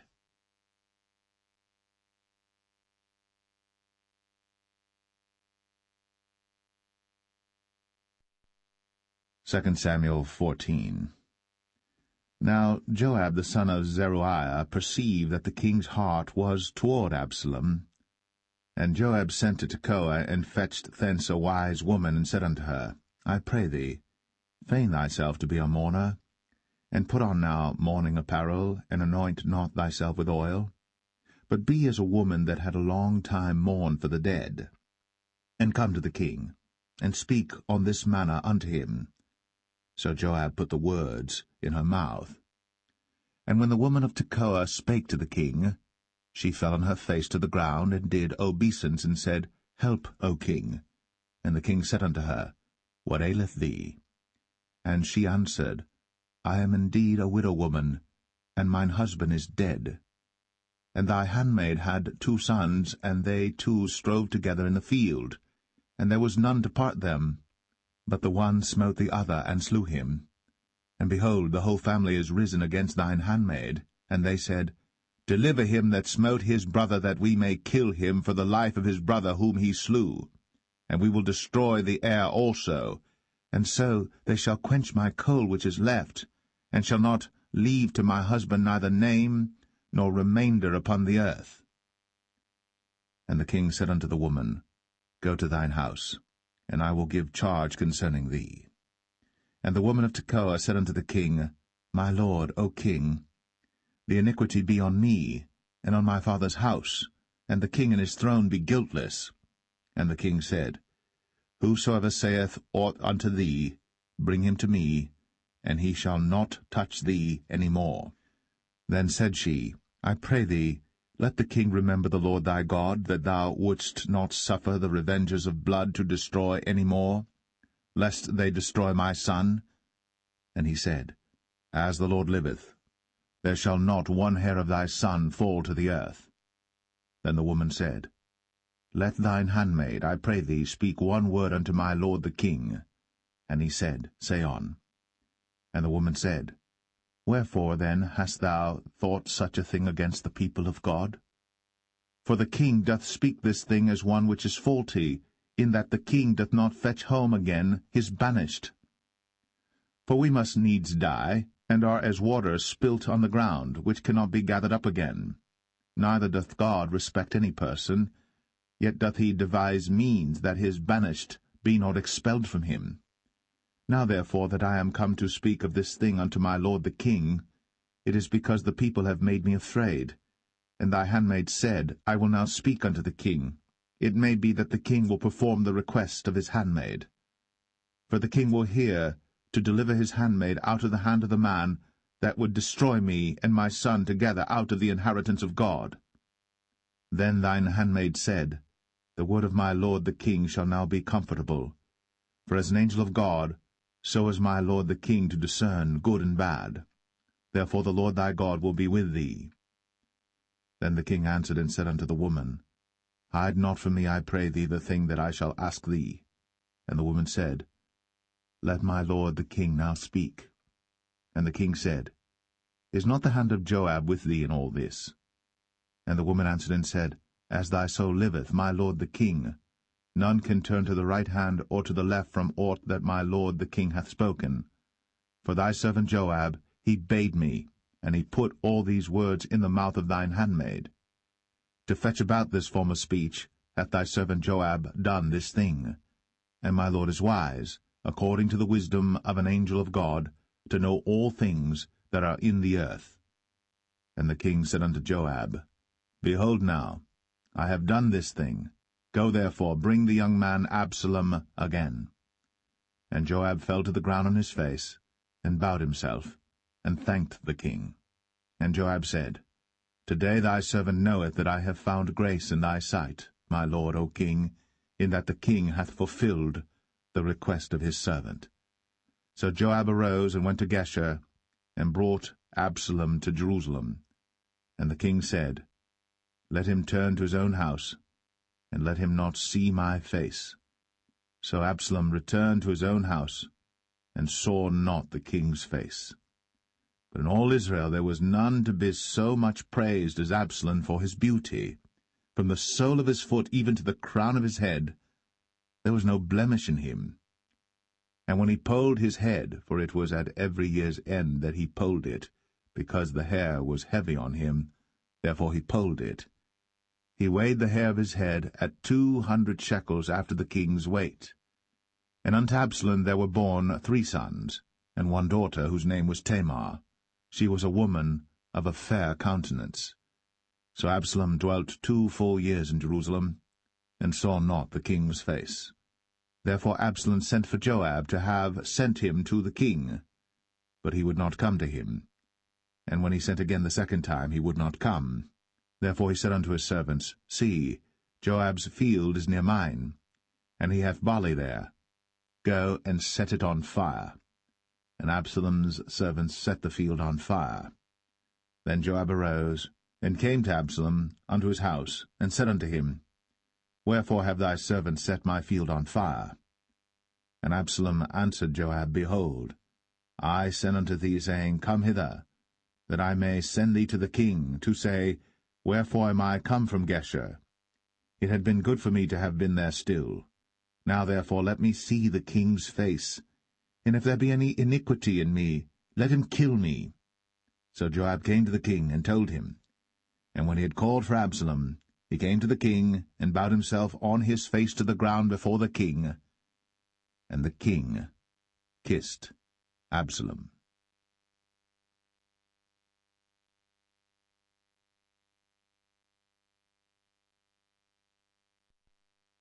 2 Samuel 15.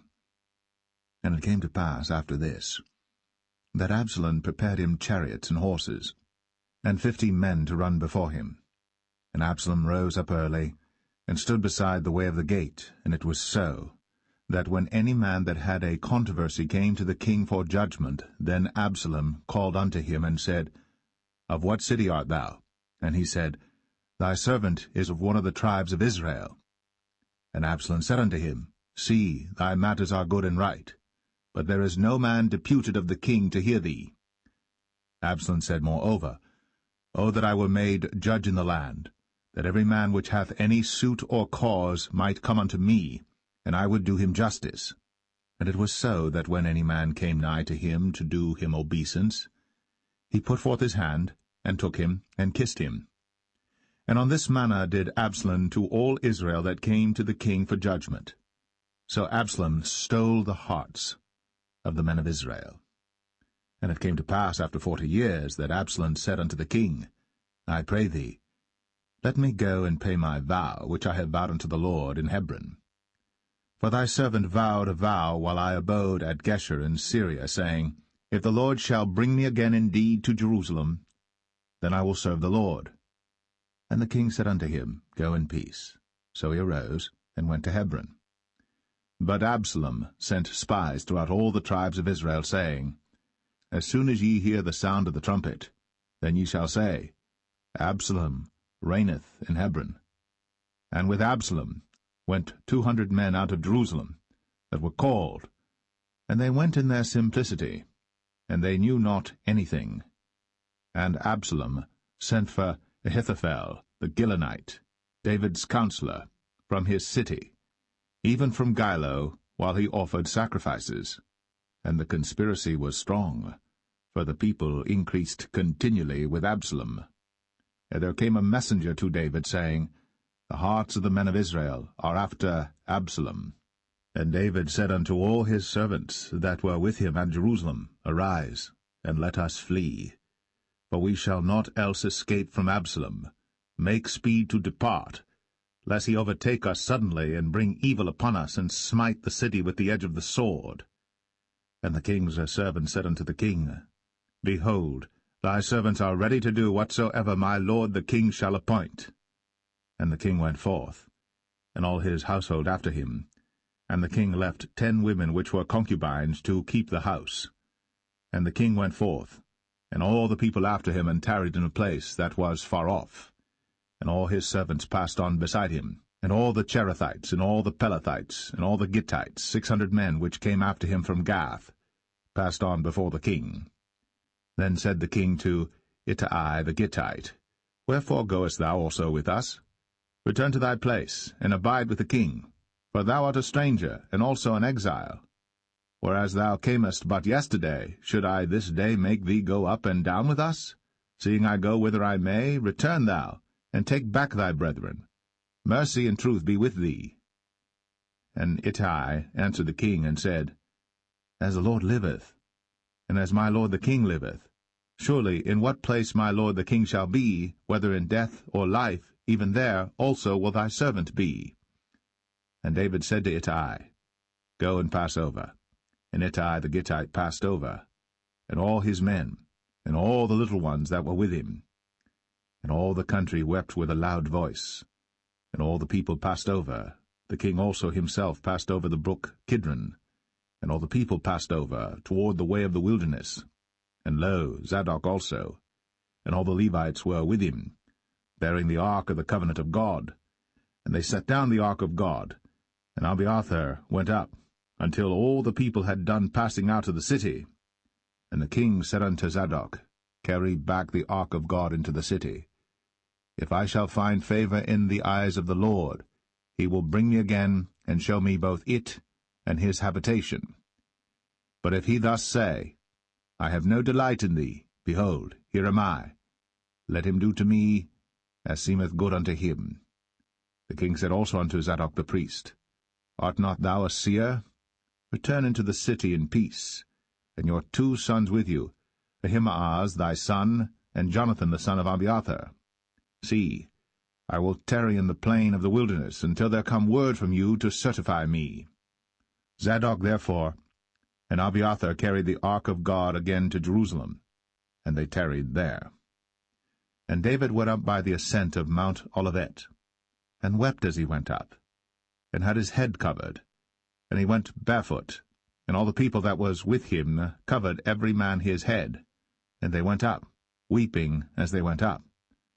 And one told David, saying, Ahithophel is among the conspirators with Absalom. And David said, O Lord, I pray thee, turn the counsel of Ahithophel into foolishness. And it came to pass that when David was come to the top of the mount, where he worshipped God, behold, Hushai the Archite came to meet him with his coat rent, and earth upon his head. Unto whom David said, If thou passest on with me, then thou shalt be a burden unto me. But if thou return to the city, and say unto Absalom, I will be thy servant, O king, as I have been thy father's servant hitherto, so will I now also be thy servant. Then mayest thou for me defeat the counsel of Ahithophel. And hast thou not there with thee Zadok and Abiathar the priests? Therefore it shall be that what thing soever thou shalt hear out of the king's house, thou shalt tell it to Zadok and Abiathar the priests. Behold, they have there with them their 2 sons, Ahimaaz Zadok's son, and Jonathan Abiathar's son. And by them ye shall send unto me everything that ye can hear. So Hushai, David's friend, came into the city, and Absalom came into Jerusalem.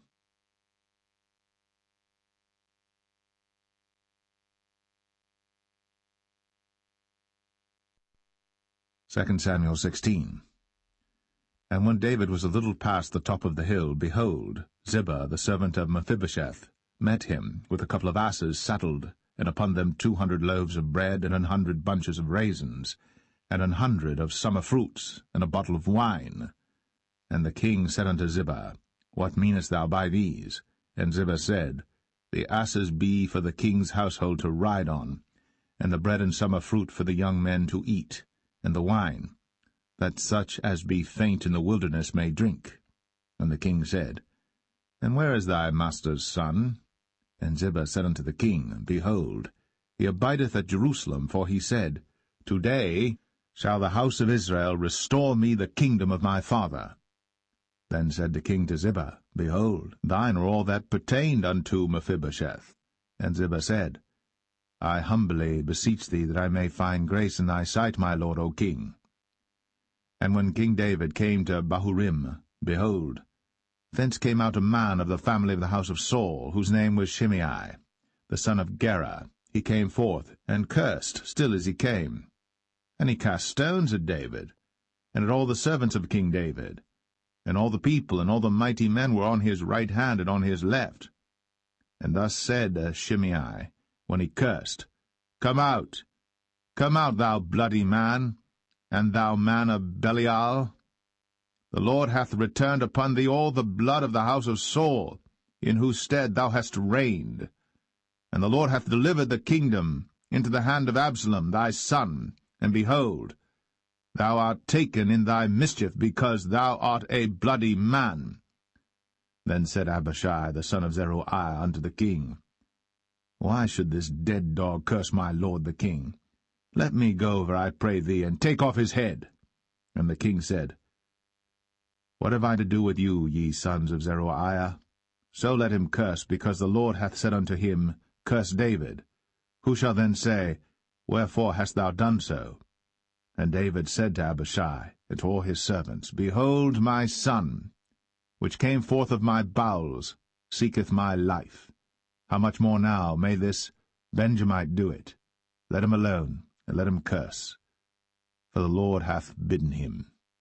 It may be that the Lord will look on mine affliction, and that the Lord will requite me good for his cursing this day.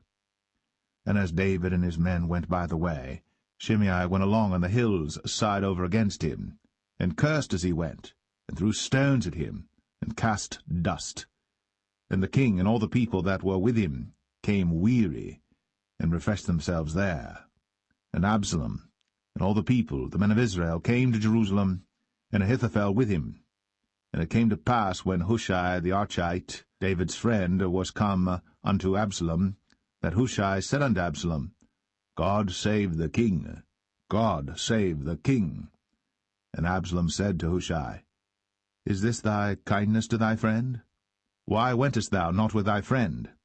And Hushai said unto Absalom, Nay, but whom the Lord and this people, and all the men of Israel choose, his will I be, and with him will I abide.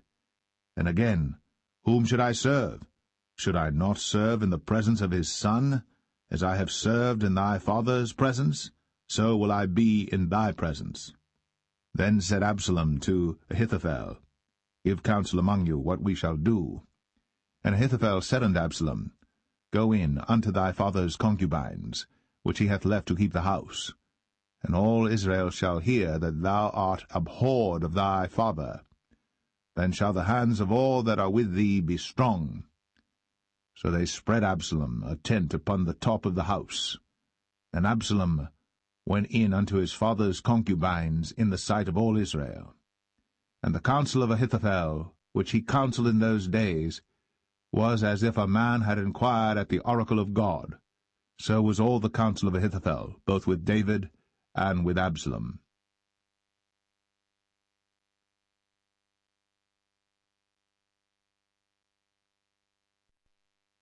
2 Samuel 17. Moreover Ahithophel said unto Absalom, Let me now choose out 12,000 men, and I will arise and pursue after David this night. And I will come upon him while he is weary and weak-handed, and will make him afraid, and all the people that are with him shall flee, and I will smite the king only. And I will bring back all the people unto thee. The man whom thou seekest is as if all returned, so all the people shall be in peace. And the saying pleased Absalom well, and all the elders of Israel. Then said Absalom, Call now Hushai the Archite also, and let us hear likewise what he saith. And when Hushai was come to Absalom, Absalom spake unto him, saying, Ahithophel hath spoken after this manner. Shall we do after his saying? If not, speak thou. And Hushai said unto Absalom, The counsel that Ahithophel hath given is not good at this time. For, said Hushai, Thou knowest thy father and his men, that they be mighty men, and they be chafed in their minds, as a bear robbed of her whelps in the field. And thy father is a man of war, and will not lodge with the people. Behold, he is hid now in some pit, or in some other place, and it will come to pass, when some of them be overthrown at the first, that whosoever heareth it will say, There is a slaughter among the people that follow Absalom. And he also that is valiant, whose heart is as the heart of a lion, shall utterly melt. For all Israel knoweth that thy father is a mighty man, and they which be with him are valiant men. Therefore I counsel that all Israel be generally gathered unto thee, from Dan even to Beersheba, as the sand that is by the sea for multitude, and that thou go to battle in thine own person. So shall we come upon him in some place where he shall be found, and we will light upon him, as the dew falleth on the ground, and of him, and of all the men that are with him, there shall not be left so much as one. Moreover, if he be gotten into a city, then shall all Israel bring ropes to that city, and we will draw it into the river, until there be not one small stone found there. And Absalom and all the men of Israel said, The counsel of Hushai the Archite is better than the counsel of Ahithophel. For the Lord had appointed to defeat the good counsel of Ahithophel, to the intent that the Lord might bring evil upon Absalom. Then said Hushai unto Zadok, and to Abiathar the priests, Thus and thus did Ahithophel counsel Absalom and the elders of Israel, and thus have I counselled. Now therefore send quickly, and tell David, saying, Lodge not this night in the plains of the wilderness, but speedily pass over, lest the king be swallowed up, and all the people that are with him. Now Jonathan and Ahimaaz stayed by En-rogel, for they might not be seen to come into the city. And a wench went and told them, and they went and told King David. Nevertheless a lad saw them and told Absalom. But they went both of them away quickly, and came to a man's house in Bahurim, which had a well in his court, whither they went down. And the woman took and spread a covering over the well's mouth, and spread ground corn thereon, and the thing was not known. And when Absalom's servants came to the woman to the house, they said, Where is Ahimaaz and Jonathan? And the woman said unto them, They be gone over the brook of water. And when they had sought and could not find them, they returned to Jerusalem. And it came to pass, after they were departed, that they came up out of the well, and went and told to King David, and said unto David, Arise, and pass quickly over the water, for thus hath Ahithophel counselled against you. Then David arose, and all the people that were with him, and they passed over Jordan. By the morning light there lacked not one of them that was not gone over Jordan. And when Ahithophel saw that his counsel was not followed, he saddled his ass and arose, and gat him home to his house, to his city, and put his household in order. and hanged himself, and died, and was buried in the sepulchre of his father. Then David came to Mahanaim, and Absalom passed over Jordan, he and all the men of Israel with him. And Absalom made Amasa captain of the hosts instead of Joab, which Amasa was a man's son, whose name was Ithra, an Israelite, that went in to Abigail, the daughter of Nahash, sister to Zeruiah, Joab's mother. So Israel and Absalom pitched in the land of Gilead.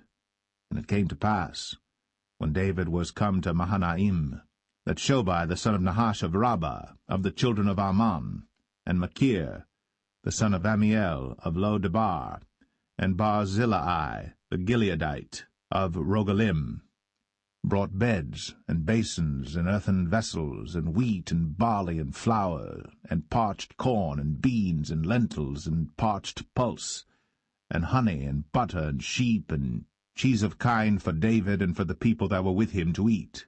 For they said, The people is hungry and weary and thirsty in the wilderness.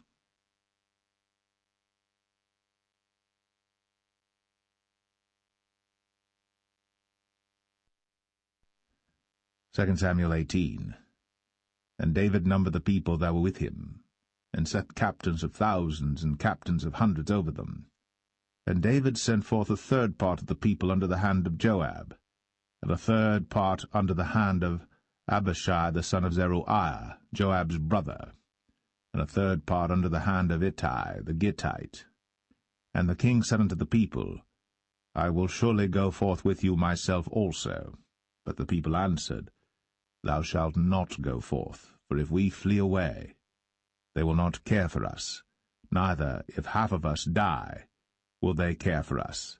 But now thou art worth 10,000 of us. Therefore now it is better that thou succour us out of the city.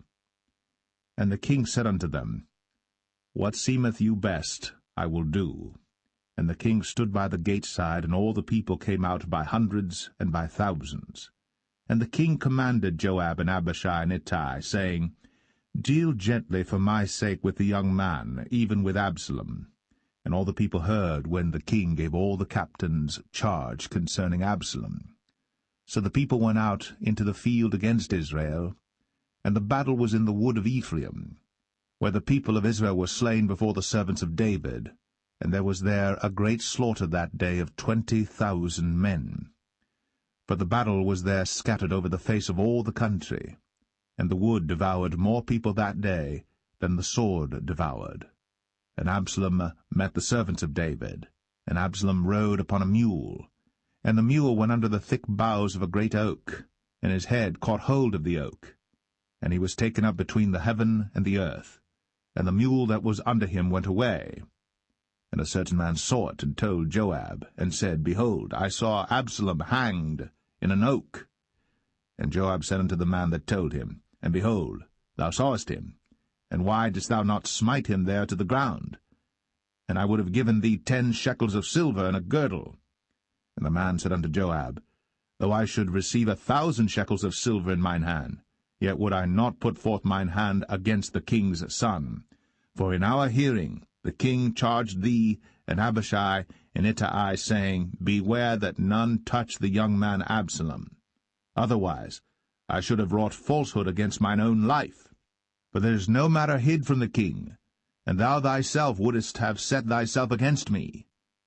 Then said Joab, I may not tarry thus with thee. And he took 3 darts in his hand, and thrust them through the heart of Absalom, while he was yet alive, in the midst of the oak. And 10 young men that bare Joab's armor compassed about, and smote Absalom, and slew him.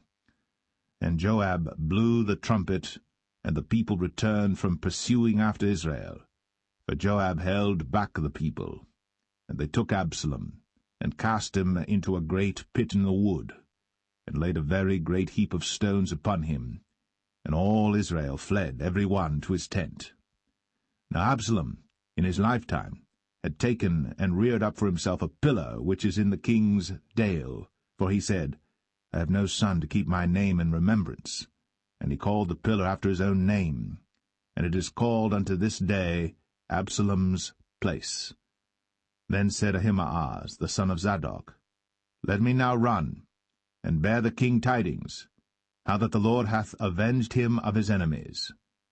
And Joab said unto him, Thou shalt not bear tidings this day, but thou shalt bear tidings another day. But this day thou shalt bear no tidings, because the king's son is dead. Then said Joab to Cushai, Go tell the king what thou hast seen. And Cushai bowed himself unto Joab, and ran.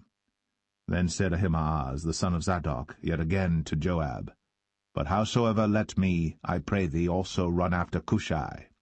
And Joab said, Wherefore wilt thou run, my son, seeing that thou hast no tidings ready? But howsoever said he, Let me run. And he said unto him, Run. Then Ahimaaz ran by the way of the plain, and overran Cushai.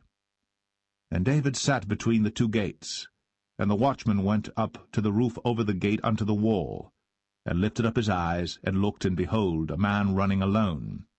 And the watchman cried, and told the king. And the king said, If he be alone, there is tidings in his mouth.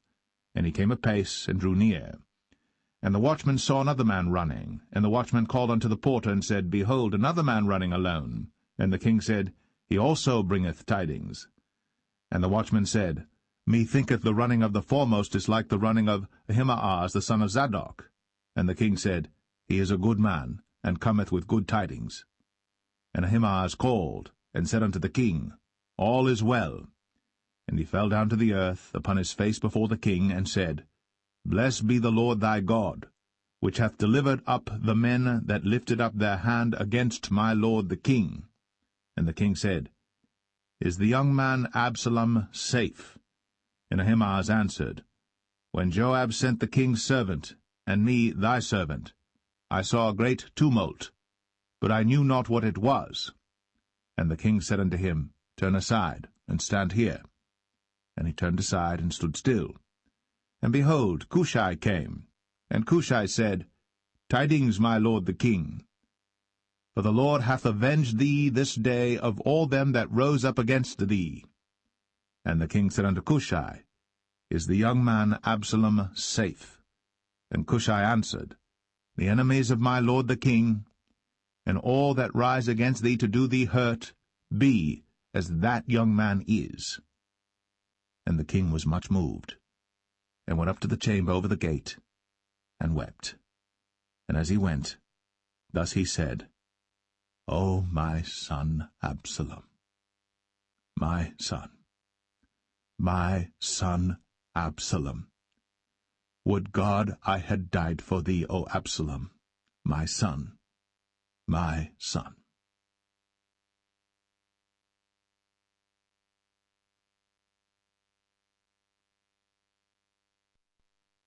2 Samuel 19. And it was told Joab, Behold, the king weepeth and mourneth for Absalom. And the victory that day was turned into mourning unto all the people, for the people heard say that day how the king was grieved for his son. And the people gat them by stealth that day into the city, as people being ashamed steal away when they flee in battle. But the king covered his face. And the king cried with a loud voice, O my son Absalom! O Absalom, my son, my son!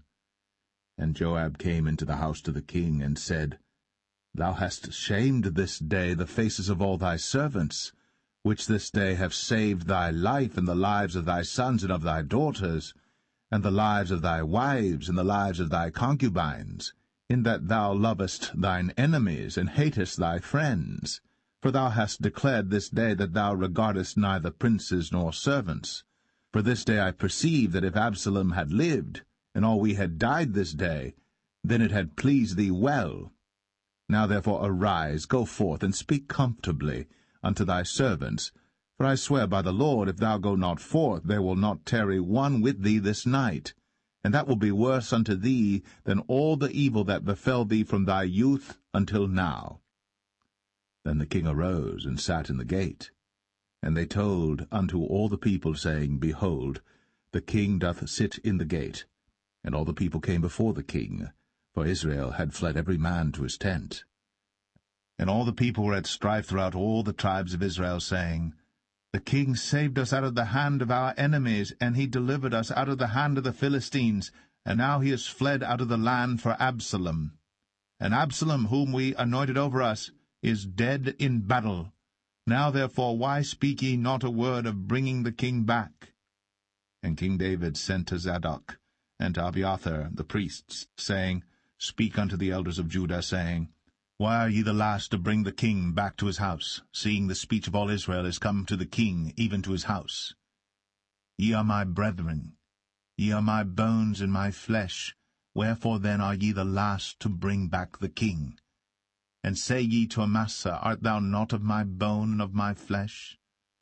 God do so to me, and more also, if thou be not captain of the host before me continually in the room of Joab. And he bowed the heart of all the men of Judah, even as the heart of one man, so that they sent this word unto the king, Return thou, and all thy servants.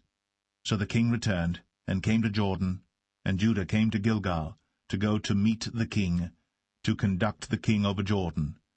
And Shimei the son of Gera, a Benjamite, which was of Bahurim, hasted and came down with the men of Judah to meet King David. And there were 1,000 men of Benjamin with him, and Ziba the servant of the house of Saul, and his 15 sons and his 20 servants with him. And they went over Jordan before the king. And there went over a ferry boat to carry over the king's household, and to do what he thought good.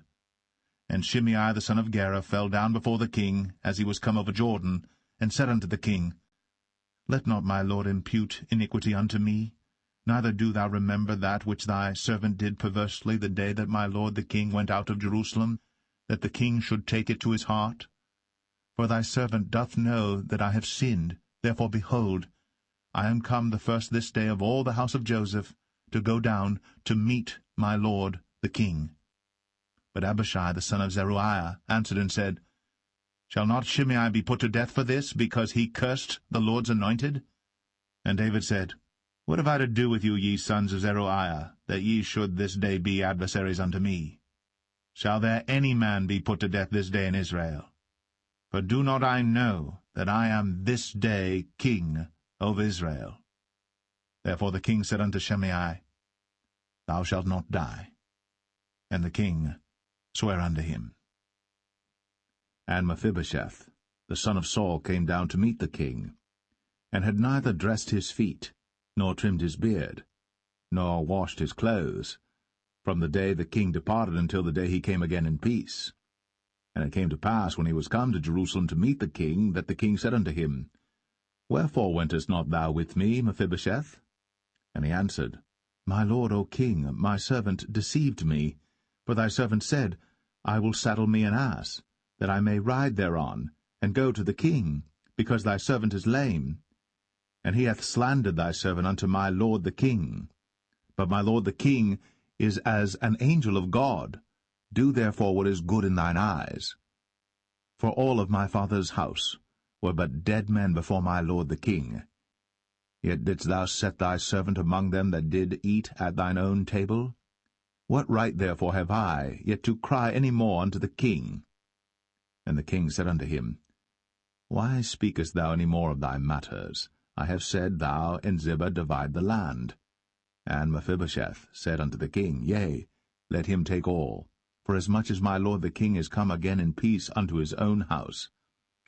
And Barzillai the Gileadite came down from Rogelim, and went over Jordan with the king to conduct him over Jordan.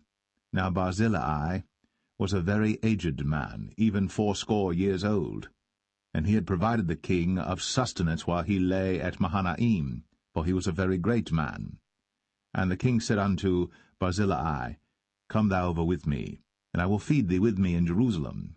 And Barzillai said unto the king, How long have I to live, that I should go up with the king unto Jerusalem? I am this day 80 years old, and can I discern between good and evil? Can thy servant taste what I eat or what I drink? Can I hear any more the voice of singing men and singing women? Wherefore then should thy servant be yet a burden unto my lord the king? Thy servant will go a little way over Jordan with the king, and why should the king recompense it me with such a reward? Let thy servant, I pray thee, turn back again, that I may die in mine own city. and be buried by the grave of my father and of my mother. But behold thy servant Chimham, let him go over with my lord the king, and do to him what shall seem good unto thee. And the king answered, Chimham shall go over with me, and I will do to him that which shall seem good unto thee. And whatsoever thou shalt require of me, that will I do for thee. And all the people went over Jordan. And when the king was come over, the king kissed Barzillai, and blessed him, and he returned unto his own place.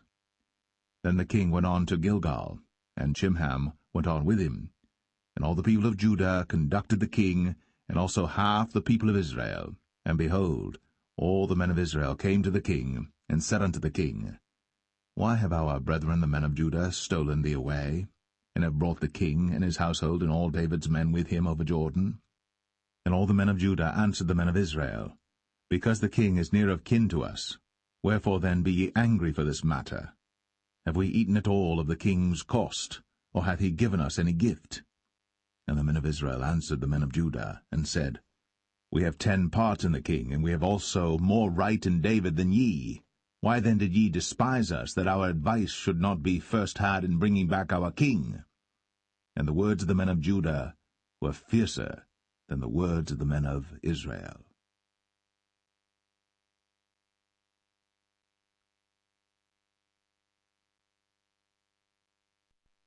2 Samuel 20. And there happened to be there a man of Belial, whose name was Sheba, the son of Bichri, a Benjamite. And he blew a trumpet, and said, We have no part in David, neither have we inheritance in the son of Jesse. Every man to his tents, O Israel. So every man of Israel went up from after David, and followed Sheba the son of Bichri. But the men of Judah clave unto their king, from Jordan even to Jerusalem. And David came to his house at Jerusalem. And the king took the 10 women his concubines, whom he had left to keep the house, and put them in ward, and fed them, but went not in unto them. So they were shut up unto the day of their death, living in widowhood. Then said the king to Amasa, Assemble me the men of Judah within 3 days, and be thou here present. So Amasa went to assemble the men of Judah, but he tarried longer than the set time which he had appointed him. And David said to Abishai, Now shall Sheba the son of Bichri do us more harm than did Absalom. Take thou thy lord's servants, and pursue after him, lest he get him fenced cities and escape us. And there went out after him Joab's men, and the Cherethites and the Pelethites, and all the mighty men, and they went out of Jerusalem, to pursue after Sheba the son of Bichri. When they were at the great stone which is in Gibeon, Amasa went before them, and Joab's garment that he had put on was girded unto him, and upon it a girdle with a sword fastened upon his loins in the sheath thereof. And as he went forth it fell out. And Joab said to Amasa, Art thou in health, my brother? And Joab took Amasa by the beard with the right hand to kiss him. But Amasa took no heed to the sword that was in Joab's hand. So he smote him therewith in the 5th rib, and shed out his bowels to the ground, and struck him not again, and he died. So Joab and Abishai his brother pursued after Sheba the son of Bichri. And one of Joab's men stood by him, and said, He that favoureth Joab, and he that is for David, let him go after Joab. And Amasa wallowed in blood in the midst of the highway. And when the man saw that all the people stood still, he removed Amasa out of the highway into the field, and cast a cloth upon him when he saw that every one that came by him stood still. When he was removed out of the highway, all the people went on after Joab, to pursue after Sheba the son of Bichri. And he went through all the tribes of Israel unto Abel, and to Bethmachah, and all the Berites, and they were gathered together, and went also after him.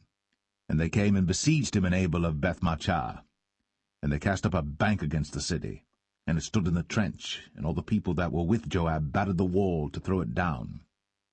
Then cried a wise woman out of the city, Hear, hear, say, I pray you, unto Joab, Come near hither, that I may speak with thee. And when he was come near unto her, the woman said, Art thou Joab? And he answered, I am he. Then she said unto him, hear the words of thine handmaid. And he answered, I do hear. Then she spake, saying, They were wont to speak in old times, saying, They shall surely ask counsel at Abel, and so they ended the matter. I am one of them that are peaceable and faithful in Israel. Thou seekest to destroy a city and a mother in Israel. Why wilt thou swallow up the inheritance of the Lord? And Joab answered and said, far be it from me that I should swallow up or destroy. The matter is not so. But a man of Mount Ephraim, Sheba, the son of Bichri by name, hath lifted up his hand against the king, even against David. Deliver him only, and I will depart from the city. And the woman said unto Joab, Behold, his head shall be thrown to thee over the wall. Then the woman went unto all the people in her wisdom, and they cut off the head of Sheba the son of Bichri, and cast it out to Joab. And he blew a trumpet, and they retired from the city, every man to his tent. And Joab returned to Jerusalem unto the king. Now Joab was over all the host of Israel, and Benaiah the son of Jehoiada was over the Cherethites and over the Pelethites, and Adoram was over the tribute, and Jehoshaphat the son of Ahilud was recorder, and Sheva was scribe, and Zadok and Abiathar were priests, and Ira also the Jerite was a chief ruler about David.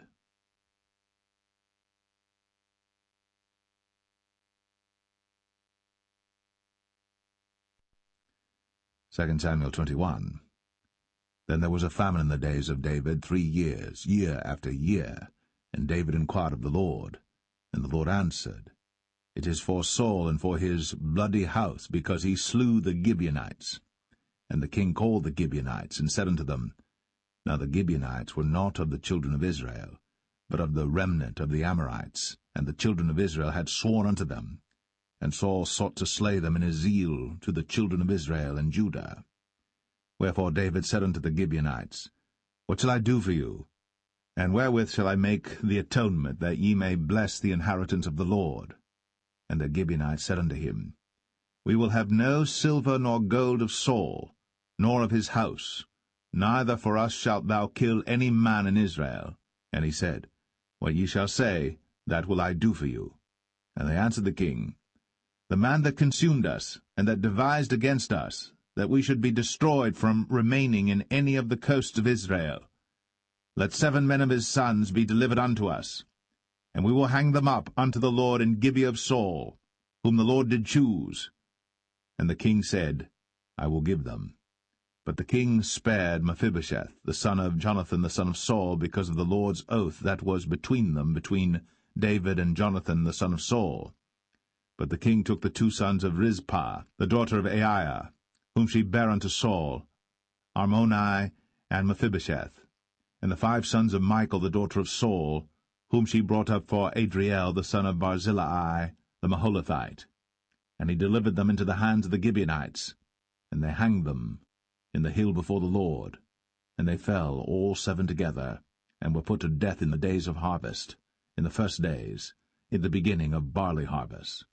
And Rizpah the daughter of Aiah took sackcloth, and spread it for her upon the rock, from the beginning of harvest until water dropped upon them out of heaven, and suffered neither the birds of the air to rest on them by day, nor the beast of the field by night. And it was told David what Rizpah the daughter of Aiah, the concubine of Saul, had done. And David went and took the bones of Saul, and the bones of Jonathan his son, from the men of Jabesh-Gilead, which had stolen them from the street of Bethshan, where the Philistines had hanged them, when the Philistines had slain Saul in Gilboa. And he brought up from thence the bones of Saul, and the bones of Jonathan his son, and they gathered the bones of them that were hanged. And the bones of Saul and Jonathan his son buried they in the country of Benjamin in Zelah, in the sepulchre of Kish his father. And they performed all that the king commanded, and after that God was entreated for the land. Moreover, the Philistines had yet war again with Israel, and David went down, and his servants with him, and fought against the Philistines, and David waxed faint. And Ishbi-Benob, which was of the sons of the giant, the weight of whose spear weighed 300 shekels of brass in weight, he being girded with a new sword, thought to have slain David. But Abishai the son of Zeruiah succored him, and smote the Philistine, and killed him. Then the men of David sware unto him, saying, Thou shalt go no more out with us to battle, that thou quench not the light of Israel. And it came to pass after this, that there was again a battle with the Philistines at Gob. Then Sibbechai the Hushathite slew Saph, which was of the sons of the giant. And there was again a battle in Gob with the Philistines, where Elhanan the son of Jaare-Oregim, a Bethlehemite, slew the brother of Goliath the Gittite, the staff of whose spear was like a weaver's beam. And there was yet a battle in Gath, where was a man of great stature, that had on every hand 6 fingers, and on every foot 6 toes, 24 in number. And he also was born to the giant. And when he defied Israel, Jonathan the son of Shemaiah, the brother of David, slew him. These 4 were born to the giant in Gath, and fell by the hand of David, and by the hand of his servants.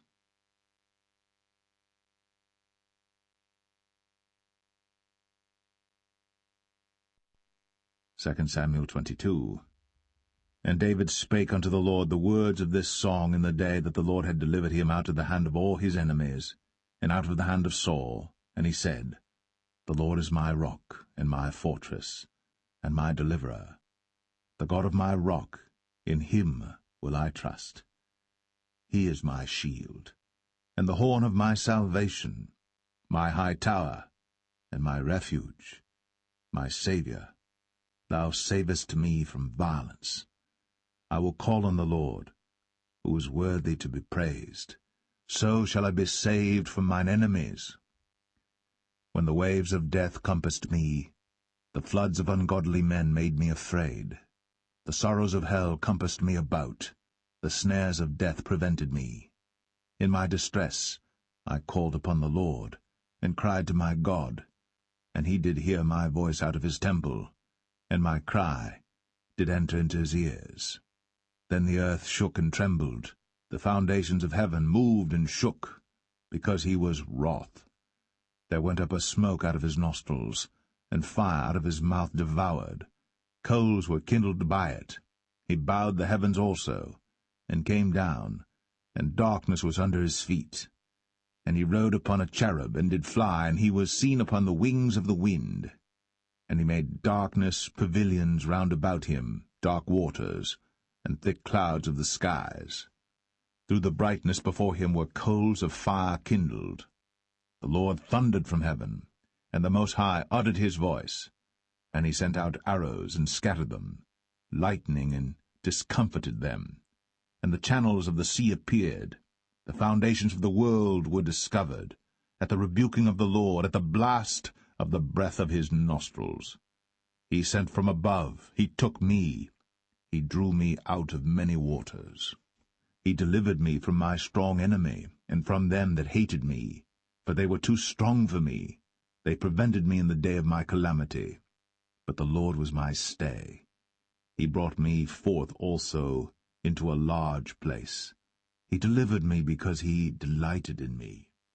The Lord rewarded me according to my righteousness, according to the cleanness of my hands hath he recompensed me.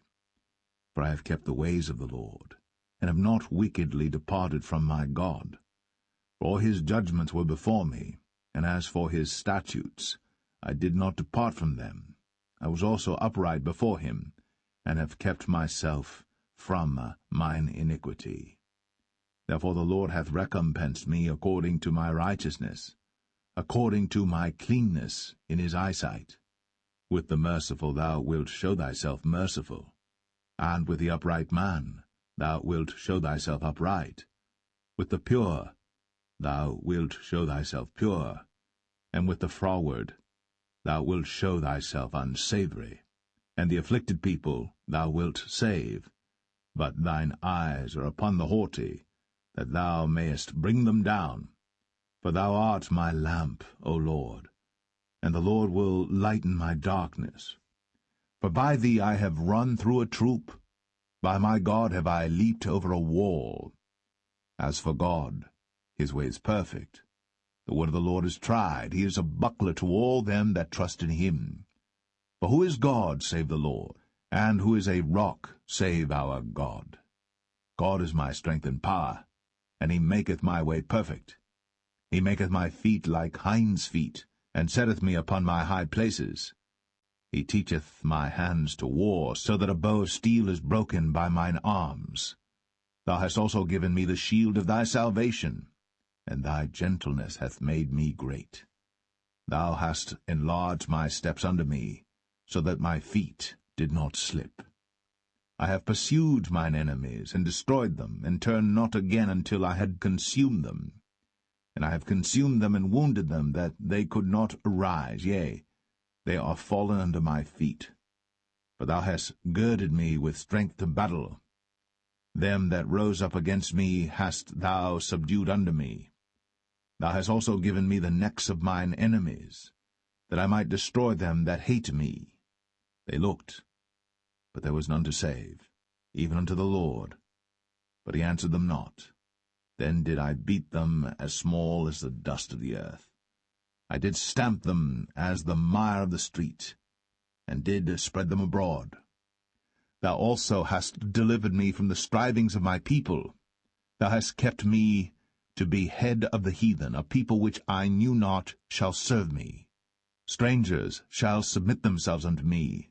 As soon as they hear, they shall be obedient unto me. Strangers shall fade away, and they shall be afraid out of their close places. The Lord liveth, and blessed be my rock, and exalted be the God of the rock of my salvation. It is God that avengeth me, and that bringeth down the people unto me, and that bringeth me forth from mine enemies. Thou also hast lifted me up on high above them that rose up against me. Thou hast delivered me from the violent man. Therefore I will give thanks unto thee, O Lord, among the heathen, and I will sing praises unto thy name. He is the tower of salvation for his king, and showeth mercy to his anointed, unto David, and to his seed for evermore.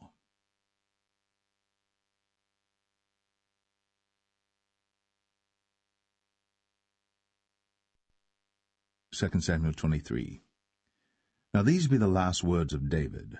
David the son of Jesse said, and the man who was raised up on high, the anointed of the God of Jacob, and the sweet psalmist of Israel, said, The Spirit of the Lord spake by me, and his word was in my tongue.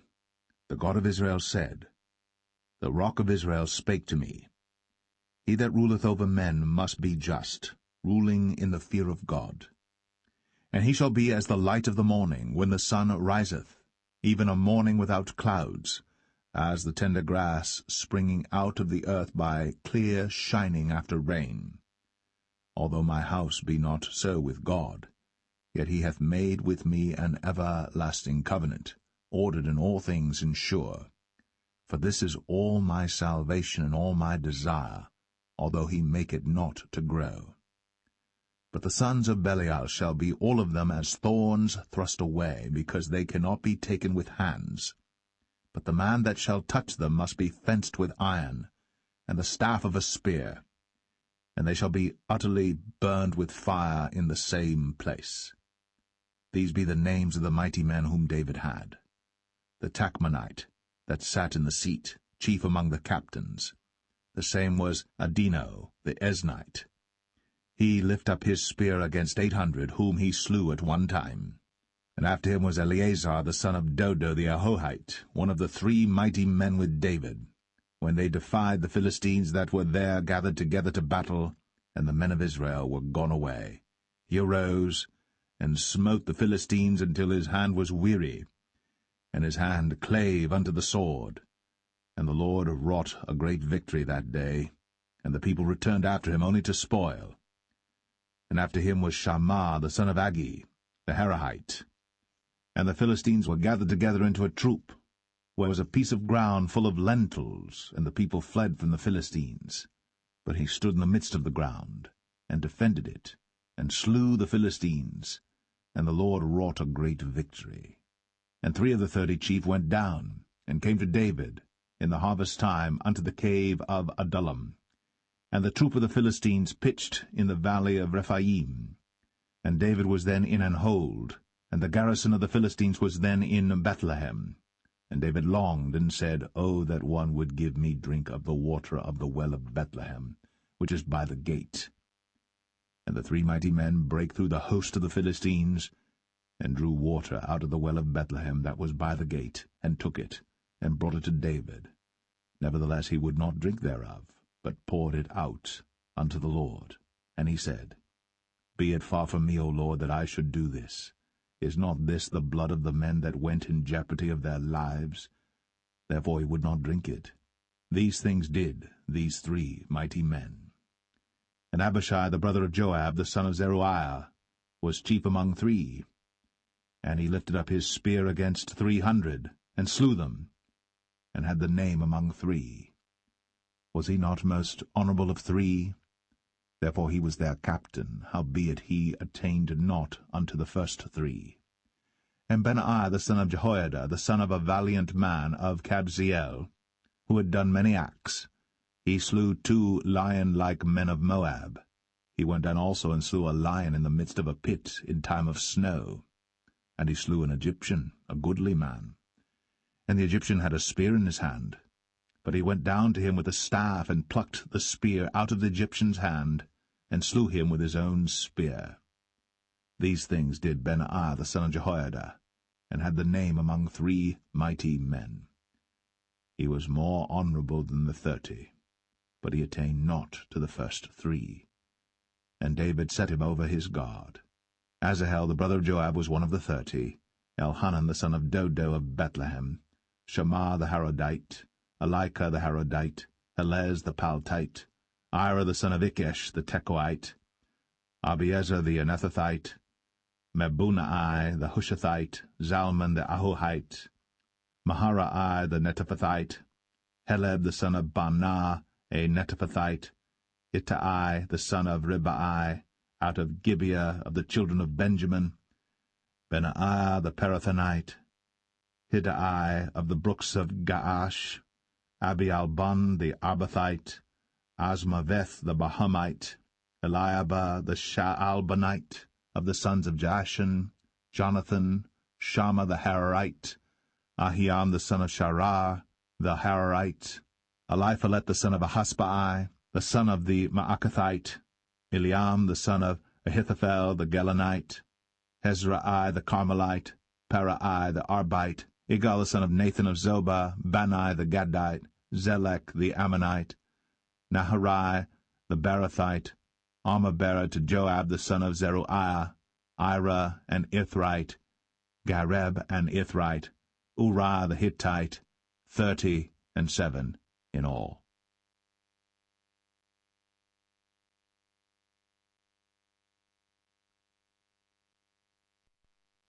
Second Samuel 24. And again the anger of the Lord was kindled against Israel, and he moved David against them to say, Go, number Israel and Judah. For the king said to Joab, the captain of the host, which was with him, Go now through all the tribes of Israel, from Dan even to Beersheba, and number ye the people, that I may know the number of the people. And Joab said unto the king, Now the Lord thy God add unto the people, how many soever they be, 100-fold, and that the eyes of my lord the king may see it. But why doth my lord the king delight in this thing? Notwithstanding the king's word prevailed against Joab and against the captains of the host. And Joab and the captains of the host went out from the presence of the king, to number the people of Israel. And they passed over Jordan, and pitched in Aroer, on the right side of the city that lieth in the midst of the river of Gad, and toward Jazer. Then they came to Gilead, and to the land of Tatim Hoshai, and they came to Dan Jaan, and about to Zidon, and came to the stronghold of Tyre, and to all the cities of the Hivites and of the Canaanites, and they went out to the south of Judah, even to Beersheba. So when they had gone through all the land, they came to Jerusalem at the end of 9 months and 20 days. And Joab gave up the sum of the number of the people unto the king, and there were in Israel 800,000 valiant men that drew the sword, and the men of Judah were 500,000 men. And David's heart smote him after that he had numbered the people. And David said unto the Lord, I have sinned greatly in that I have done. And now, I beseech thee, O Lord, take away the iniquity of thy servant, for I have done very foolishly. For when David was up in the morning, the word of the Lord came unto the prophet Gad, David's seer, saying, Go and say unto David, Thus saith the Lord, I offer thee 3 things. Choose thee one of them, that I may do it unto thee. So Gad came to David and told him, and said unto him, Shall 7 years of famine come unto thee in thy land? Or wilt thou flee 3 months before thine enemies, while they pursue thee? Or that there be 3 days' pestilence in thy land? Now advise, and see what answer I shall return to him that sent me. And David said unto Gad, I am in a great strait. Let us fall now into the hand of the Lord, for his mercies are great, and let me not fall into the hand of man. So the Lord sent a pestilence upon Israel, from the morning even to the time appointed. And there died of the people from Dan even to Beersheba 70,000 men. And when the angel stretched out his hand upon Jerusalem to destroy it, the Lord repented him of the evil, and said to the angel that destroyed the people, It is enough. Stay now thine hand. And the angel of the Lord was by the threshing place of Araunah the Jebusite. And David spake unto the Lord when he saw the angel that smote the people, and said, Lo, I have sinned, and I have done wickedly. But these sheep, what have they done? Let thine hand, I pray thee, be against me, and against my father's house. And Gad came that day to David, and said unto him, Go up, rear an altar unto the Lord in the threshing floor of Araunah the Jebusite. And David, according to the saying of Gad, went up as the Lord commanded.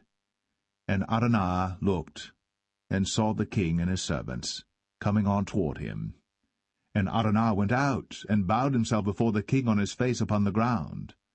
And Araunah said, Wherefore is my lord the king come to his servant? And David said, To buy the threshing floor of thee, to build an altar unto the Lord, that the plague may be stayed from the people.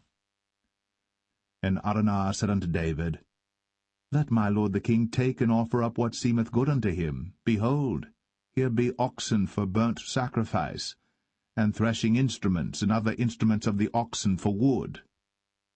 All these things did Araunah as a king give unto the king. And Araunah said unto the king, The Lord thy God accept thee. And the king said unto Araunah, Nay, but I will surely buy it of thee at a price. Neither will I offer burnt offerings unto the Lord my God of that which doth cost me nothing. So David bought the threshing floor and the oxen for 50 shekels of silver. And David built there an altar unto the Lord, and offered burnt offerings and peace offerings. So the Lord was entreated for the land, and the plague was stayed from Israel.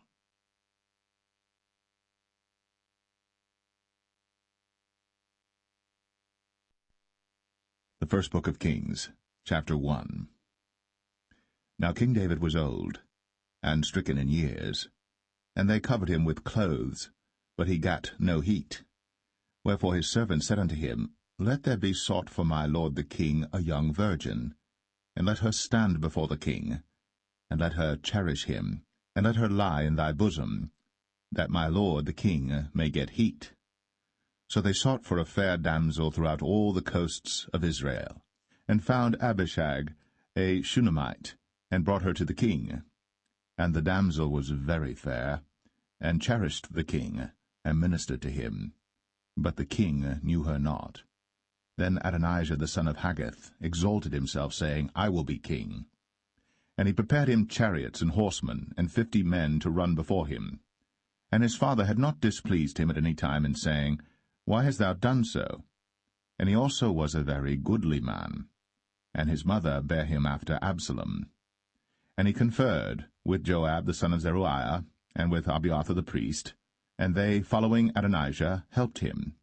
But Zadok the priest, and Benaiah the son of Jehoiada, and Nathan the prophet, and Shimei, and Rei, and the mighty men which belonged to David, were not with Adonijah. And Adonijah slew sheep and oxen and fat cattle by the stone of Zoheleth, which is by En-rogel, and called all his brethren the king's sons, and all the men of Judah the king's servants. But Nathan the prophet, and Benaiah, and the mighty men, and Solomon his brother, he called not. Wherefore Nathan spake unto Bathsheba, the mother of Solomon, saying, Hast thou not heard that Adonijah the son of Haggith doth reign, and David our Lord knoweth it not?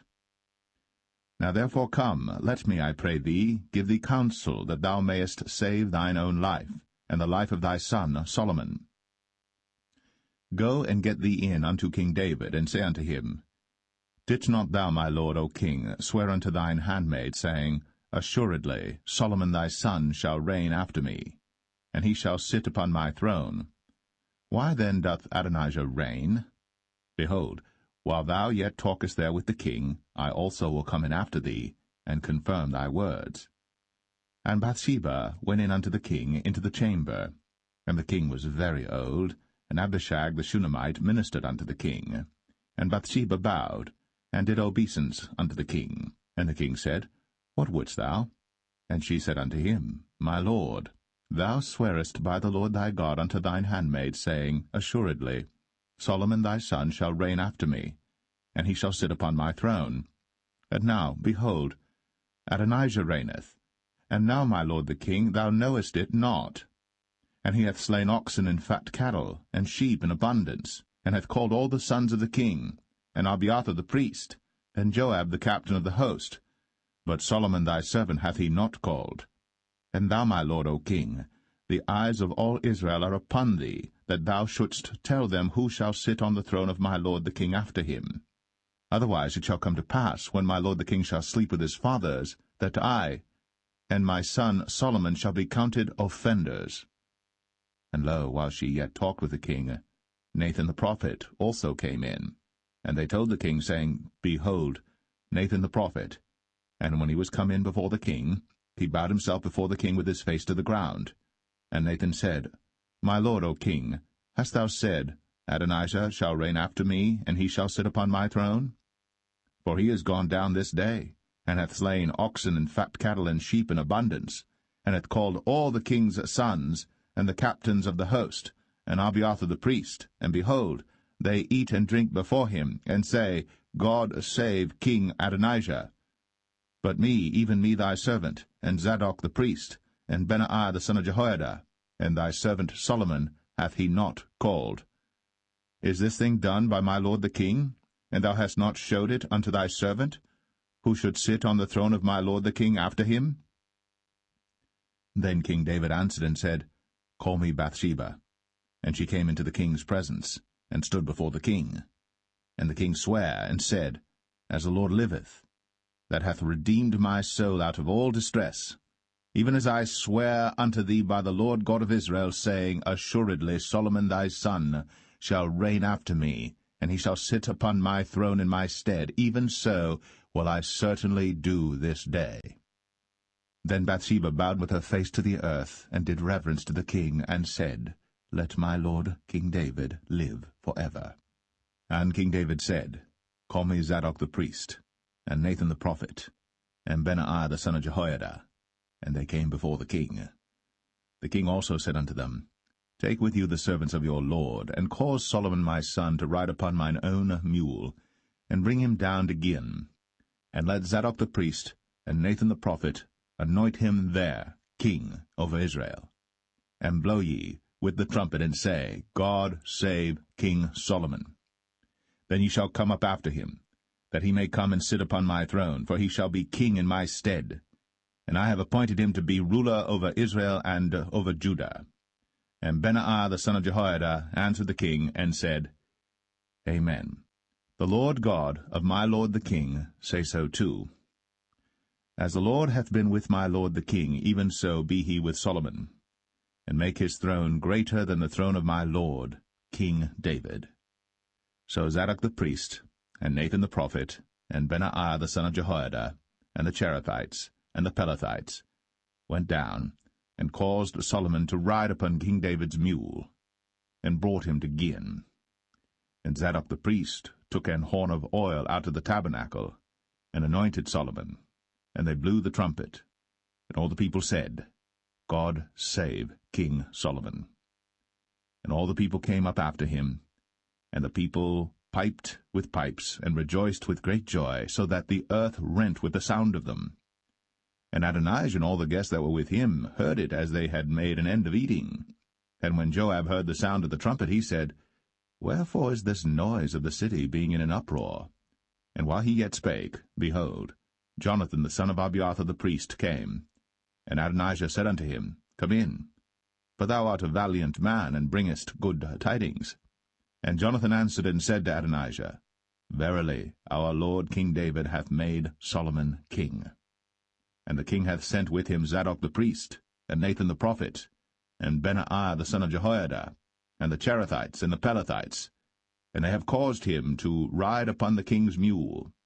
And Zadok the priest, and Nathan the prophet, have anointed him king in Gihon, and they are come up from thence, rejoicing, so that the city rang again. This is the noise that ye have heard. And also Solomon sitteth on the throne of the kingdom. And moreover, the king's servants came to bless our lord King David, saying, God make the name of Solomon better than thy name, and make his throne greater than thy throne. And the king bowed himself upon the bed. And also thus said the king, Blessed be the Lord God of Israel, which hath given one to sit on my throne this day, mine eyes even seeing it. And all the guests that were with Adonijah were afraid, and rose up, and went every man his way. And Adonijah feared because of Solomon, and arose, and went, and caught hold on the horns of the altar.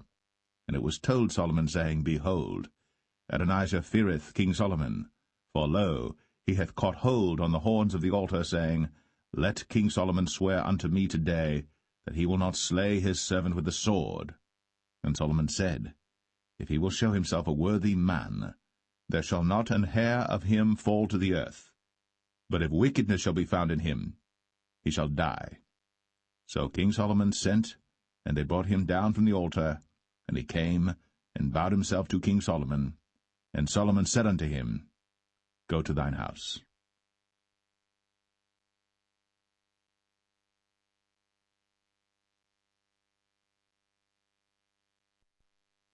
1 Kings 2. Now the days of David drew nigh, that he should die. And he charged Solomon his son, saying, I go the way of all the earth. Be thou strong therefore, and show thyself a man, and keep the charge of the Lord thy God, to walk in his ways, to keep his statutes, and his commandments, and his judgments, and his testimonies, as it is written in the law of Moses, that thou mayest prosper in all that thou doest, and whithersoever thou turnest thyself, that the Lord may continue his word which he spake concerning me, saying, If thy children take heed to their way, to walk before me in truth with all their heart and with all their soul, there shall not fail thee, said he, a man on the throne of Israel. Moreover, thou knowest also what Joab the son of Zeruiah did to me, and what he did to the two captains of the host of Israel, unto Abner the son of Ner, and unto Amasa the son of Jether, whom he slew, and shed the blood of war in peace, and put the blood of war upon his girdle that was about his loins, and in his shoes that were on his feet. Do therefore according to thy wisdom, and let not his hoar head go down to the grave in peace.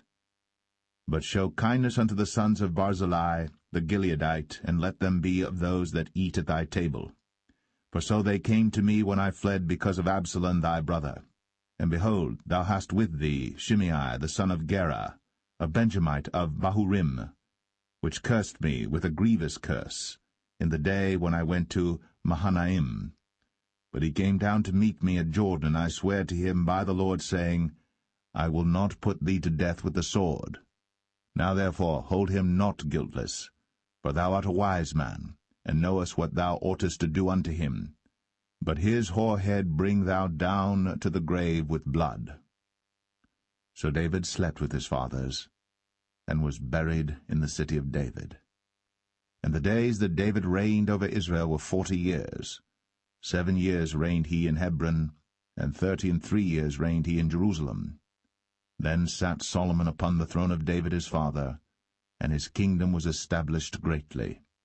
And Adonijah the son of Haggith came to Bathsheba, the mother of Solomon, and she said, Comest thou peaceably? And he said, Peaceably. He said, Moreover, I have somewhat to say unto thee. And she said, Say on. And he said, Thou knowest that the kingdom was mine, and that all Israel set their faces on me, that I should reign. Howbeit the kingdom is turned about, and is become my brother's, for it was his from the Lord. And now I ask one petition of thee, deny me not. And she said unto him, Say on. And he said, Speak, I pray thee, unto Solomon the king, for he will not say thee nay, that he give me Abishag the Shunammite to wife. And Bathsheba said, Well, I will speak for thee unto the king. Bathsheba therefore went unto King Solomon, to speak unto him for Adonijah. And the king rose up to meet her, and bowed himself unto her, and sat down on his throne, and caused a seat to be set for the king's mother. And she sat on his right hand. Then she said, I desire one small petition of thee. I pray thee, say me not nay. And the king said unto her, Ask on, my mother, for I will not say thee nay.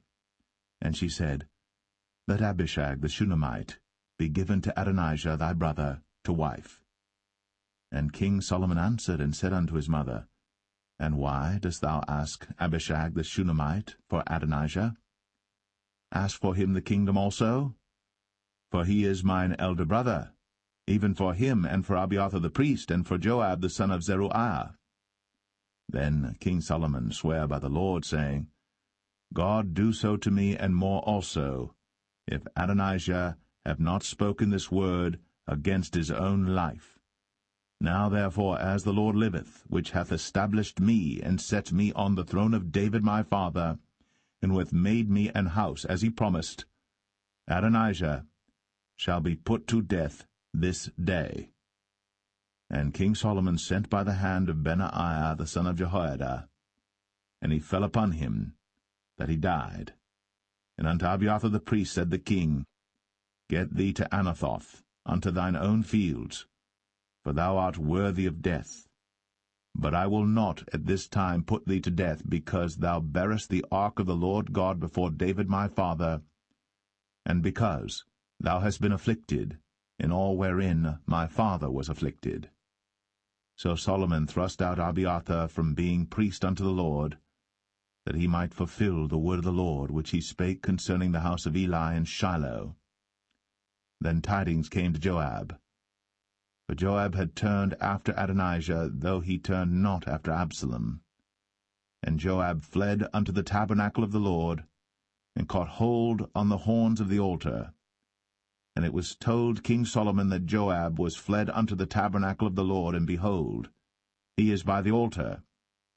Then Solomon sent Benaiah the son of Jehoiada, saying, Go, fall upon him. And Benaiah came to the tabernacle of the Lord, and said unto him, Thus saith the king, Come forth. And he said, Nay, but I will die here. And Benaiah brought the king word again, saying, Thus said Joab. And thus he answered me.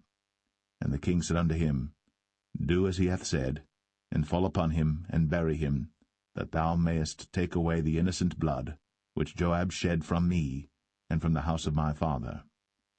And the Lord shall return his blood upon his own head, who fell upon 2 men more righteous and better than he, and slew them with the sword. My father David, not knowing thereof, to wit, Abner the son of Ner, captain of the host of Israel, and Amasa the son of Jether, captain of the host of Judah. Their blood shall therefore return upon the head of Joab, and upon the head of his seed for ever. But upon David, and upon his seed, and upon his house, and upon his throne, shall there be peace for ever from the Lord. So Benaiah the son of Jehoiada went up, and fell upon him, and slew him. And he was buried in his own house, in the wilderness. And the king put Benaiah the son of Jehoiada in his room over the host, and Zadok the priest did the king put in the room of Abiathar.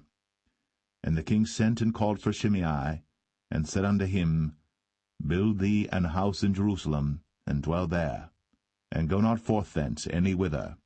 For it shall be, that on the day thou goest out, and passest over the brook Kidron, thou shalt know for certain that thou shalt surely die. Thy blood shall be upon thine own head. And Shimei said unto the king, The saying is good. As my lord the king hath said, so will thy servant do. And Shimei dwelt in Jerusalem many days.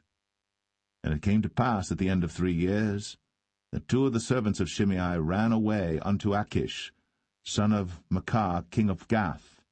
And they told Shimei, saying, Behold, thy servants be in Gath. And Shimei arose, and saddled his ass, and went to Gath to Achish to seek his servants.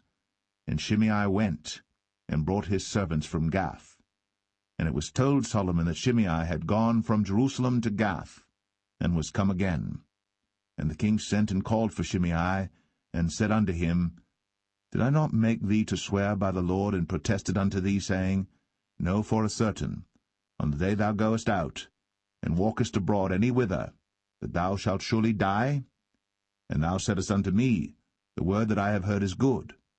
Why then hast thou not kept the oath of the Lord, and the commandment that I have charged thee with? The king said moreover to Shimei, Thou knowest all the wickedness which thine heart is privy to, that thou didst to David my father. Therefore the Lord shall return thy wickedness upon thine own head. And King Solomon shall be blessed, and the throne of David shall be established before the Lord for ever. So the king commanded Benaiah the son of Jehoiada, which went out, and fell upon him that he died. And the kingdom was established in the hand of Solomon.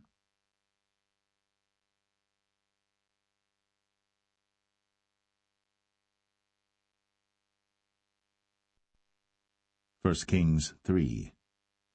And Solomon made affinity with Pharaoh king of Egypt, and took Pharaoh's daughter, and brought her into the city of David, until he had made an end of building his own house, and the house of the Lord, and the wall of Jerusalem round about. Only the people sacrificed in high places, because there was no house built unto the name of the Lord, until those days. And Solomon loved the Lord, walking in the statutes of David his father. Only he sacrificed and burnt incense in high places. And the king went to Gibeon to sacrifice there, for that was the great high place. 1,000 burnt offerings did Solomon offer upon that altar. In Gibeon the Lord appeared to Solomon in a dream by night, and God said, Ask what I shall give thee. And Solomon said, Thou hast shown unto thy servant David my father great mercy, according as he walked before thee in truth, and in righteousness, and in uprightness of heart with thee. And thou hast kept for him this great kindness, that thou hast given him a son, to sit on his throne, as it is this day. And now, O Lord my God, thou hast made thy servant king, instead of David my father, and I am but a little child. I know not how to go out or come in. And thy servant is in the midst of thy people, which thou hast chosen, a great people, that cannot be numbered nor counted for multitude. Give therefore thy servant an understanding heart to judge thy people, that I may discern between good and bad. For who is able to judge this, thy so great a people? And the speech pleased the Lord, that Solomon had asked this thing. And God said unto him, Because thou hast asked this thing, and hast not asked for thyself long life, neither hast asked riches for thyself, nor hast asked the life of thine enemies, but hast asked for thyself understanding, to discern judgment. Behold, I have done according to thy words. Lo, I have given thee a wise and an understanding heart, so that there was none like thee before thee, neither after thee shall any arise like unto thee. And I have also given thee that which thou hast not asked, both riches and honour, so that there shall not be any among the kings like unto thee all thy days. and if thou wilt walk in my ways, to keep my statutes and my commandments, as thy father David did walk, then I will lengthen thy days. And Solomon awoke, and behold, it was a dream. And he came to Jerusalem, and stood before the ark of the covenant of the Lord, and offered up burnt offerings, and offered peace offerings, and made a feast to all his servants. Then came there 2 women that were harlots unto the king, and stood before him. And the one woman said, O my lord, I and this woman dwell in one house, and I was delivered of a child with her in the house. And it came to pass, the 3rd day after that I was delivered, that this woman was delivered also, and we were together. There was no stranger with us in the house, save we 2 in the house. And this woman's child died in the night, because she overlaid it. And she arose at midnight, and took my son from beside me while thine handmaid slept, and laid it in her bosom, and laid her dead child in my bosom. And when I rose in the morning to give my child suck, behold, it was dead. But when I had considered it in the morning, behold, it was not my son which I did bear. And the other woman said, Nay, but the living is my son, and the dead is thy son. And this said, No, but the dead is thy son, and the living is my son. Thus they spake before the king. Then said the king, The one saith, This is my son that liveth, and thy son is the dead. And the other saith, Nay, but thy son is the dead, and my son is the living. And the king said, Bring me a sword. And they brought a sword before the king. And the king said, Divide the living child in 2, and give half to the one, and half to the other. Then spake the woman, whose the living child was, unto the king. For her bowels yearned upon her son, and she said, O my lord, give her the living child, and in no wise slay it. But the other said, Let it be neither mine nor thine, but divide it. Then the king answered and said, Give her the living child, and in no wise slay it. She is the mother thereof. And all Israel heard of the judgment which the king had judged. And they feared the king, for they saw that the wisdom of God was in him, to do judgment.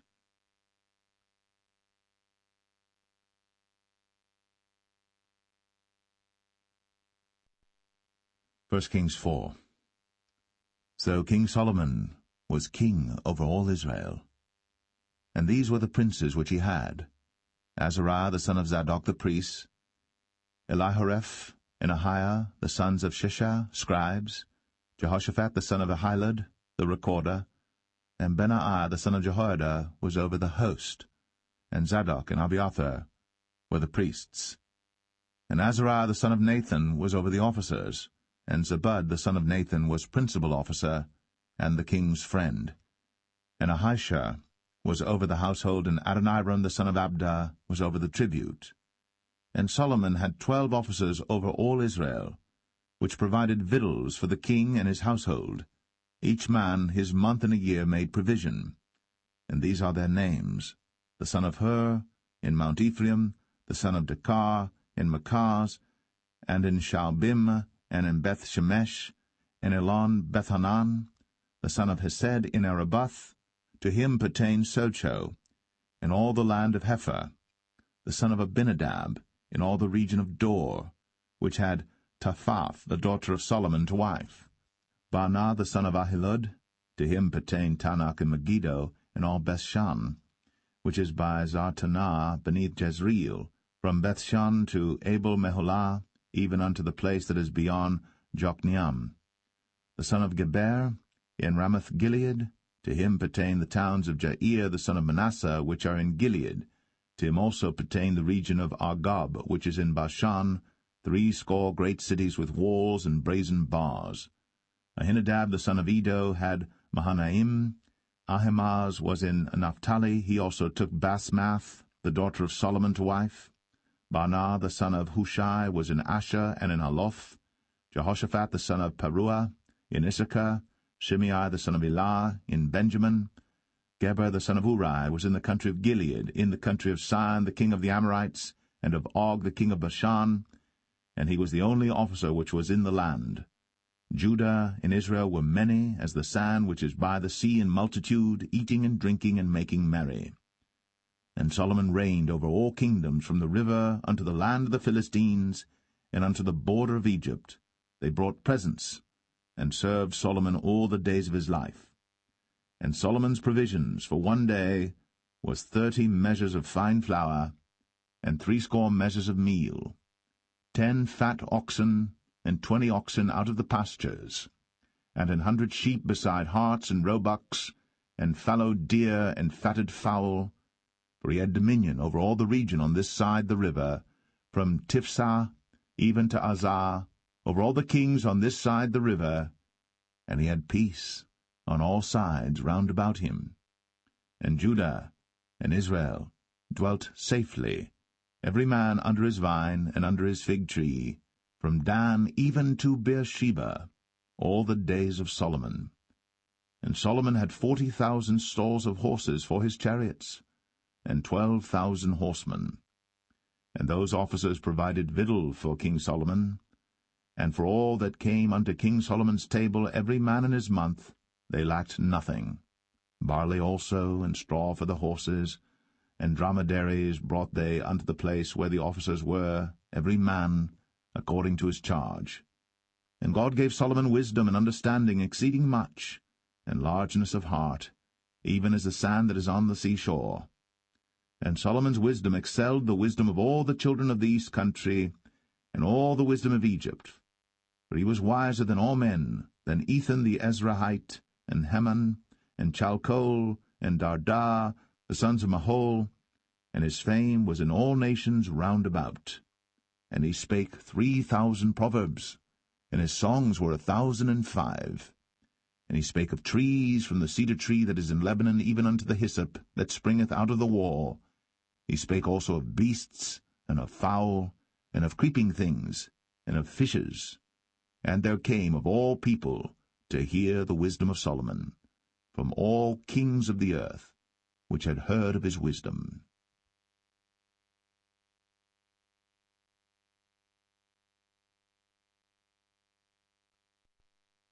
1 Kings 5. And Hiram king of Tyre sent his servants unto Solomon, for he had heard that they had anointed him king in the room of his father, for Hiram was ever a lover of David. And Solomon sent to Hiram, saying, Thou knowest how that David my father could not build an house unto the name of the Lord his God for the wars which were about him on every side, until the Lord put them under the soles of his feet. But now the Lord my God hath given me rest on every side, so that there is neither adversary nor evil occurrent. And behold, I purpose to build an house unto the name of the Lord my God, as the Lord spake unto David my father, saying, Thy son, whom I will set upon thy throne in thy room, he shall build an house unto my name. Now therefore command thou that they hew me cedar trees out of Lebanon, and my servants shall be with thy servants, and unto thee will I give hire for thy servants according to all that thou shalt appoint. For thou knowest that there is not among us any that can skill to hew timber like unto the Sidonians. And it came to pass, when Hiram heard the words of Solomon, that he rejoiced greatly, and said, Blessed be the Lord this day, which hath given unto David a wise son over this great people.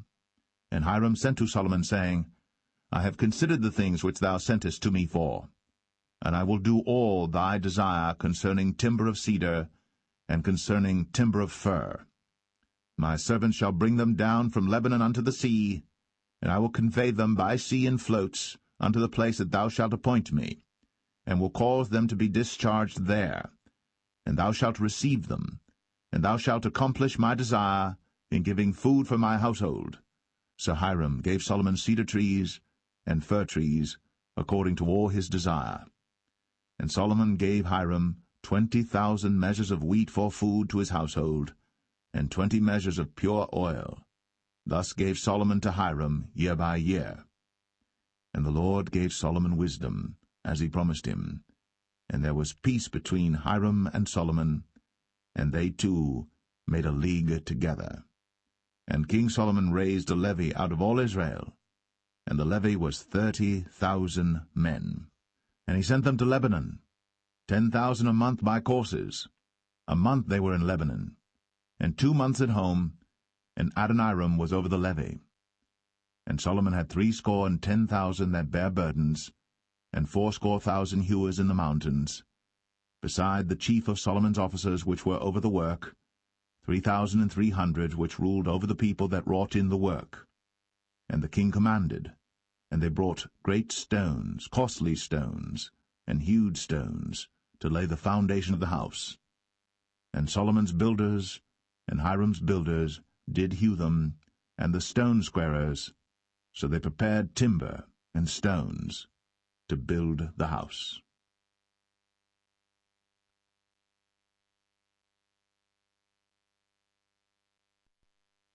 1 Kings 6.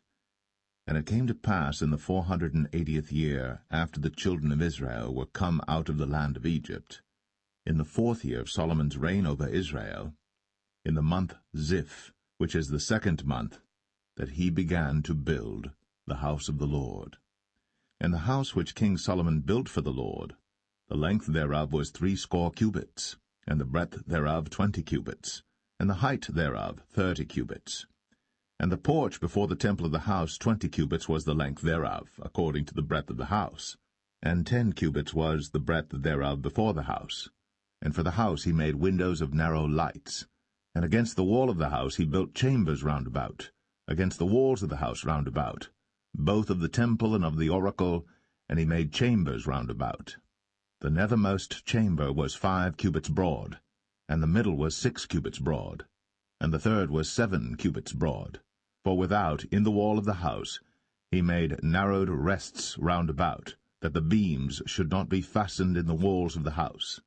And the house, when it was in building, was built of stone made ready before it was brought thither, so that there was neither hammer nor axe nor any tool of iron heard in the house, while it was in building.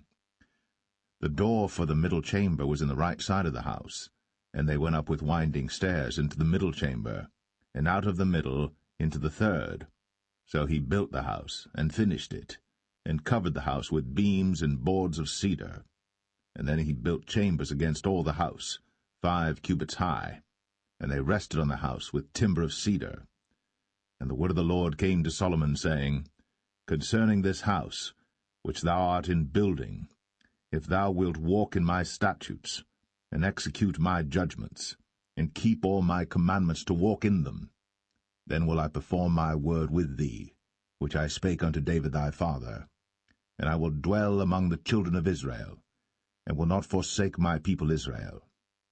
So Solomon built the house, and finished it. And he built the walls of the house within with boards of cedar, both the floor of the house and the walls of the ceiling, and he covered them on the inside with wood, and covered the floor of the house with planks of fir. And he built 20 cubits on the sides of the house, both the floor and the walls with boards of cedar, even built them for it within, even for the oracle, even for the most holy place. And the house, that is, the temple before it, was 40 cubits long. And the cedar of the house within was carved with knobs and open flowers. All was cedar. There was no stone seen. And the oracle he prepared in the house within, to set there the ark of the covenant of the Lord. And the oracle in the forepart was 20 cubits in length, and 20 cubits in breadth, and 20 cubits in the height thereof. And he overlaid it with pure gold, and so covered the altar which was of cedar. So Solomon overlaid the house within with pure gold, and he made a partition by the chains of gold before the oracle, and he overlaid it with gold. And the whole house he overlaid with gold until he had finished all the house. Also the whole altar that was by the oracle he overlaid with gold. And within the oracle he made 2 cherubims of olive tree, each 10 cubits high. And 5 cubits was the one wing of the cherub, and 5 cubits the other wing of the cherub. From the uttermost part of the one wing unto the uttermost part of the other were 10 cubits. And the other cherub was 10 cubits. Both the cherubims were of one measure and one size. The height of the one cherub was 10 cubits, and so was it of the other cherub. And he set the cherubims within the inner house, and they stretched forth the wings of the cherubims, so that the wing of the one touched the one wall, and the wing of the other cherub touched the other wall, and their wings touched one another in the midst of the house. And he overlaid the cherubims with gold, And he carved all the walls of the house round about with carved figures of cherubims, and palm trees, and open flowers, within and without. And the floor of the house he overlaid with gold, within and without. And for the entering of the oracle he made doors of olive tree. The lintel and side posts were a fifth part of the wall. The 2 doors also were of olive tree, and he carved upon them carvings of cherubims and palm trees and open flowers, and overlaid them with gold, and spread gold upon the cherubims and upon the palm trees. So also made he for the door of the temple posts of olive tree, a 4th part of the wall. And the 2 doors were of fir tree. The 2 leaves of the one door were folding, and the 2 leaves of the other door were folding. And he carved thereon cherubims and palm trees and open flowers, and covered them with gold, fitted upon the carved work. And he built the inner court with 3 rows of hewed stone, and a row of cedar beams. In the 4th year was the foundation of the house of the Lord laid, in the month Ziph. And in the 11th year, in the month Bul, which is the 8th month, was the house finished throughout all the parts thereof. And according to all the fashion of it, so was he 7 years in building it.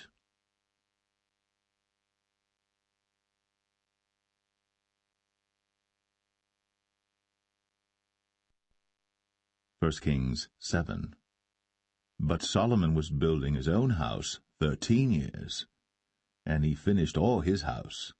He built also the house of the forest of Lebanon. The length thereof was 100 cubits, and the breadth thereof 50 cubits, and the height thereof 30 cubits, upon 4 rows of cedar pillars, with cedar beams upon the pillars. And it was covered with cedar above, upon the beams, that lay on 45 pillars, 15 in a row. And there were windows in 3 rows, and light was against light in 3 ranks. And all the doors and posts were square, with the windows, and light was against light in 3 ranks. And he made a porch of pillars. The length thereof was 50 cubits, and the breadth thereof 30 cubits, and the porch was before them. And the other pillars and the thick beam were before them.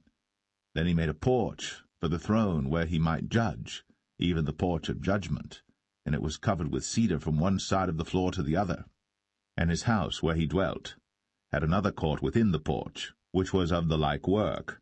Solomon made also an house for Pharaoh's daughter, whom he had taken to wife, like unto this porch. All these were of costly stones, according to the measures of hewed stones, sawed with saws, within and without, even from the foundation unto the coping, and so on the outside toward the great court. And the foundation was of costly stones, even great stones, stones of 10 cubits, and stones of 8 cubits. And above were costly stones after the measures of hewed stones and cedars. And the great court round about was with 3 rows of hewed stones, and a row of cedar beams, both for the inner court of the house of the Lord, and for the porch of the house. And King Solomon sent and fetched Hiram out of Tyre. He was a widow's son of the tribe of Naphtali, and his father was a man of Tyre, a worker in brass, and he was filled with wisdom and understanding and cunning, to work all works in brass. And he came to King Solomon, and wrought all his work. For he cast 2 pillars of brass of 18 cubits high apiece, and a line of 12 cubits did compass either of them about. And he made 2 chapiters of molten brass, to set upon the tops of the pillars. The height of the one chapiter was 5 cubits, and the height of the other chapiter was 5 cubits. And nets of checker work, and wreaths of chain work, for the chapiters which were upon the top of the pillars, 7 for the one chapiter, and 7 for the other chapiter. And he made the pillars, and 2 rows round about upon the one network, to cover the chapiters that were upon the top, with pomegranates, and so did he for the other chapiter. And the chapiters that were upon the top of the pillars were of lily work in the porch 4 cubits, and the chapiters upon the 2 pillars had pomegranates also above, over against the belly which was by the network. And the pomegranates were 200 in rows round about upon the other chapiter. And he set up the pillars in the porch of the temple, and he set up the right pillar, and called the name thereof Jachin, and he set up the left pillar, and called the name thereof Boaz. And upon the top of the pillars was lily work, So was the work of the pillars finished. And he made a molten sea, 10 cubits from the one brim to the other. It was round all about, and his height was 5 cubits, and a line of 30 cubits did compass it round about. And under the brim of it round about there were knobs compassing it, 10 in a cubit, compassing the sea round about. The knobs were cast in 2 rows when it was cast. It stood upon 12 oxen, 3 looking toward the north, and 3 looking toward the west, and 3 looking toward the south, and 3 looking toward the east. And the sea was set above, upon them, and all their hinder parts were inward. And it was an handbreadth thick, and the brim thereof was wrought like the brim of a cup, with flowers of lilies. It contained 2,000 baths. And he made 10 bases of brass. 4 cubits was the length of one base, and 4 cubits the breadth thereof, and 3 cubits the height of it. And the work of the bases was on this manner. They had borders, and the borders were between the ledges. And on the borders that were between the ledges were lions, oxen, and cherubims. And upon the ledges there was a base above, and beneath the lions and oxen were certain additions made of thin work. And every base had 4 brazen wheels, and plates of brass, and the 4 corners thereof had undersetters. Under the laver were undersetters molten, at the side of every addition. And the mouth of it within the chapiter, and above was a cubit, but the mouth thereof was round after the work of the base, a cubit and an half. And also upon the mouth of it were gravings with their borders 4 square, not round. And under the borders were 4 wheels, and the axle trees of the wheels were joined to the base, and the height of a wheel was a cubit and a half a cubit. And the work of the wheels was like the work of a chariot wheel. Their axle trees and their naves and their felloes and their spokes were all molten. And there were 4 undersetters to the 4 corners of one base, and the undersetters were of the very base itself. And in the top of the base was there a round compass of half a cubit high, and on the top of the base the ledges thereof, and the borders thereof were of the same. For on the plates of the ledges thereof, and on the borders thereof, he graved cherubims, lions, and palm trees, according to the proportion of every one, and additions round about. After this manner he made the 10 bases. All of them had 1 casting, 1 measure, and 1 size. Then made he 10 lavers of brass. 1 laver contained 40 baths, and every laver was 4 cubits, and upon every one of the 10 bases 1 laver.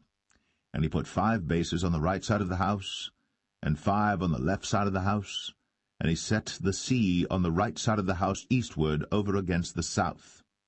And Hiram made the lavers, and the shovels, and the basins. So Hiram made an end of doing all the work that he made, King Solomon, for the house of the Lord. The 2 pillars and the 2 bowls of the chapiters that were on the top of the 2 pillars, and the 2 networks to cover the 2 bowls of the chapiters, which were upon the top of the pillars, and 400 pomegranates for the 2 networks, even 2 rows of pomegranates for 1 network, to cover the 2 bowls of the chapiters that were upon the pillars, and the 10 bases, and 10 lavers on the bases, and 1 sea, and 12 oxen under the sea, and the pots, and the shovels, and the basins, and all these vessels which Hiram made to King Solomon for the house of the Lord, were of bright brass. In the plain of Jordan did the king cast them, in the clay ground between Succoth and Zarthan. And Solomon left all the vessels unweighed, because they were exceeding many, neither was the weight of the brass found out. And Solomon made all the vessels that pertained unto the house of the Lord, the altar of gold, and the table of gold whereupon the showbread was, and the candlesticks of pure gold, 5 on the right side and 5 on the left, before the oracle, with the flowers and the lamps and the tongs of gold, and the bowls and the snuffers and the basins and the spoons and the censers of pure gold, and the hinges of gold, both for the doors of the inner house, the most holy place, and for the doors of the house, to wit, of the temple. So was ended all the work that King Solomon made for the house of the Lord. And Solomon brought in the things which David his father had dedicated, even the silver, and the gold, and the vessels, did he put among the treasures of the house of the Lord.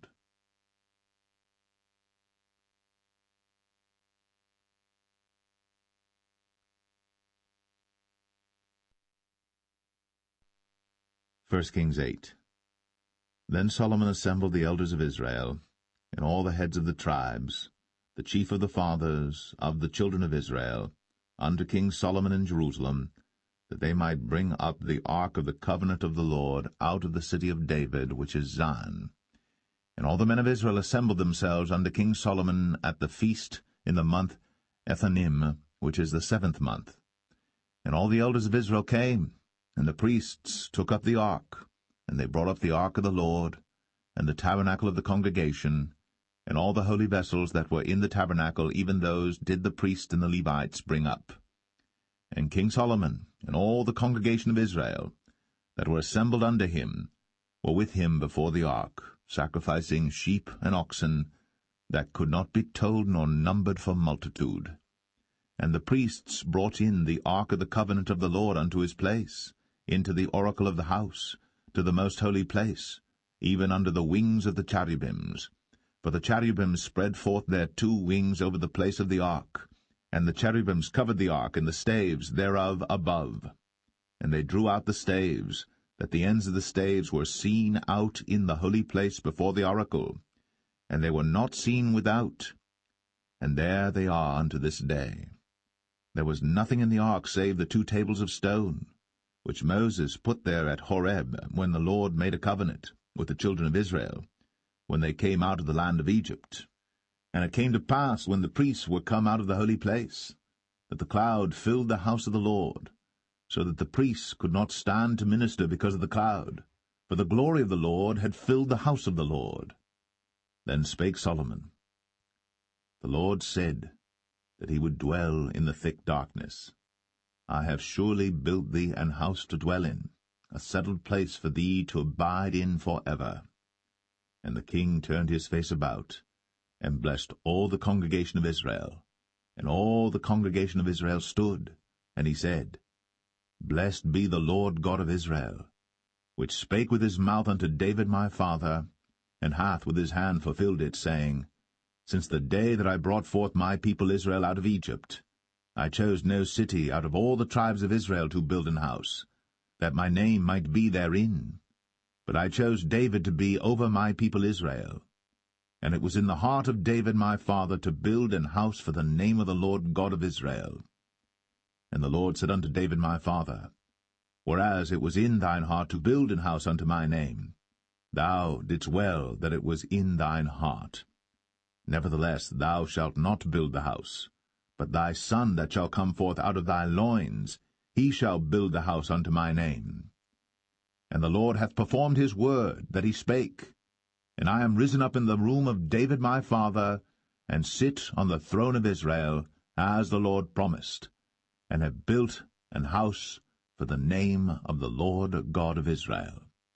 And I have set there a place for the ark, wherein is the covenant of the Lord, which he made with our fathers when he brought them out of the land of Egypt. And Solomon stood before the altar of the Lord in the presence of all the congregation of Israel, and spread forth his hands toward heaven, and he said, Lord God of Israel, there is no God like thee, in heaven above, or on earth beneath, who keepest covenant and mercy with thy servants that walk before thee with all their heart, who hast kept with thy servant David my father, that thou promised him, thou spakest also with thy mouth, and hast fulfilled it with thine hand, as it is this day. Therefore now, Lord God of Israel, keep with thy servant David my father, that thou promised him, saying, There shall not fail thee a man in my sight to sit on the throne of Israel, so that thy children take heed to their way, that they walk before me as thou hast walked before me. And now, O God of Israel, let thy word, I pray thee, be verified, which thou spakest unto thy servant David my father. But will God indeed dwell on the earth? Behold, the heaven, and heaven of heavens cannot contain thee. How much less this house that I have builded? Yet have thou respect unto the prayer of thy servant, and to his supplication, O Lord my God, to hearken unto the cry and to the prayer which thy servant prayeth before thee today, that thine eyes may be open toward this house night and day, even toward the place of which thou hast said, my name shall be there, that thou mayest hearken unto the prayer which thy servant shall make toward this place. And hearken thou to the supplication of thy servant, and of thy people Israel, when they shall pray toward this place. And hear thou in heaven thy dwelling place, and when thou hearest, forgive. If any man trespass against his neighbor, and an oath be laid upon him to cause him to swear, and the oath come before thine altar in this house, then hear thou in heaven, and do and judge thy servants, condemning the wicked, to bring his way upon his head, and justifying the righteous, to give him according to his righteousness. When thy people Israel be smitten down before the enemy, because they have sinned against thee, and shall turn again to thee, and confess thy name, and pray, and make supplication unto thee in this house, then hear thou in heaven, and forgive the sin of thy people Israel, and bring them again unto the land which thou gavest unto their fathers. When heaven is shut up, and there is no rain because they have sinned against thee, if they pray toward this place, and confess thy name, and turn from their sin, when thou afflictest them, then hear thou in heaven, and forgive the sin of thy servants, and of thy people Israel, that thou teach them the good way wherein they should walk, and give rain upon thy land, which thou hast given to thy people for an inheritance. If there be in the land famine, if there be pestilence, blasting, mildew, locust, or if there be caterpillar, if their enemy besiege them in the land of their cities, whatsoever plague, whatsoever sickness there be, what prayer and supplication soever be made by any man, or by all thy people Israel, which shall know every man the plague of his own heart, and spread forth his hands toward this house, then hear thou in heaven thy dwelling place, and forgive, and do, and give to every man according to his ways, whose heart thou knowest, for thou, even thou only, knowest the hearts of all the children of men, that they may fear thee all the days that they live in the land which thou gavest unto our fathers. Moreover, concerning a stranger that is not of thy people Israel, but cometh out of a far country for thy name's sake, for they shall hear of thy great name, and of thy strong hand, and of thy stretched out arm, when he shall come and pray toward this house, hear thou in heaven thy dwelling place, and do according to all that the stranger calleth to thee for, that all people of the earth may know thy name, to fear thee, as do thy people Israel, and that they may know that this house which I have builded is called by thy name. If thy people go out to battle against their enemy, whithersoever thou shalt send them, and shall pray unto the Lord toward the city which thou hast chosen, and toward the house that I have built for thy name, then hear thou in heaven their prayer, and their supplication, and maintain their cause. If they sin against thee, for there is no man that sinneth not, and thou be angry with them, and deliver them to the enemy, so that they carry them away captives unto the land of the enemy, far or near. Yet if they shall bethink themselves in the land whither they were carried captives, and repent, and make supplication unto thee in the land of them that carried them captives, saying, We have sinned, and have done perversely, we have committed wickedness, and so return unto thee with all their heart, and with all their soul, in the land of their enemies, which led them away captive, and pray unto thee toward their land, which thou gavest unto their fathers, the city which thou hast chosen, and the house which I have built for thy name. Then hear thou their prayer, and their supplication in heaven thy dwelling place, and maintain their cause, and forgive thy people that have sinned against thee, and all their transgressions wherein they have transgressed against thee, and give them compassion before them who carry them captive, that they may have compassion on them. For they be thy people, and thine inheritance, which thou broughtest forth out of Egypt, from the midst of the furnace of iron, that thine eyes may be open unto the supplication of thy servant, and unto the supplication of thy people Israel, to hearken unto them in all that they call for unto thee. For thou didst separate them from among all the people of the earth to be thine inheritance, as thou spakest by the hand of Moses thy servant, when thou broughtest our fathers out of Egypt, O Lord God. And it was so that when Solomon had made an end of praying all this prayer and supplication unto the Lord, he arose from before the altar of the Lord, from kneeling on his knees with his hands spread up to heaven. And he stood, and blessed all the congregation of Israel with a loud voice, saying, Blessed be the Lord, that hath given rest unto his people Israel, according to all that he promised. There hath not failed one word of all his good promise, which he promised by the hand of Moses his servant. The Lord our God be with us, as he was with our fathers.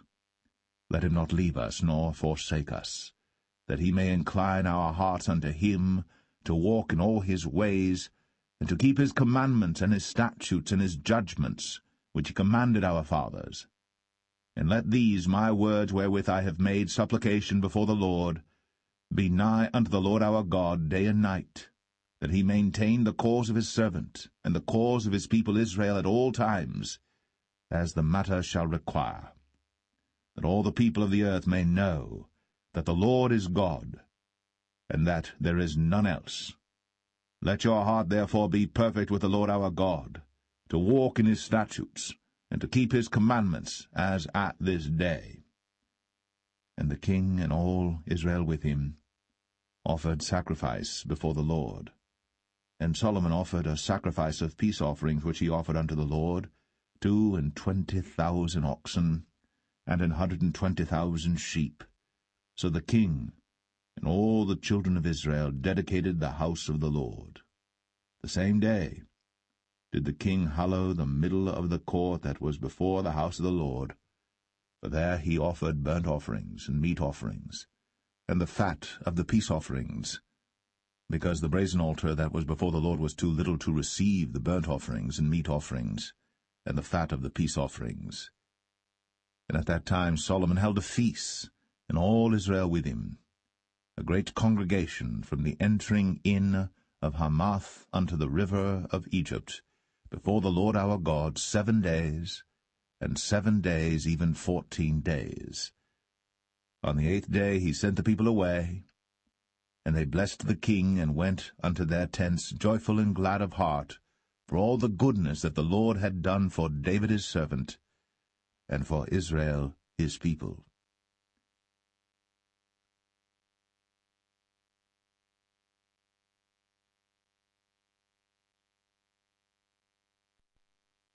First Kings 9.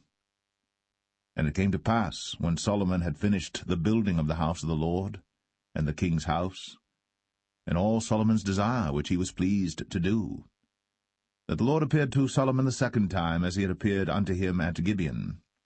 And the Lord said unto him, I have heard thy prayer and thy supplication that thou hast made before me. I have hallowed this house which thou hast built, to put my name there for ever, and mine eyes and mine heart shall be there perpetually.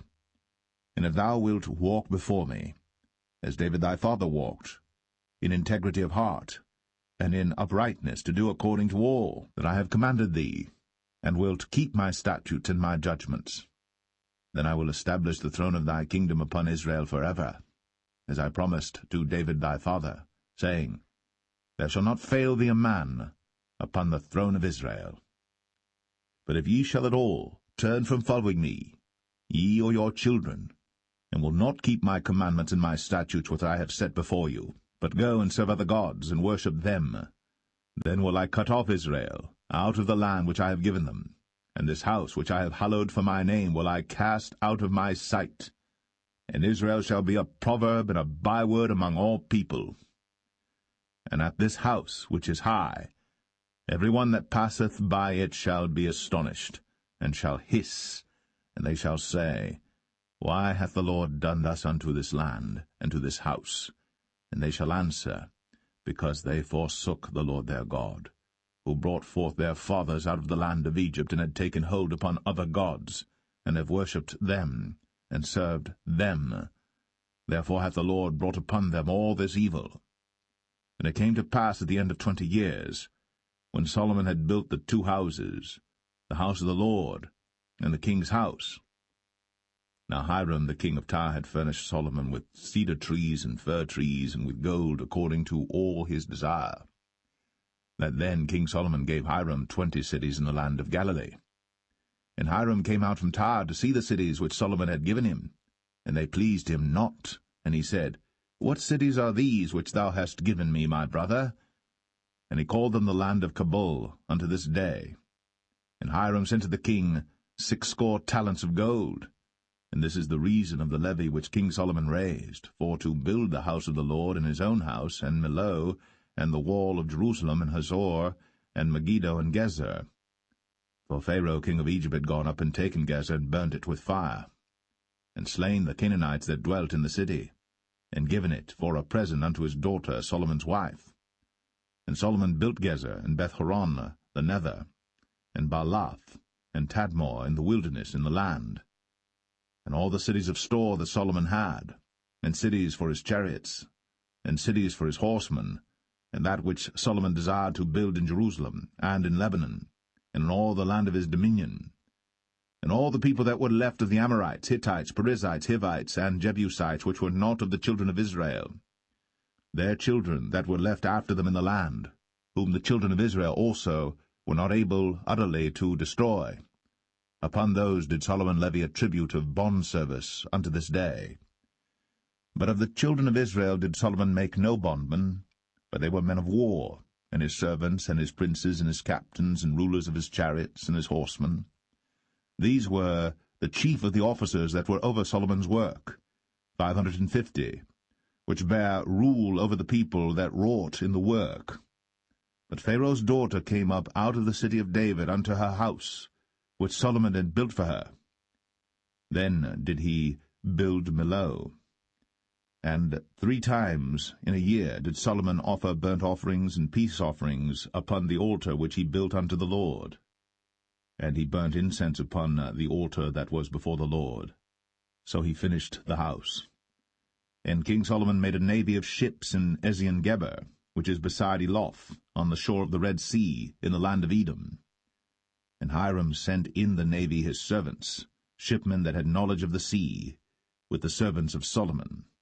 And they came to Ophir, and fetched from thence gold 420 talents, and brought it to King Solomon.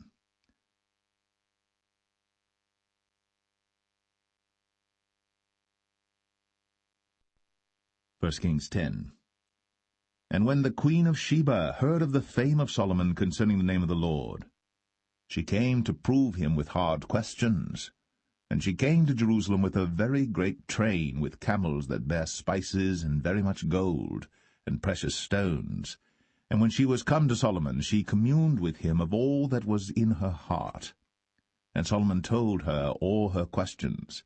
There was not anything hid from the king which he told her not. And when the queen of Sheba had seen all Solomon's wisdom, and the house that he had built, and the meat of his table, and the sitting of his servants, and the attendance of his ministers, and their apparel, and his cupbearers, and his ascent by which he went up unto the house of the Lord, there was no more spirit in her. And she said to the king, It was a true report that I heard in mine own land of thy acts and of thy wisdom. Howbeit, I believed not the word until I came. And mine eyes had seen it, and behold, the half was not told me. Thy wisdom and prosperity exceedeth the fame which I heard. Happy are thy men, happy are these thy servants, which stand continually before thee, and that hear thy wisdom. Blessed be the Lord thy God, which delighteth in thee, to set thee on the throne of Israel, because the Lord loved Israel for ever. Therefore made he thee king, to do judgment and justice. And she gave the king 120 talents of gold and of spices, very great store, and precious stones. There came no more such abundance of spices as these which the queen of Sheba gave to King Solomon. And the navy also of Hiram that brought gold from Ophir, brought in from Ophir great plenty of almug trees and precious stones. And the king made of the almug trees pillars for the house of the Lord, and for the king's house, harps also, and psalteries for singers. There came no such almug trees, nor were seen unto this day. And King Solomon gave unto the queen of Sheba all her desire, whatsoever she asked, beside that which Solomon gave her of his royal bounty. So she turned, and went to her own country, she and her servants. Now the weight of gold that came to Solomon in 1 year was 666 talents of gold. Beside that he had of the merchantmen, and of the traffic of the spice merchants, and of all the kings of Arabia, and of the governors of the country. And King Solomon made 200 targets of beaten gold. 600 shekels of gold went to one target. And he made 300 shields of beaten gold. 3 pound of gold went to one shield, and the king put them in the house of the forest of Lebanon. Moreover, the king made a great throne of ivory, and overlaid it with the best gold. The throne had 6 steps, and the top of the throne was round behind, and there were stays on either side on the place of the seat, and 2 lions stood beside the stays, and 12 lions stood there on the one side, and on the other upon the 6 steps. There was not the like made in any kingdom. And all King Solomon's drinking vessels were of gold, and all the vessels of the house of the forest of Lebanon were of pure gold. None were of silver. It was nothing accounted of in the days of Solomon. For the king had at sea a navy of Tarshish, with the navy of Hiram. Once in 3 years came the navy of Tarshish, bringing gold and silver, ivory, and apes and peacocks. So King Solomon exceeded all the kings of the earth for riches and for wisdom. And all the earth sought to Solomon, to hear his wisdom, which God had put in his heart. And they brought every man his present, vessels of silver, and vessels of gold, and garments, and armor, and spices, horses, and mules, a rate year by year. And Solomon gathered together chariots and horsemen, and he had 1,400 chariots, and 12,000 horsemen, whom he bestowed in the cities for chariots, and with the king at Jerusalem. And the king made silver to be in Jerusalem as stones, and cedars made he to be as the sycamore trees that are in the vale for abundance. And Solomon had horses brought out of Egypt, and linen yarn. The king's merchants received the linen yarn at a price. And a chariot came up and went out of Egypt for 600 shekels of silver, and an horse for 150. And so for all the kings of the Hittites, and for the kings of Syria, did they bring them out by their means.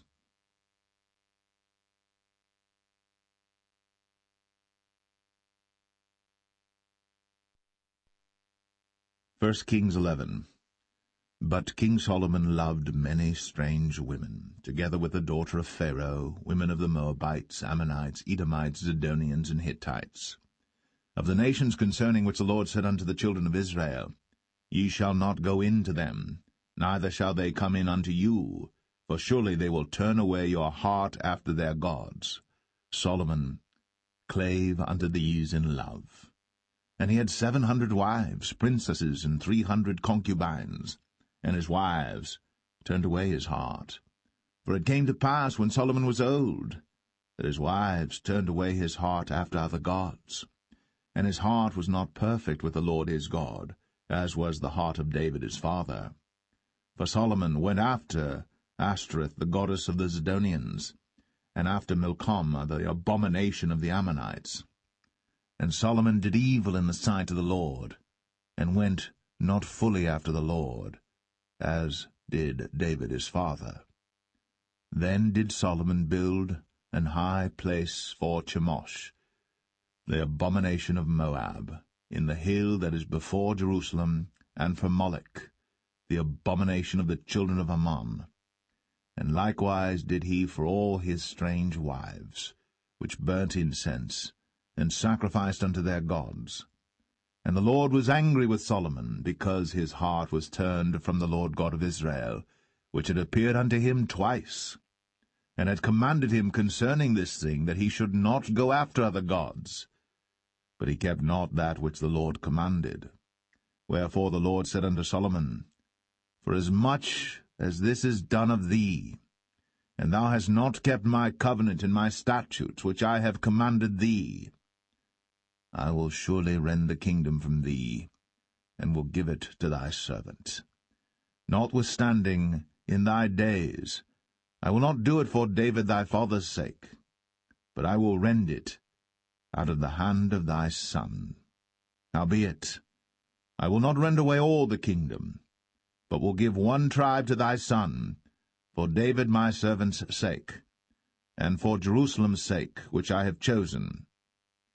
And the Lord stirred up an adversary unto Solomon, Hadad the Edomite. He was of the king's seed in Edom. For it came to pass, when David was in Edom, and Joab, the captain of the host, was gone up to bury the slain, after he had smitten every male in Edom. For 6 months did Joab remain there with all Israel, until he had cut off every male in Edom. That Hadad fled, he and certain Edomites of his father's servants with him, to go into Egypt, Hadad being yet a little child. And they arose out of Midian, and came to Paran. And they took men with them out of Paran, and they came to Egypt, unto Pharaoh king of Egypt, which gave him an house, and appointed him victuals, and gave him land. And Hadad found great favour in the sight of Pharaoh, so that he gave him to wife the sister of his own wife, the sister of Tahpenes the queen. And the sister of Tahpenes bare him Genubath his son, whom Tahpenes weaned in Pharaoh's house. And Genubath was in Pharaoh's household among the sons of Pharaoh. And when Hadad heard in Egypt that David slept with his fathers, and that Joab the captain of the host was dead, Hadad said to Pharaoh, Let me depart, that I may go to mine own country. Then Pharaoh said unto him, But what hast thou lacked with me, that, behold, thou seekest to go to thine own country? And he answered, Nothing. Howbeit, let me go in any wise. And God stirred him up another adversary, Rezin the son of Eliadah, which fled from his lord Hadadezer king of Zobah. And he gathered men unto him, and became captain over a band, when David slew them of Zobah. And they went to Damascus, and dwelt therein, and reigned in Damascus. And he was an adversary to Israel all the days of Solomon, beside the mischief that Hadad did. And he abhorred Israel, and reigned over Syria. And Jeroboam the son of Nebat, an Ephrathite of Zeradah, Solomon's servant, whose mother's name was Zeruiah, a widow woman, even he lifted up his hand against the king. And this was the cause that he lifted up his hand against the king. Solomon built Millo, and repaired the breaches of the city of David his father. And the man Jeroboam was a mighty man of valour. And Solomon, seeing the young man that he was industrious, he made him ruler over all the charge of the house of Joseph. And it came to pass at that time, when Jeroboam went out of Jerusalem, that the prophet Ahijah the Shilonite found him in the way, and he had clad himself with a new garment, and they two were alone in the field. And Ahijah caught the new garment that was on him, and rent it in 12 pieces. And he said to Jeroboam, Take thee 10 pieces, for thus saith the Lord, the God of Israel, Behold, I will rend the kingdom out of the hand of Solomon, and will give 10 tribes to thee. But he shall have 1 tribe for my servant David's sake, and for Jerusalem's sake, the city which I have chosen out of all the tribes of Israel, because that they have forsaken me, and have worshipped Ashtoreth, the goddess of the Zidonians, Chemosh, the god of the Moabites, and Milcom, the god of the children of Ammon, and have not walked in my ways, to do that which is right in mine eyes, and to keep my statutes and my judgments, as did David his father. Howbeit, I will not take the whole kingdom out of his hand, but I will make him prince all the days of his life, for David my servant's sake, whom I chose, because he kept my commandments and my statutes. But I will take the kingdom out of his son's hand, and will give it unto thee, even 10 tribes. And unto his son will I give 1 tribe, that David my servant may have a light always before me in Jerusalem, the city which I have chosen me, to put my name there. And I will take thee, and thou shalt reign according to all that thy soul desireth, and shalt be king over Israel. And it shall be, if thou wilt hearken unto all that I command thee, and wilt walk in my ways, and do that is right in my sight, to keep my statutes and my commandments, as David my servant did, that I will be with thee, and build thee a sure house, as I built for David, and will give Israel unto thee. And I will for this afflict the seed of David, but not forever. Solomon sought therefore to kill Jeroboam. And Jeroboam arose and fled into Egypt unto Shishak king of Egypt, and was in Egypt until the death of Solomon. And the rest of the acts of Solomon, and all that he did, and his wisdom, are they not written in the book of the acts of Solomon? And the time that Solomon reigned in Jerusalem over all Israel was 40 years. And Solomon slept with his fathers, and was buried in the city of David his father. And Rehoboam his son reigned in his stead.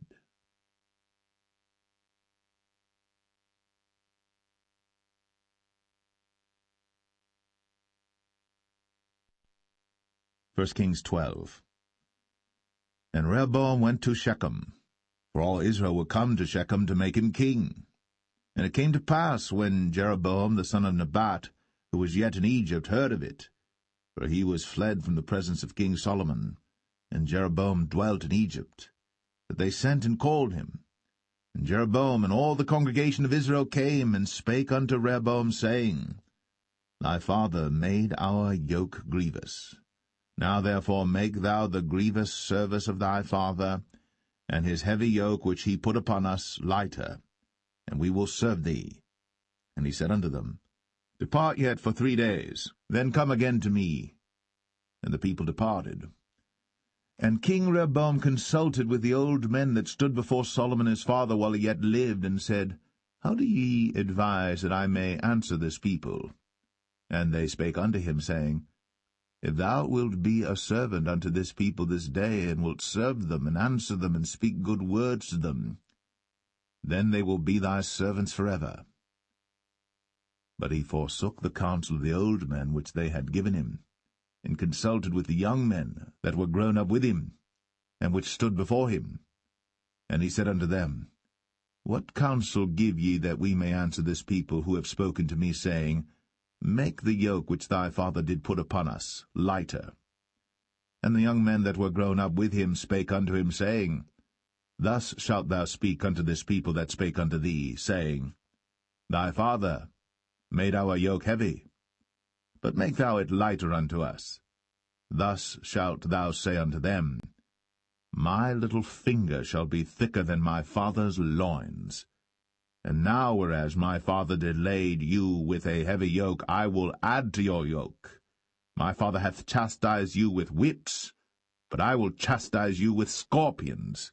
So Jeroboam and all the people came to Rehoboam the 3rd day, as the king had appointed, saying, Come to me again the 3rd day. And the king answered the people roughly, and forsook the old men's counsel that they gave him, and spake to them after the counsel of the young men, saying, My father made your yoke heavy, and I will add to your yoke. My father also chastised you with whips, but I will chastise you with scorpions. Wherefore the king hearkened not unto the people, for the cause was from the Lord, that he might perform his saying, which the Lord spake by Ahijah the Shilonite unto Jeroboam the son of Nebat. So when all Israel saw that the king hearkened not unto them, the people answered the king, saying, What portion have we in David? Neither have we inheritance in the son of Jesse. To your tents, O Israel. Now see to thine own house, David. So Israel departed unto their tents. But as for the children of Israel which dwelt in the cities of Judah, Rehoboam reigned over them. Then King Rehoboam sent Adoram, who was over the tribute, and all Israel stoned him with stones that he died. Therefore King Rehoboam made speed to get him up to his chariot, to flee to Jerusalem. So Israel rebelled against the house of David unto this day. And it came to pass, when all Israel heard that Jeroboam was come again, that they sent and called him unto the congregation, and made him king over all Israel. There was none that followed the house of David, but the tribe of Judah only. And when Rehoboam was come to Jerusalem, he assembled all the house of Judah with the tribe of Benjamin, 180,000 chosen men which were warriors, to fight against the house of Israel, to bring the kingdom again to Rehoboam the son of Solomon. But the word of God came unto Shemaiah the man of God, saying, Speak unto Rehoboam the son of Solomon, king of Judah, and unto all the house of Judah and Benjamin, and to the remnant of the people, saying, Thus saith the Lord, Ye shall not go up, nor fight against your brethren the children of Israel. Return every man to his house, for this thing is from me. They hearkened therefore to the word of the Lord, and returned to depart according to the word of the Lord. Then Jeroboam built Shechem in Mount Ephraim, and dwelt therein, and went out from thence, and built Penuel. And Jeroboam said in his heart, Now shall the kingdom return to the house of David.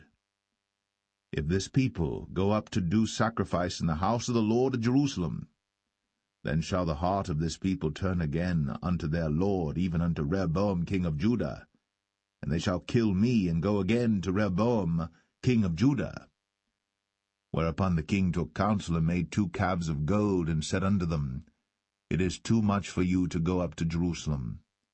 Behold thy gods, O Israel, which brought thee up out of the land of Egypt. And he set the one in Bethel, and the other put he in Dan.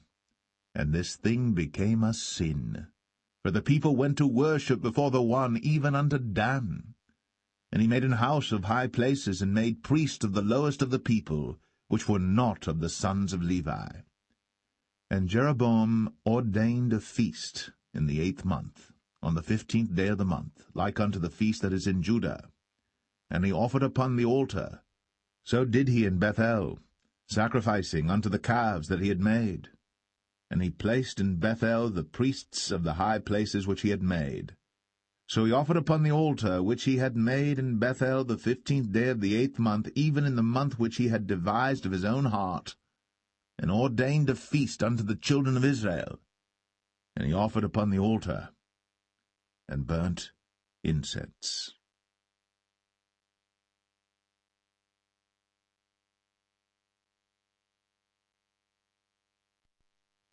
1 Kings 13. And behold, there came a man of God out of Judah by the word of the Lord unto Bethel. And Jeroboam stood by the altar to burn incense.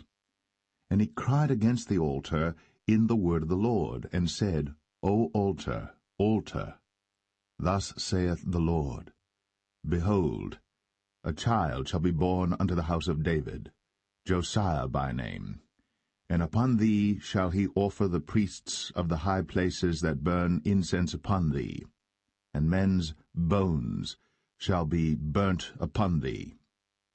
And he gave a sign the same day, saying, This is the sign which the Lord hath spoken. Behold, the altar shall be rent, and the ashes that are upon it shall be poured out. And it came to pass, when King Jeroboam heard the saying of the man of God, which had cried against the altar in Bethel, that he put forth his hand from the altar, saying, Lay hold on him. And his hand, which he put forth against him, dried up, so that he could not pull it in again to him. The altar also was rent, and the ashes poured out from the altar, according to the sign which the man of God had given, by the word of the Lord. And the king answered and said unto the man of God, Entreat now the face of the Lord thy God, and pray for me, that my hand may be restored me again. And the man of God besought the Lord, and the king's hand was restored him again, and became as it was before. And the king said unto the man of God, Come home with me, and refresh thyself, and I will give thee a reward. And the man of God said unto the king, If thou wilt give me half thine house, I will not go in with thee, neither will I eat bread nor drink water in this place. For so was it charged me by the word of the Lord, saying, Eat no bread, nor drink water, nor turn again by the same way that thou camest. So he went another way, and returned not by the way that he came to Bethel. Now there dwelt an old prophet in Bethel, and his sons came and told him all the works that the man of God had done that day in Bethel, the words which he had spoken unto the king. Them they told also to their father. And their father said unto them, What way went he? For his sons had seen what way the man of God went, which came from Judah. And he said unto his sons, Saddle me the ass. So they saddled him the ass, and he rode thereon, and went after the man of God, and found him sitting under an oak. And he said unto him, Art thou the man of God that camest from Judah? And he said, I am. Then he said unto him, Come home with me, and eat bread. And he said, I may not return with thee, nor go in with thee, neither will I eat bread nor drink water with thee in this place. For it was said to me by the word of the Lord, Thou shalt eat no bread, nor drink water there, nor turn again to go by the way that thou camest. He said unto him, I am a prophet, also as thou art. And an angel spake unto me by the word of the Lord, saying, Bring him back with thee into thine house, that he may eat bread and drink water. But he lied unto him. So he went back with him, and did eat bread in his house, and drank water. And it came to pass, as they sat at the table, that the word of the Lord came unto the prophet that brought him back. And he cried unto the man of God that came from Judah, saying, Thus saith the Lord, For as much as thou hast disobeyed the mouth of the Lord, and hast not kept the commandment which the Lord thy God commanded thee, but camest back, and hast eaten bread, and drunk water in the place, of the which the Lord did say to thee, Eat no bread, and drink no water, thy carcass shall not come unto the sepulchre of thy fathers. And it came to pass, after he had eaten bread, and after he had drunk, that he saddled for him the ass, to wit, for the prophet whom he had brought back. And when he was gone, a lion met him by the way, and slew him. And his carcass was cast in the way, and the ass stood by it. The lion also stood by the carcass. And behold, men passed by, and saw the carcass cast in the way, and the lion standing by the carcass. And they came and told it in the city where the old prophet dwelt. And when the prophet that brought him back from the way heard thereof, he said, It is the man of God who was disobedient unto the word of the Lord. Therefore the Lord hath delivered him unto the lion, which hath torn him and slain him according to the word of the Lord, which he spake unto him. And he spake to his son, saying, Saddle me the ass. And they saddled him. And he went and found his carcass cast in the way, and the ass and the lion standing by the carcass. The lion had not eaten the carcass, nor torn the ass. And the prophet took up the carcass of the man of God, and laid it upon the ass, and brought it back. And the old prophet came to the city to mourn and to bury him. And he laid his carcass in his own grave. And they mourned over him, saying, Alas, my brother! And it came to pass, after he had buried him, that he spake to his son, saying, When I am dead, then bury me in the sepulchre wherein the man of God is buried. Lay my bones beside his bones. For the saying which he cried by the word of the Lord against the altar in Bethel, and against all the houses of the high places which are in the cities of Samaria, shall surely come to pass. After this thing Jeroboam returned not from his evil way, but made again of the lowest of the people priests of the high places. Whosoever would, he consecrated him, and he became one of the priests of the high places. And this thing became sin unto the house of Jeroboam, even to cut it off, and to destroy it from off the face of the earth.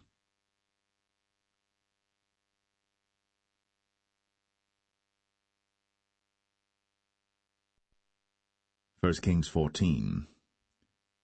At that time Abijah, the son of Jeroboam, fell sick. And Jeroboam said to his wife, Arise, I pray thee, and disguise thyself, that thou be not known to be the wife of Jeroboam, and get thee to Shiloh. Behold, there is Ahijah the prophet, which told me that I should be king over this people. And take with thee 10 loaves and cracknels, and a cruse of honey, and go to him. He shall tell thee what shall become of the child. And Jeroboam's wife did so, and arose, and went to Shiloh, and came to the house of Ahijah. But Ahijah could not see, for his eyes were set by reason of his age. And the Lord said unto Ahijah, Behold, the wife of Jeroboam cometh to ask a thing of thee for her son, for he is sick. Thus and thus shalt thou say unto her, for it shall be, when she cometh in, that she shall feign herself to be another woman. And it was so, when Ahijah heard the sound of her feet, as she came in at the door, that he said, Come in, thou wife of Jeroboam. Why feignest thou thyself to be another? For I am sent to thee with heavy tidings. Go, tell Jeroboam, Thus saith the Lord God of Israel, Forasmuch as I exalted thee from among the people, and made thee prince over my people Israel, and rent the kingdom away from the house of David, and gave it thee, and yet thou hast not been as my servant David, who kept my commandments, and who followed me with all his heart, to do that only which was right in mine eyes, but hast done evil above all that were before thee. For thou hast gone and made thee other gods, and molten images, to provoke me to anger, and hast cast me behind thy back. Therefore, behold, I will bring evil upon the house of Jeroboam, and will cut off from Jeroboam him that pisseth against the wall, and him that is shut up and left in Israel, and will take away the remnant of the house of Jeroboam as a man taketh away dung, till it be all gone.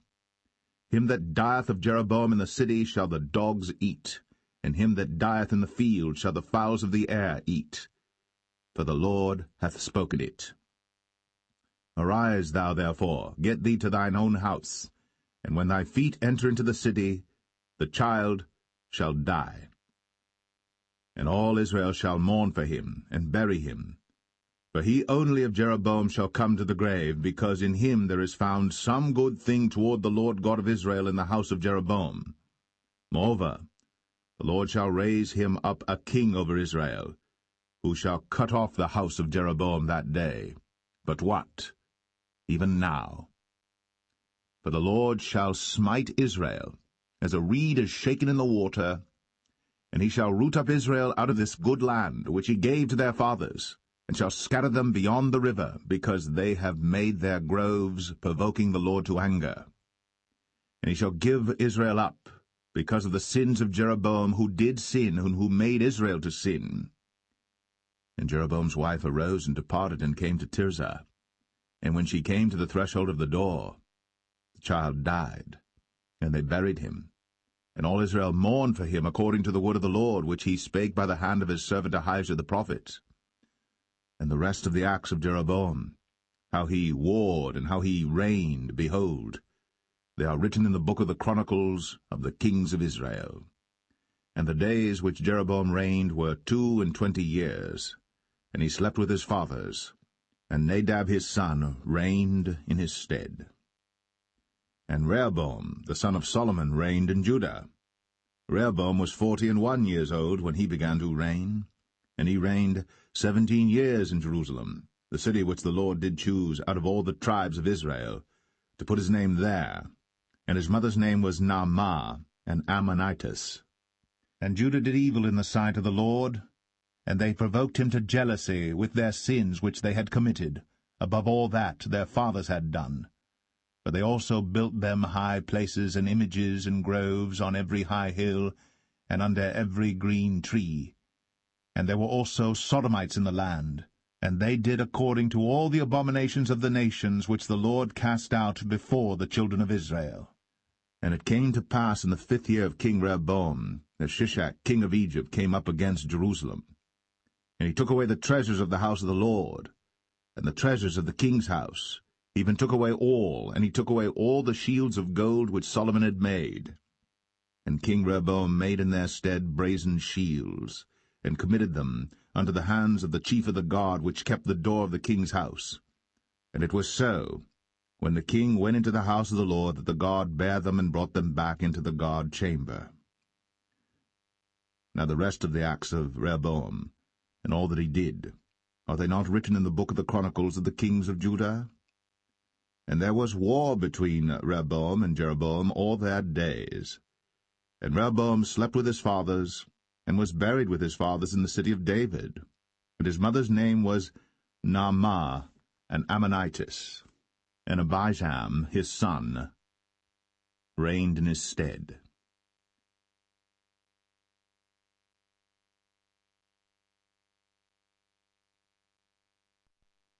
1 Kings 15. Now in the 18th year of King Jeroboam, the son of Nebat, reigned Abijam over Judah. 3 years reigned he in Jerusalem, and his mother's name was Maachah, the daughter of Abishalom. And he walked in all the sins of his father which he had done before him, and his heart was not perfect with the Lord his God, as the heart of David his father. Nevertheless, for David's sake did the Lord his God give him a lamp in Jerusalem to set up his son after him, and to establish Jerusalem, because David did that which was right in the eyes of the Lord, and turned not aside from anything that he commanded him all the days of his life, save only in the matter of Uriah the Hittite. And there was war between Rehoboam and Jeroboam all the days of his life. Now the rest of the acts of Abijam, and all that he did, are they not written in the book of the Chronicles of the kings of Judah? And there was war between Abijam and Jeroboam. And Abijam slept with his fathers, and they buried him in the city of David, and Asa, his son, reigned in his stead. And in the 20th year of Jeroboam, king of Israel, reigned Asa over Judah. And 41 years reigned he in Jerusalem. And his mother's name was Maachah, the daughter of Abishalom. And Asa did that which was right in the eyes of the Lord, as did David his father. And he took away the Sodomites out of the land, and removed all the idols that his fathers had made. And also Maachah his mother, even her he removed from being queen, because she had made an idol in the grove. And Asa destroyed her idol, and burned it by the brook Kidron. But the high places were not removed. Nevertheless Asa's heart was perfect with the Lord all his days. And he brought in the things which his father had dedicated, and the things which himself had dedicated, into the house of the Lord, silver and gold and vessels. And there was war between Asa and Baasha, king of Israel, all their days. And Baasha, king of Israel, went up against Judah, and built Ramah, that he might not suffer any to go out or come in to Asa, king of Judah. Then Asa took all the silver and the gold that were left in the treasures of the house of the Lord, and the treasures of the king's house, and delivered them into the hand of his servants. And King Asa sent them to Ben-Hadad, the son of Tabrimon, the son of Hezion, king of Syria, that dwelt at Damascus, saying, There is a league between me and thee, and between my father and thy father. Behold, I have sent unto thee a present of silver and gold. Come, and break thy league with Baasha king of Israel, that he may depart from me. So Ben-Hadad hearkened unto King Asa, and sent the captains of the hosts which he had against the cities of Israel, and smote Ijon and Dan and Abel-Beth-Maachah and all Cinneroth, with all the land of Naphtali. And it came to pass, when Baasha heard thereof, that he left off building of Ramah, and dwelt in Tirzah. Then King Asa made a proclamation throughout all Judah, none was exempted. And they took away the stones of Ramah, and the timber thereof, wherewith Baasha had builded. And King Asa built with them Geba of Benjamin, and Mizpah. The rest of all the acts of Asa, and all his might, and all that he did, and the cities which he built, are they not written in the book of the Chronicles of the kings of Judah? Nevertheless, in the time of his old age, he was diseased in his feet. And Asa slept with his fathers, and was buried with his fathers in the city of David his father, and Jehoshaphat his son reigned in his stead. And Nadab the son of Jeroboam began to reign over Israel in the 2nd year of Asa king of Judah, and reigned over Israel 2 years. And he did evil in the sight of the Lord, and walked in the way of his father, and in his sin wherewith he made Israel to sin. And Baasha the son of Ahijah of the house of Issachar conspired against him. And Baasha smote him at Gibbethon, which belonged to the Philistines, for Nadab and all Israel laid siege to Gibbethon. Even in the 3rd year of Asa king of Judah did Baasha slay him, and reigned in his stead. And it came to pass when he reigned, that he smote all the house of Jeroboam. He left not to Jeroboam any that breathed, until he had destroyed him, according unto the saying of the Lord, which he spake by his servant Ahijah the Shilonite. Because of the sins of Jeroboam which he sinned, and which he made Israel sin, by his provocation wherewith he provoked the Lord God of Israel to anger. Now the rest of the acts of Nadab, and all that he did, are they not written in the book of the Chronicles of the kings of Israel? And there was war between Asa and Baasha, king of Israel, all their days. In the 3rd year of Asa, king of Judah, began Baasha the son of Ahijah to reign over all Israel in Tirzah 24 years. And he did evil in the sight of the Lord, and walked in the way of Jeroboam, and in his sin wherewith he made Israel to sin.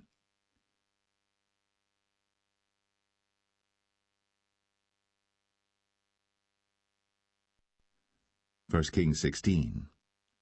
Then the word of the Lord came to Jehu the son of Hanani against Baasha, saying, Forasmuch as I exalted thee out of the dust, and made thee prince over my people Israel, and thou hast walked in the way of Jeroboam, and hast made my people Israel to sin, to provoke me to anger with their sins, behold, I will take away the posterity of Baasha, and the posterity of his house, and will make thy house like the house of Jeroboam the son of Nebat.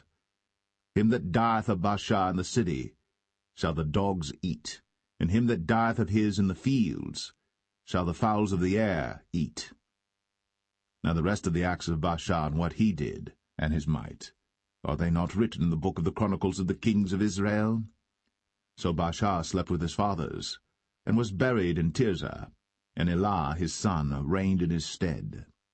And also by the hand of the prophet Jehu, the son of Hanani, came the word of the Lord against Baasha, and against his house, even for all the evil that he did in the sight of the Lord in provoking him to anger, with the work of his hands, in being like the house of Jeroboam, and because he killed him. In the 26th year of Asa king of Judah began Elah the son of Baasha to reign over Israel in Tirzah 2 years. And his servant Zimri, captain of half his chariots, conspired against him, as he was in Tirzah drinking himself drunk in the house of Arzah, steward of his house in Tirzah. And Zimri went in, and smote him, and killed him, in the 27th year of Asa king of Judah, and reigned in his stead. And it came to pass, when he began to reign, as soon as he sat on his throne, that he slew all the house of Baasha. He left him not one that pisseth against a wall, neither of his kinsfolks, nor of his friends. Thus did Zimri destroy all the house of Baasha, according to the word of the Lord which he spake against Baasha by Jehu the prophet. For all the sins of Baasha, and the sins of Elah his son, by which they sinned, and by which they made Israel to sin, in provoking the Lord God of Israel to anger with their vanities. Now the rest of the acts of Elah, and all that he did, are they not written in the book of the Chronicles of the kings of Israel? In the 27th year of Asa king of Judah did Zimri reign 7 days in Tirzah. And the people were encamped against Gibbethon, which belonged to the Philistines. And the people that were encamped heard say, Zimri hath conspired, and hath also slain the king. Wherefore all Israel made Omri, the captain of the host, king over Israel that day in the camp. And Omri went up from Gibbethon, and all Israel with him, and they besieged Tirzah. And it came to pass, when Zimri saw that the city was taken, that he went into the palace of the king's house, and burnt the king's house over him with fire, and died. For his sins, which he sinned in doing evil in the sight of the Lord, in walking in the way of Jeroboam, and in his sin which he did, to make Israel to sin. Now the rest of the acts of Zimri, and his treason that he wrought, are they not written in the book of the Chronicles of the kings of Israel? Then were the people of Israel divided into 2 parts. Half of the people followed Tibni the son of Ginath, to make him king, and half followed Omri. But the people that followed Omri prevailed against the people that followed Tibni the son of Ginath. So Tibni died, and Omri reigned. In the 31st year of Asa king of Judah began Omri to reign over Israel 12 years. 6 years reigned he in Tirzah. And he bought the hill Samaria of Shemer for 2 talents of silver, and built on the hill, and called the name of the city which he built after the name of Shemer, owner of the hill, Samaria. But Omri wrought evil in the eyes of the Lord, and did worse than all that were before him. For he walked in all the way of Jeroboam the son of Nebat, and in his sin wherewith he made Israel to sin, to provoke the Lord God of Israel to anger with their vanities. Now the rest of the acts of Omri which he did, and his might that he showed, are they not written in the book of the chronicles of the kings of Israel? So Omri slept with his fathers, and was buried in Samaria, and Ahab his son reigned in his stead. And in the 38th year of Asa king of Judah began Ahab the son of Omri to reign over Israel. And Ahab the son of Omri reigned over Israel in Samaria 22 years. And Ahab the son of Omri did evil in the sight of the Lord above all that were before him. And it came to pass, as if it had been a light thing for him to walk in the sins of Jeroboam the son of Nebat, that he took to wife Jezebel, the daughter of Ethbaal, king of the Zidonians, and went and served Baal, and worshipped him. And he reared up an altar for Baal in the house of Baal, which he had built in Samaria. And Ahab made a grove, and Ahab did more to provoke the Lord God of Israel to anger than all the kings of Israel that were before him. In his days did Hiel the Bethelite build Jericho. He laid the foundation thereof in Abiram his firstborn, and set up the gates thereof in his youngest son Segub, according to the word of the Lord, which he spake by Joshua the son of Nun.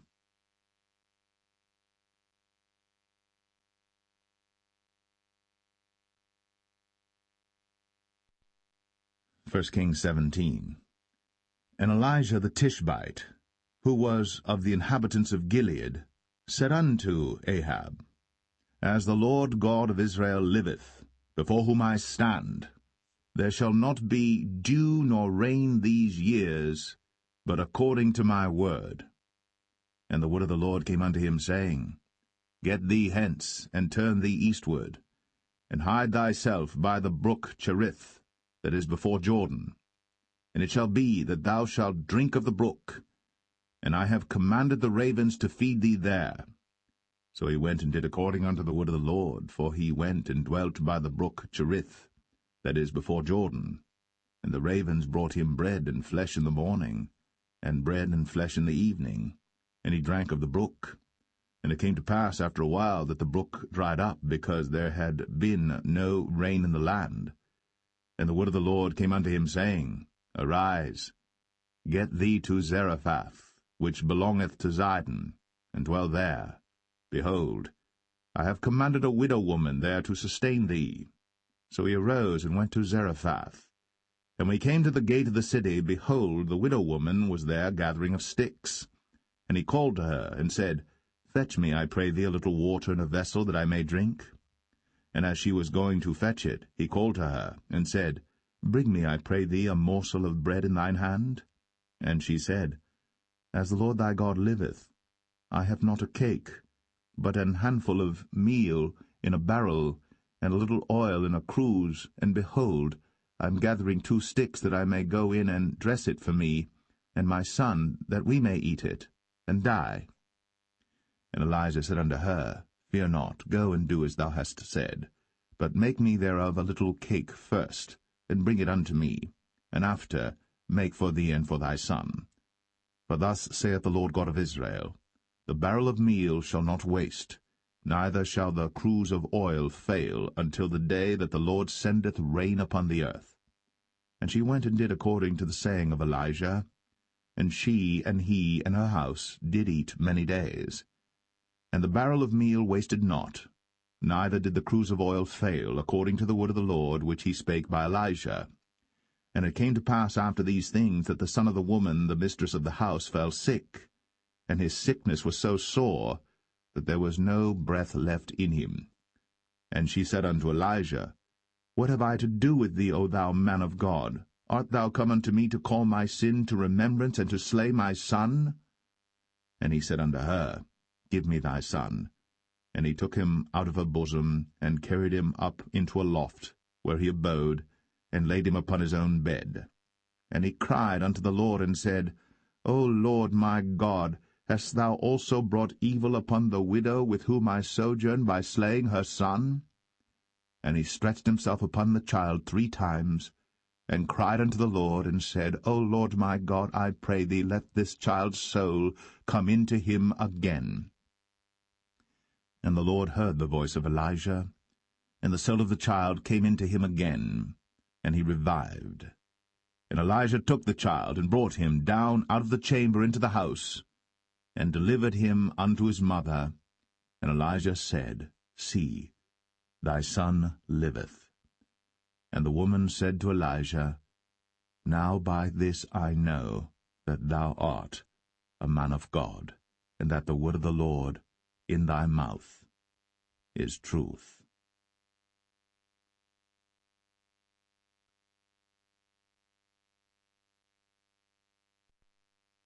1 Kings 18.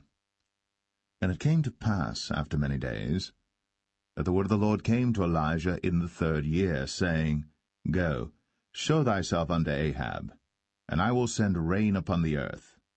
And Elijah went to show himself unto Ahab. And there was a sore famine in Samaria. And Ahab called Obadiah, which was the governor of his house. Now Obadiah feared the Lord greatly. For it was so, when Jezebel cut off the prophets of the Lord, that Obadiah took 100 prophets, and hid them by 50 in a cave, and fed them with bread and water. And Ahab said unto Obadiah, Go into the land, unto all fountains of water, and unto all brooks. Peradventure we may find grass to save the horses and mules alive, that we lose not all the beasts. So they divided the land between them to pass throughout it. Ahab went one way by himself, and Obadiah went another way by himself. And as Obadiah was in the way, behold, Elijah met him, and he knew him, and fell on his face, and said, Art thou that my lord Elijah? And he answered him, I am. Go tell thy lord, Behold, Elijah is here. And he said, What have I sinned that thou wouldst deliver thy servant into the hand of Ahab, to slay me? As the Lord thy God liveth, there is no nation or kingdom whither my lord hath not sent to seek thee. And when they said, He is not there, he took an oath of the kingdom and nation that they found thee not. And now thou sayest, Go, tell thy lord, Behold, Elijah is here. And it shall come to pass, as soon as I am gone from thee, that the Spirit of the Lord shall carry thee whither I know not. And so when I come and tell Ahab, and he cannot find thee, he shall slay me. But I thy servant fear the Lord from my youth. Was it not told my lord what I did when Jezebel slew the prophets of the Lord, how I hid 100 men of the Lord's prophets by 50 in a cave, and fed them with bread and water? And now thou sayest, Go tell thy lord, Behold, Elijah is here, and he shall slay me? And Elijah said, As the Lord of hosts liveth, before whom I stand, I will surely show myself unto him today. So Obadiah went to meet Ahab, and told him. And Ahab went to meet Elijah. And it came to pass, when Ahab saw Elijah, that Ahab said unto him, Art thou he that troubleth Israel? And he answered, I have not troubled Israel, but thou and thy father's house, in that ye have forsaken the commandments of the Lord, and thou hast followed Baalim. Now therefore send and gather to me all Israel unto Mount Carmel, and the prophets of Baal 450, and the prophets of the groves 400, which eat at Jezebel's table. So Ahab sent unto all the children of Israel, and gathered the prophets together unto Mount Carmel. And Elijah came unto all the people, and said, How long halt ye between 2 opinions? If the Lord be God, follow him. But if Baal, then follow him. And the people answered him not a word. Then said Elijah unto the people, I, even I only, remain a prophet of the Lord. But Baal's prophets are 450 men. Let them therefore give us 2 bullocks, and let them choose 1 bullock from themselves, and cut it in pieces, and lay it on wood, and put no fire under. And I will dress the other bullock, and lay it on wood, and put no fire under.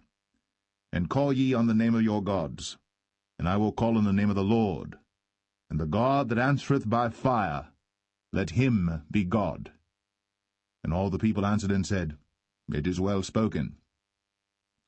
And Elijah said unto the prophets of Baal, Choose you one bullock for yourselves, and dress it first, for ye are many, and call on the name of your gods, but put no fire under. And they took the bullock which was given them, and they dressed it, and called on the name of Baal from morning even until noon, saying, O Baal, hear us! But there was no voice, nor any that answered, and they leaped upon the altar which was made. And it came to pass at noon that Elijah mocked them, and said, Cry aloud, for he is a god. Either he is talking, or he is pursuing, or he is in a journey, or peradventure he sleepeth, and must be awaked. And they cried aloud, and cut themselves after their manner with knives and lancets, till the blood gushed out upon them. And it came to pass, when midday was past, and they prophesied until the time of the offering of the evening sacrifice, that there was neither voice, nor any to answer, nor any that regarded. And Elijah said unto all the people, Come near unto me. And all the people came near unto him, and he repaired the altar of the Lord that was broken down. And Elijah took 12 stones, according to the number of the tribes of the sons of Jacob, unto whom the word of the Lord came, saying, Israel shall be thy name. And with the stones he built an altar in the name of the Lord, and he made a trench about the altar, as great as would contain 2 measures of seed. And he put the wood in order, and cut the bullock in pieces, and laid him on the wood, and said, Fill 4 barrels with water, and pour it on the burnt sacrifice, and on the wood. And he said, Do it the 2nd time. And they did it the 2nd time. And he said, Do it the 3rd time. And they did it the 3rd time. And the water ran round about the altar, and he filled the trench also with water. And it came to pass, at the time of the offering of the evening sacrifice, that Elijah the prophet came near and said, Lord God of Abraham, Isaac, and of Israel, let it be known this day that thou art God in Israel, and that I am thy servant, and that I have done all these things at thy word. Hear me, O Lord, hear me, that this people may know that thou art the Lord God, and that thou hast turned their heart back again. Then the fire of the Lord fell, and consumed the burnt sacrifice, and the wood, and the stones, and the dust, and licked up the water that was in the trench. And when all the people saw it, they fell on their faces, and they said, The Lord, he is the God. The Lord, he is the God. And Elijah said unto them, Take the prophets of Baal, let not one of them escape. And they took them. And Elijah brought them down to the brook Kishon, and slew them there. And Elijah said unto Ahab, Get thee up, eat and drink, for there is a sound of abundance of rain. So Ahab went up to eat and to drink. And Elijah went up to the top of Carmel, and he cast himself down upon the earth, and put his face between his knees, and said to his servant, Go up now, look toward the sea. And he went up and looked, and said, There is nothing. And he said, Go again 7 times. And it came to pass at the 7th time that he said, Behold, there ariseth a little cloud out of the sea like a man's hand. And he said, Go up, say unto Ahab, Prepare thy chariot, and get thee down, that the rain stop thee not. And it came to pass in the meanwhile that the heaven was black with clouds and wind, and there was a great rain. And Ahab rode, and went to Jezreel. And the hand of the Lord was on Elijah, and he girded up his loins, and ran before Ahab to the entrance of Jezreel.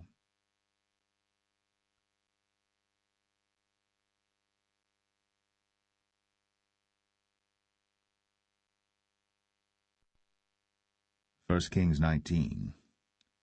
And Ahab told Jezebel all that Elijah had done, and withal how he had slain all the prophets with the sword. Then Jezebel sent a messenger unto Elijah, saying, So let the gods do to me, and more also, if I make not thy life as the life of one of them by tomorrow about this time. And when he saw that, he arose, and went for his life, and came to Beersheba, which belongeth to Judah, and left his servant there.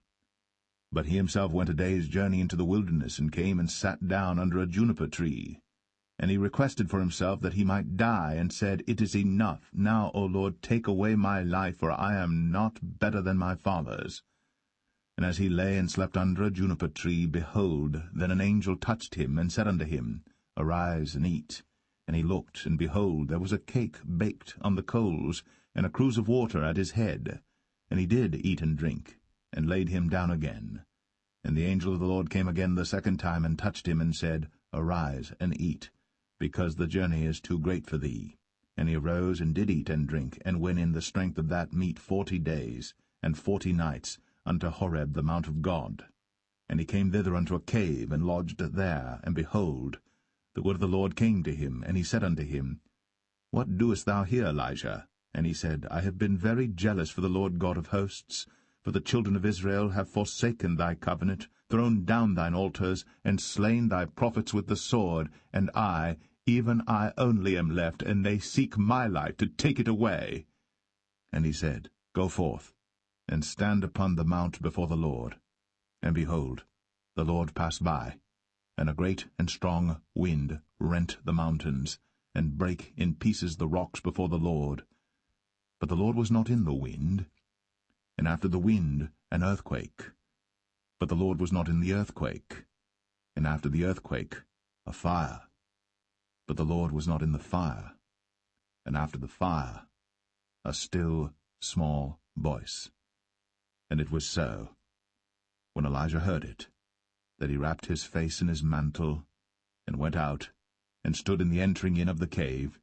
And behold, there came a voice unto him, and said, What doest thou here, Elijah? And he said, I have been very jealous for the Lord God of hosts, because the children of Israel have forsaken thy covenant, thrown down thine altars, and slain thy prophets with the sword, and I, even I only, am left. And they seek my life, to take it away. And the Lord said unto him, Go, return on thy way to the wilderness of Damascus, and when thou comest, anoint Hazael to be king over Syria. And Jehu the son of Nimshi shalt thou anoint to be king over Israel. And Elisha the son of Shaphat of Abel-Meholah shalt thou anoint to be prophet in thy room. And it shall come to pass that him that escapeth the sword of Hazael shall Jehu slay, and him that escapeth from the sword of Jehu shall Elisha slay. Yet I have left me 7,000 in Israel, all the knees which have not bowed unto Baal, and every mouth which hath not kissed him. So he departed thence, and found Elisha the son of Shaphat, who was plowing with 12 yoke of oxen before him, and he with the 12th. And Elijah passed by him, and cast his mantle upon him. And he left the oxen, and ran after Elijah, and said, Let me, I pray thee, kiss my father and my mother, and then I will follow thee. And he said unto him, Go back again, for what have I done to thee? And he returned back from him, and took a yoke of oxen, and slew them, and boiled their flesh with the instruments of the oxen, and gave unto the people, and they did eat. Then he arose, and went after Elijah, and ministered unto him.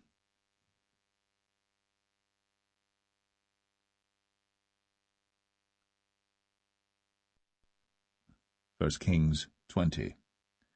And Ben-Hadad the king of Syria gathered all his host together, and there were 32 kings with him, and horses and chariots, and he went up and besieged Samaria, and warred against it. And he sent messengers to Ahab king of Israel into the city, and said unto him, Thus saith Ben-Hadad, Thy silver and thy gold is mine, thy wives also and thy children, even the goodliest, are mine. And the king of Israel answered and said, My lord, O king, according to thy saying, I am thine, and all that I have. And the messengers came again and said, Thus speaketh Ben-Hadad, saying, Although I have sent unto thee, saying, Thou shalt deliver me thy silver and thy gold and thy wives and thy children. Yet I will send my servants unto thee tomorrow about this time, and they shall search thine house, and the houses of thy servants. And it shall be that whatsoever is pleasant in thine eyes, they shall put it in their hand, and take it away. Then the king of Israel called all the elders of the land, and said, Mark, I pray you, and see how this man seeketh mischief, for he sent unto me for my wives, and for my children, and for my silver, and for my gold, and I denied him not. And all the elders and all the people said unto him, Hearken not unto him, nor consent. Wherefore he said unto the messengers of Benhadad, Tell my lord the king, all that thou didst send for to thy servant at the first, I will do, but this thing I may not do. And the messengers departed, and brought him word again. And Benhadad sent unto him, and said, The gods do so unto me, and more also, if the dust of Samaria shall suffice for handfuls for all the people that follow me. And the king of Israel answered and said, Tell him, Let not him that girdeth on his harness boast himself, as he that putteth it off. And it came to pass, when Benhadad heard this message, as he was drinking, he and the kings in the pavilions, that he said unto his servants, Set yourselves in array. And they set themselves in array against the city. And behold, there came a prophet unto Ahab king of Israel, saying, Thus saith the Lord, Hast thou seen all this great multitude? Behold, I will deliver it into thine hand this day, and thou shalt know that I am the Lord. And Ahab said, By whom? And he said, Thus saith the Lord, Even by the young men of the princes of the provinces. Then he said, Who shall order the battle? And he answered, Thou.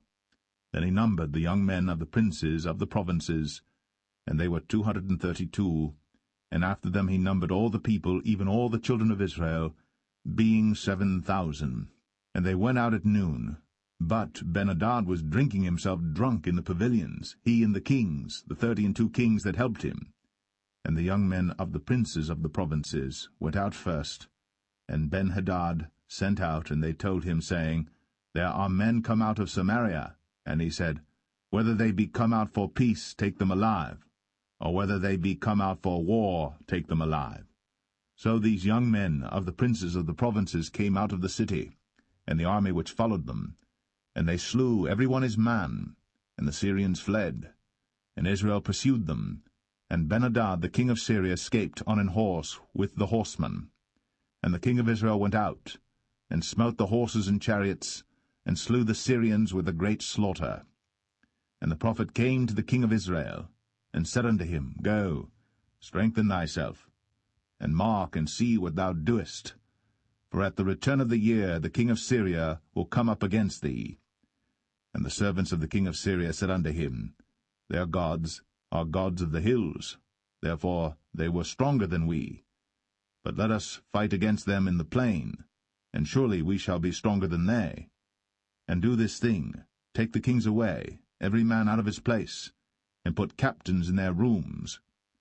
And number thee an army like the army that thou hast lost, horse for horse, and chariot for chariot, and we will fight against them in the plain, and surely we shall be stronger than they. And he hearkened unto their voice, and did so. And it came to pass, at the return of the year, that Benhadad numbered the Syrians, and went up to Aphek to fight against Israel. And the children of Israel were numbered, and were all present, and went against them. And the children of Israel pitched before them like 2 little flocks of kids, but the Syrians filled the country. And there came a man of God, and spake unto the king of Israel, and said, Thus saith the Lord, Because the Syrians have said, The Lord is God of the hills, but he is not God of the valleys.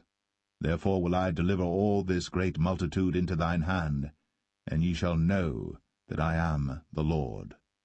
And they pitched one over against the other 7 days, and so it was, that in the 7th day the battle was joined, and the children of Israel slew of the Syrians 100,000 footmen in 1 day. But the rest fled to Aphek into the city, and there a wall fell upon 27,000 of the men that were left. And Benhadad fled, and came into the city, into an inner chamber. And his servants said unto him, Behold now, we have heard that the kings of the house of Israel are merciful kings. Let us, I pray thee, put sackcloth on our loins, and ropes upon our heads, and go out to the king of Israel. Peradventure he will save thy life. So they girded sackcloth on their loins, and put ropes on their heads, and came to the king of Israel, and said, Thy servant Benhadad saith, I pray thee, let me live. And he said, Is he yet alive? He is my brother. Now the men did diligently observe whether anything would come from him, and did hastily catch it.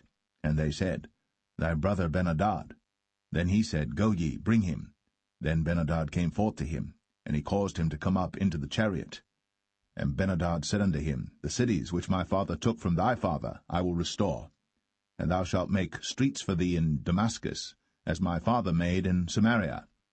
Then said Ahab, I will send thee away with this covenant. So he made a covenant with him, and sent him away.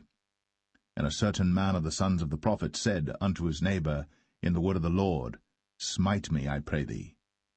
And the man refused to smite him.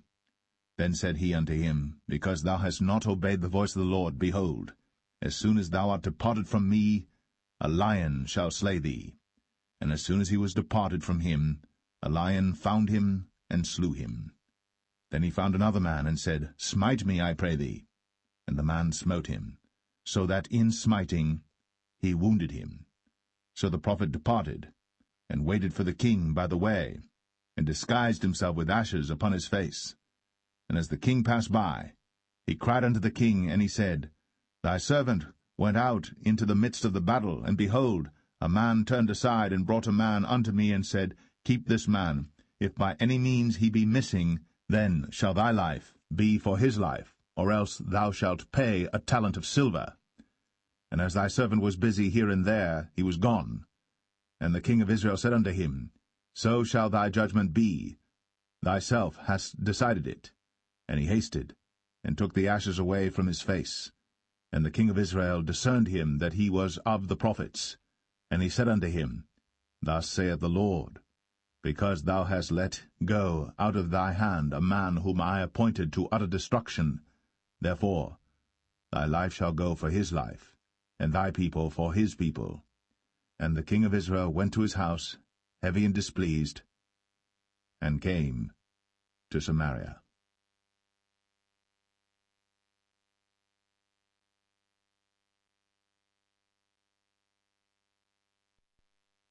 1 Kings 21. And it came to pass, after these things, that Naboth the Jezreelite had a vineyard, which was in Jezreel, hard by the palace of Ahab king of Samaria. And Ahab spake unto Naboth, saying, Give me thy vineyard, that I may have it for a garden of herbs, because it is near unto my house. And I will give thee for it a better vineyard than it. Or, if it seem good to thee, I will give thee the worth of it in money. And Naboth said to Ahab, The Lord forbid it me, that I should give the inheritance of my fathers unto thee. And Ahab came into his house heavy and displeased, because of the word which Naboth the Jezreelite had spoken to him. For he had said, I will not give thee the inheritance of my fathers. And he laid him down upon his bed, and turned away his face, and would eat no bread. But Jezebel his wife came to him, and said unto him, Why is thy spirit so sad that thou eatest no bread? And he said unto her, Because I spake unto Naboth the Jezreelite, and said unto him, Give me thy vineyard for money, or else, if it please thee, I will give thee another vineyard for it. And he answered, I will not give thee my vineyard. And Jezebel his wife said unto him, Dost thou now govern the kingdom of Israel? Arise, and eat bread, and let thine heart be merry. I will give thee the vineyard of Naboth the Jezreelite. So she wrote letters in Ahab's name, and sealed them with his seal, and sent the letters unto the elders and to the nobles that were in his city dwelling with Naboth. And she wrote in the letters, saying, Proclaim a fast, and set Naboth on high among the people. And set 2 men, sons of Belial, before him, to bear witness against him, saying, Thou didst blaspheme God and the king. And then carry him out, and stone him, that he may die.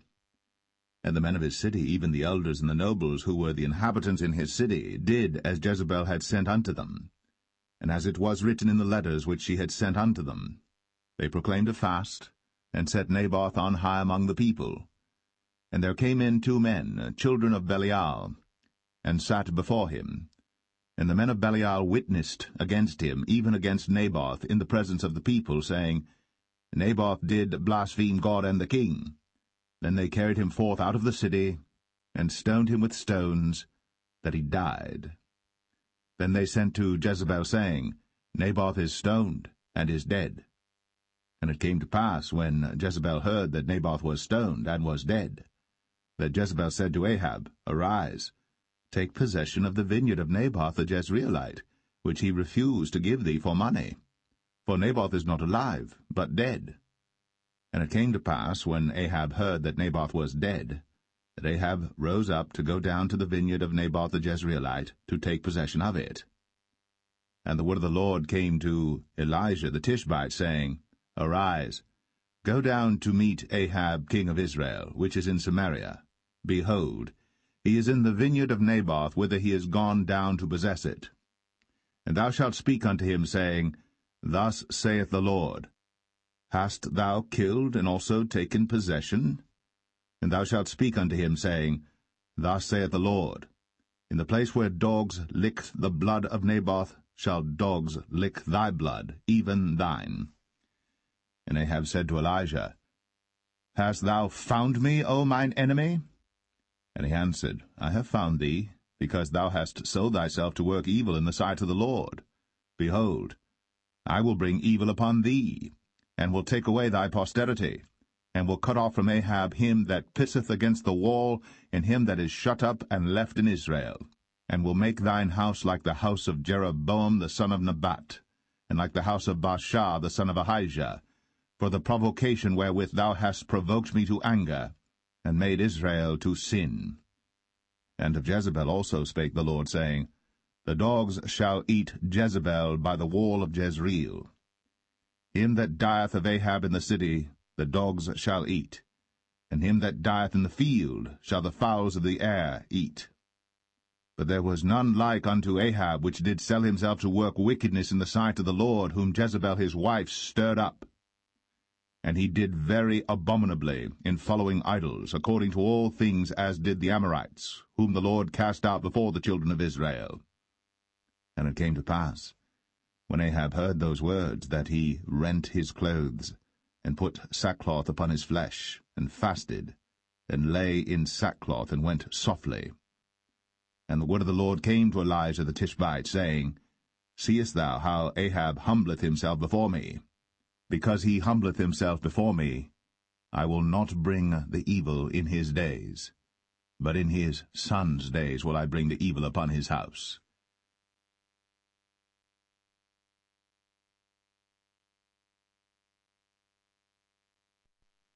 1 Kings 22. And they continued 3 years without war between Syria and Israel. And it came to pass in the 3rd year that Jehoshaphat the king of Judah came down to the king of Israel. And the king of Israel said unto his servants, Know ye that Ramoth in Gilead is ours? And we be still, and take it not out of the hand of the king of Syria? And he said unto Jehoshaphat, Wilt thou go with me to battle to Ramoth Gilead? And Jehoshaphat said to the king of Israel, I am as thou art, my people as thy people, my horses as thy horses. And Jehoshaphat said unto the king of Israel, Inquire, pray thee, at the word of the Lord today. Then the king of Israel gathered the prophets together, about 400 men, and said unto them, Shall I go against Ramoth Gilead to battle, or shall I forbear? And they said, Go up, for the Lord shall deliver it into the hand of the king. And Jehoshaphat said, Is there not here a prophet of the Lord besides, that we might inquire of him? And the king of Israel said unto Jehoshaphat, There is yet one man, Micaiah the son of Imlah, by whom we may inquire of the Lord. But I hate him, for he doth not prophesy good concerning me, but evil. And Jehoshaphat said, Let not the king say so. Then the king of Israel called an officer, and said, Hasten hither Micaiah the son of Imlah. And the king of Israel and Jehoshaphat the king of Judah sat each on his throne, having put on their robes in a void place in the entrance of the gate of Samaria. And all the prophets prophesied before them. And Zedekiah the son of Chenaanah made him horns of iron, and he said, Thus saith the Lord, With these shalt thou push the Syrians until thou have consumed them. And And all the prophets prophesied so, saying, Go up to Ramoth-Gilead, and prosper, for the Lord shall deliver it into the king's hand. And the messenger that was gone to call Micaiah spake unto him, saying, Behold now, the words of the prophets declare good unto the king with one mouth. Let thy word, I pray thee, be like the word of one of them, and speak that which is good. And Micaiah said, As the Lord liveth, what the Lord saith unto me, that will I speak. So he came to the king. And the king said unto him, Micaiah, shall we go against Ramoth-Gilead to battle, or shall we forbear? And he answered him, Go, and prosper, for the Lord shall deliver it into the hand of the king. And the king said unto him, How many times shall I adjure thee that thou tell me nothing but that which is true in the name of the Lord? And he said, I saw all Israel scattered upon the hills, as sheep that have not a shepherd. And the Lord said, These have no master. Let them return every man to his house in peace. And the king of Israel said unto Jehoshaphat, Did I not tell thee that he would prophesy no good concerning me, but evil? And he said, Hear thou therefore the word of the Lord. I saw the Lord sitting on his throne, and all the host of heaven standing by him on his right hand and on his left. And the Lord said, Who shall persuade Ahab that he may go up and fall at Ramoth-Gilead? And one said on this manner, and another said on that manner. And there came forth a spirit, and stood before the Lord, and said, I will persuade him. And the Lord said unto him, Wherewith? And he said, I will go forth, and I will be a lying spirit in the mouth of all his prophets. And he said, Thou shalt persuade him, and prevail also. Go forth, and do so. Now therefore, behold, the Lord hath put a lying spirit in the mouth of all these thy prophets, and the Lord hath spoken evil concerning thee. But Zedekiah the son of Chenaanah went near, and smote Micaiah on the cheek, and said, Which way went the Spirit of the Lord from me to speak unto thee? And Micaiah said, Behold, thou shalt see in that day, when thou shalt go into an inner chamber to hide thyself. And the king of Israel said, Take Micaiah, and carry him back unto Amon, the governor of the city, and to Joash the king's son, and say, Thus saith the king, Put this fellow in the prison, and feed him with bread of affliction and with water of affliction, until I come in peace. And Micaiah said, If thou return at all in peace, the Lord hath not spoken by me. And he said, Hearken, O people, every one of you. So the king of Israel and Jehoshaphat the king of Judah went up to Ramoth-Gilead. And the king of Israel said unto Jehoshaphat, I will disguise myself, and enter into battle, but put thou on thy robes. And the king of Israel disguised himself, and went into the battle. But the king of Syria commanded his 32 captains that had rule over his chariots, saying, Fight neither with small nor great, save only with the king of Israel. And it came to pass, when the captains of the chariots saw Jehoshaphat, that they said, Surely it is the king of Israel. And they turned aside to fight against him. And Jehoshaphat cried out. And it came to pass, when the captains of the chariots perceived that it was not the king of Israel, that they turned back from pursuing him. And a certain man drew a bow at a venture, and smote the king of Israel between the joints of the harness. Wherefore he said unto the driver of his chariots, Turn thy hand, and carry me out of the host, for I am wounded. And the battle increased that day. And the king was stayed up in his chariot against the Syrians, and died at even. And the blood ran out of the wound into the midst of the chariot. And there went a proclamation throughout the host about the going down of the sun, saying, Every man to his city, and every man to his own country. So the king died, and was brought to Samaria, and they buried the king in Samaria. And one washed the chariot in the pool of Samaria, and the dogs licked up his blood, and they washed his armor, according unto the word of the Lord which he spake. Now the rest of the acts of Ahab, and all that he did, and the ivory house which he made, and all the cities that he built, are they not written in the book of the Chronicles of the kings of Israel? So Ahab slept with his fathers, And Ahaziah his son reigned in his stead.